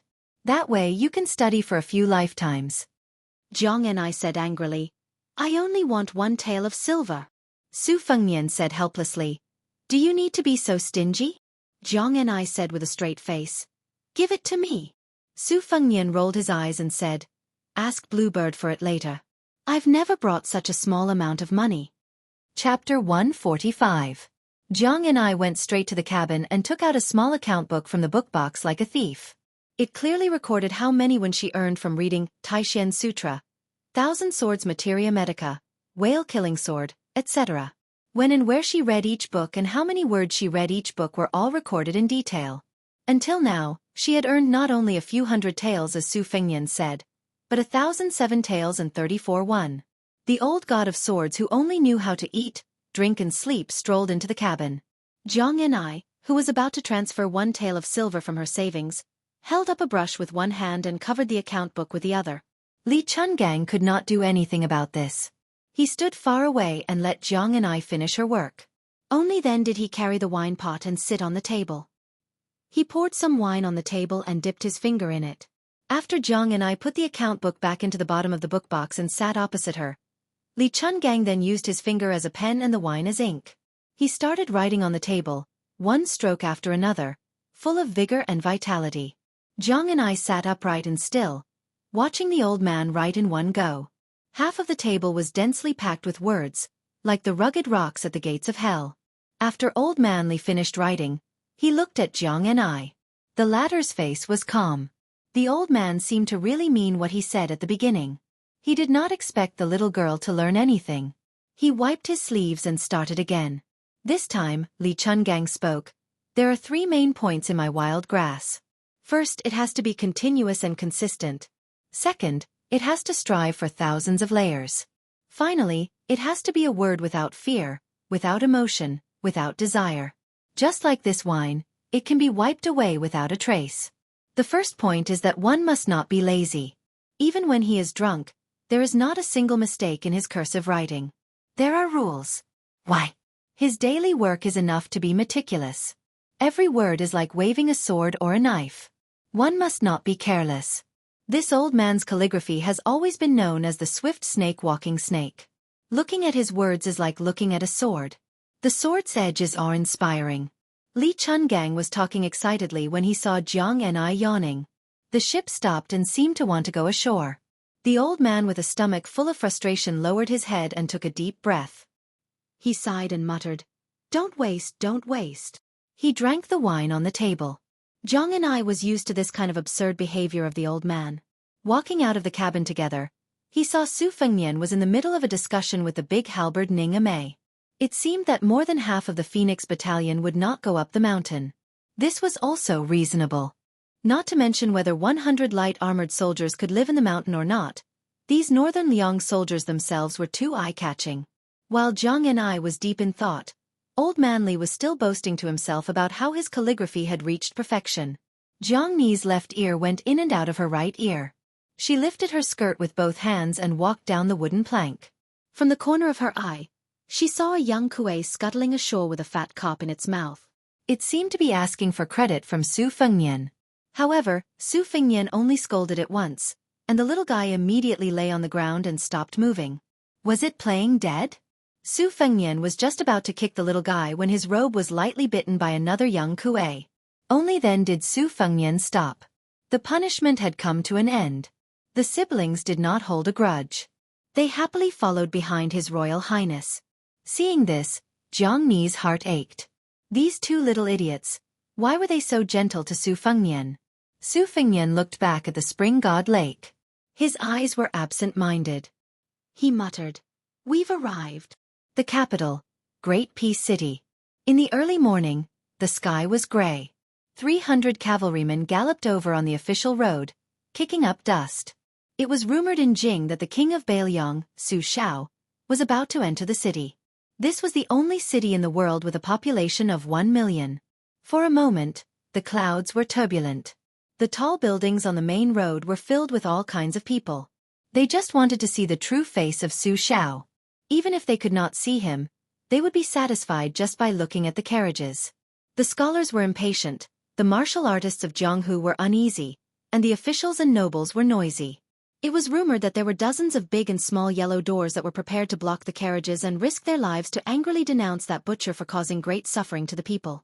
They were going to curse him for destroying the seeds of more than half of the scholars in the world. There were also rumors that there were countless Wulin heroes that were preparing to assassinate him. Even the storytellers were repeating the same old tune in the tea houses, talking about the spring and autumn war. The ear-piercing cries of cicadas rang out from countless branches in Jing. There were 4 holes in the gates of Great Peace City. All the unrelated people inside and outside the gates had been cleared out by the guards of the city gates. When the approaching cavalrymen created a roar that was 100 times louder than the cries of cicadas, when the people at the gates and on the city walls saw the bright red King Su flag, the morning that had been full of life immediately became suffocating. The cavalrymen slowly stepped through the city gates. Other than the sound of the hooves, the entire capital seemed to become silent. On the main road of the imperial palace, the spectators who had taken up good positions couldn't help but hold their breaths. When the cavalrymen moved further and further away, they looked at each other like they were relieved of a great burden. The dust had settled. 2 people came from outside the city gates. One of them was an old monk dressed in black robes. He had triangular eyes and a vicious appearance. He was like an old and sick tiger, but his expression was indifferent. The other person had a hunchback and a slight limp. He was dressed in the attire of an ordinary rich man. He raised his head to look at the city walls and smiled slightly. Then he walked through the city gates through the side hole with the black-robed old monk and some peddlers and servants who were doing business in the morning. Occasionally, there would be gazes on the old monk. The black-robed monk did not look like a benevolent monk. However, he was so old that the passers-by only glanced at him a few more times before not paying attention. As to the old man beside the old monk, he did not attract any attention. Great Peace City was the most virtuous city in the world. Even the common people in the streets claimed to have seen some great general or scholar. Who would be willing to look at a hunchbacked old man? Passing through the side hole of the city gates, the rich man and the black-robed old monk slowly walked forward. The rich man put his hands behind his back and chuckled. "Bald Donkey Yang, of the millions of people in Jing, you are the only friend I have." The withered old monk said softly, "If you do not touch my head, I am your friend." The rich man said that there were 2 things in the world that could not be touched. Old tigers but could not be touched, and the other was this Yang Taisui's head could not be touched. But even though he said this, he impolitely reached out to touch the old monk's bald head. The old monk did not stop him and only sighed. The rich man rubbed the black-robed old monk's bald head and roared with laughter. The black-robed old monk had an indifferent expression. This head. Xianxia had touched it in the past, and then half of the top of the lotus had collapsed. Chapter 146. The old monk in black was named Yang Taisui. He was born in Dongyue's top aristocratic family, Yang Taisui. He was studious since he was a child and read hundreds of books. When he was 13, he shaved his head and became a monk. He read the classics of Confucianism, Buddhism, and Taoism, and was especially good at yin-yang divination. Although he was a monk, he learned Taoism and military theory from the Taoist of Qingshu Temple. When he was 24, he traveled to Mount Longhu and was reprimanded by the great Zhenren Qi Xian. Yang Taisui was not angry but happy. Later, he was recommended to serve the crown prince in the capital. When the world was settled, the old monk who liked to wear black declined the title of imperial advisor and studied Buddhism in Yongfu Temple. He had already cut ties with his family and had no connection with the nobles. Under the western wall, he tried to persuade Su Xiao not to kill Feng Xiaoli, but it was to no avail. Rumor had it that he cut ties with Su Xiao. In the past 10 years, he lamented the chaos of Zen Buddhism and its unclear purpose. He created a perfect theory and wrote the 8 original meanings, and Vanquish and Save Lu Sutra, but he did not participate in any Buddhist debate. He called himself Old Monk Zhang. He had helped the country build, but he was willing to be lonely and only served as a study assistant for the crown prince's grandson. 3 years ago, he resigned as the Yongfu Temple's master recorder and traveled alone. Today, he appeared in Tai and city only to escort the king of Bailiang into the capital.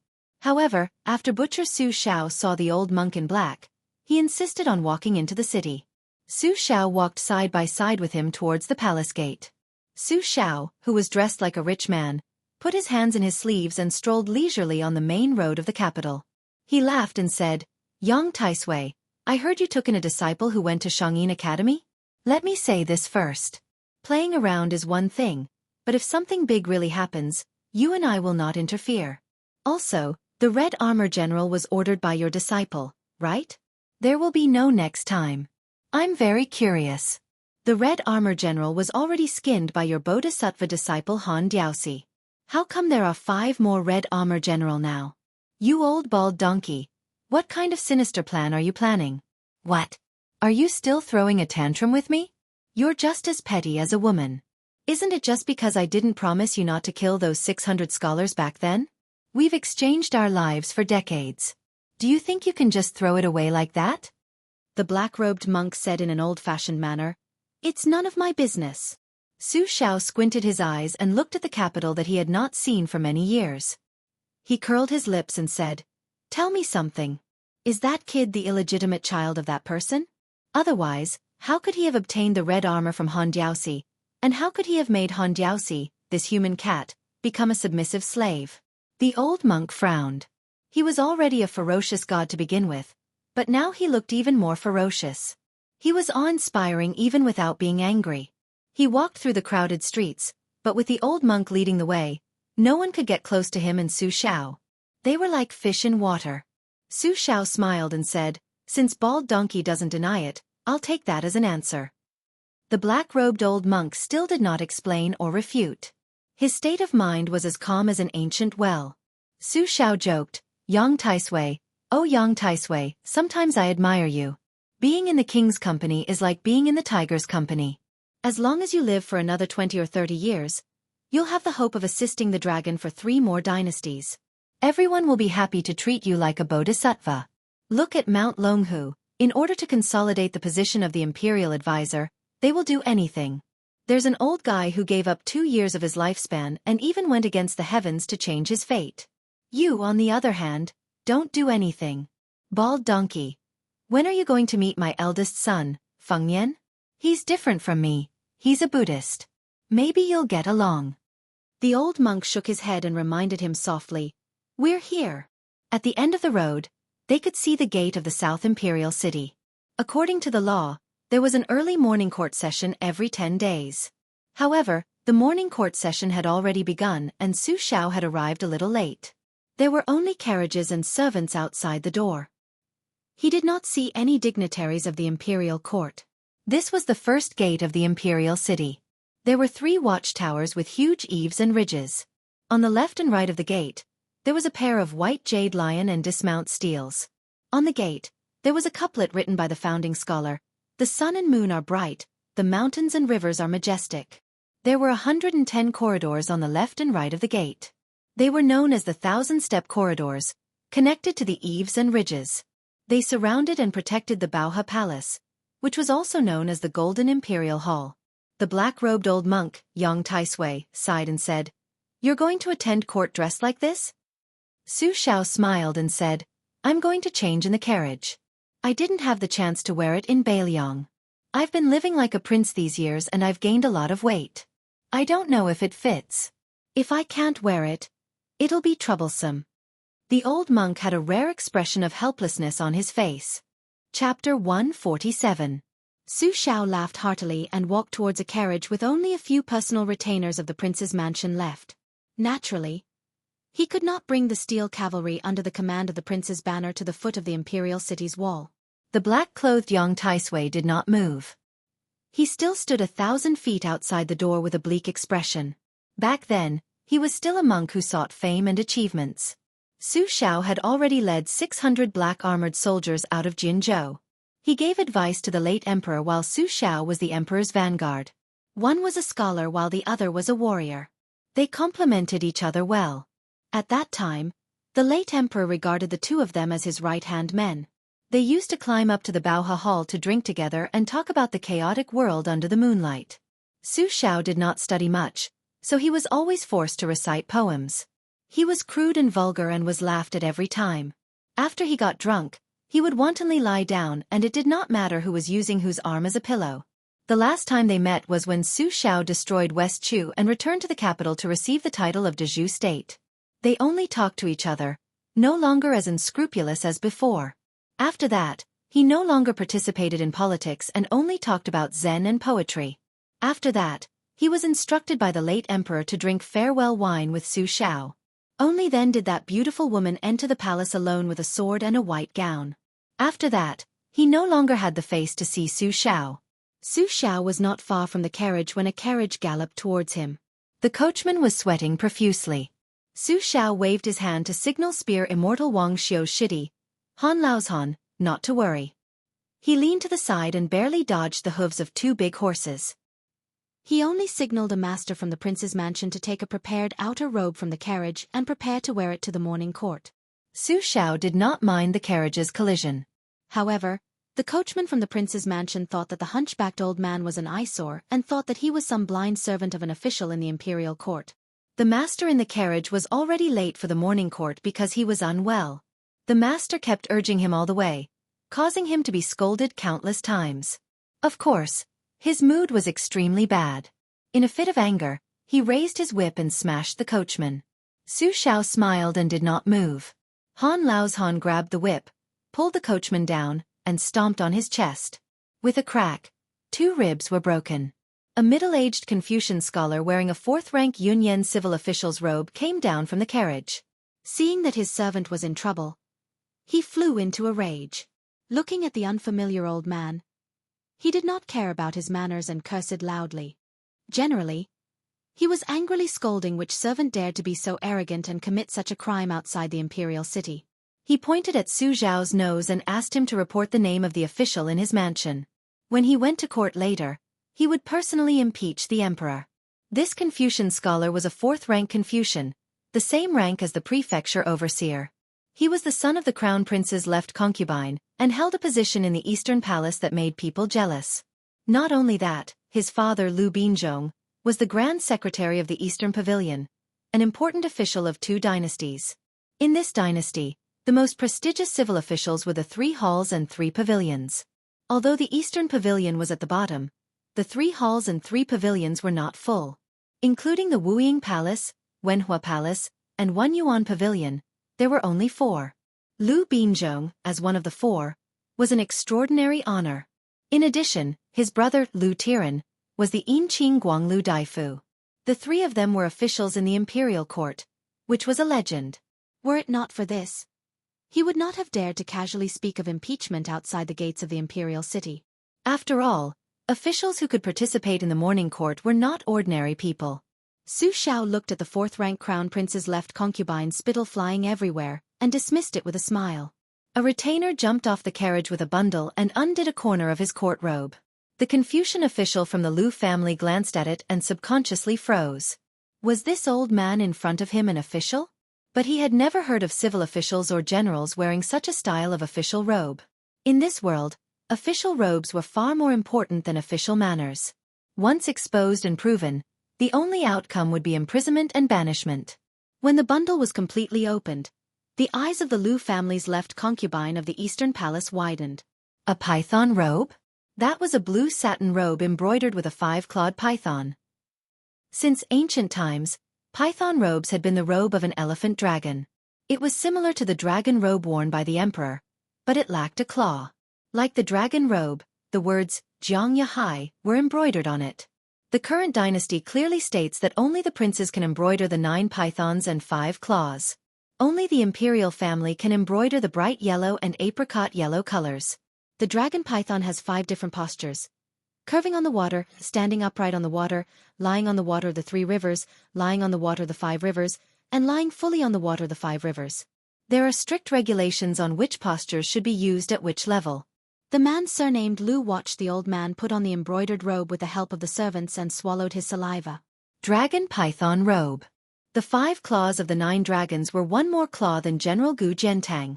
The material of blue satin meant that he wasn't a member of the royal family. Was he a prince with a different surname?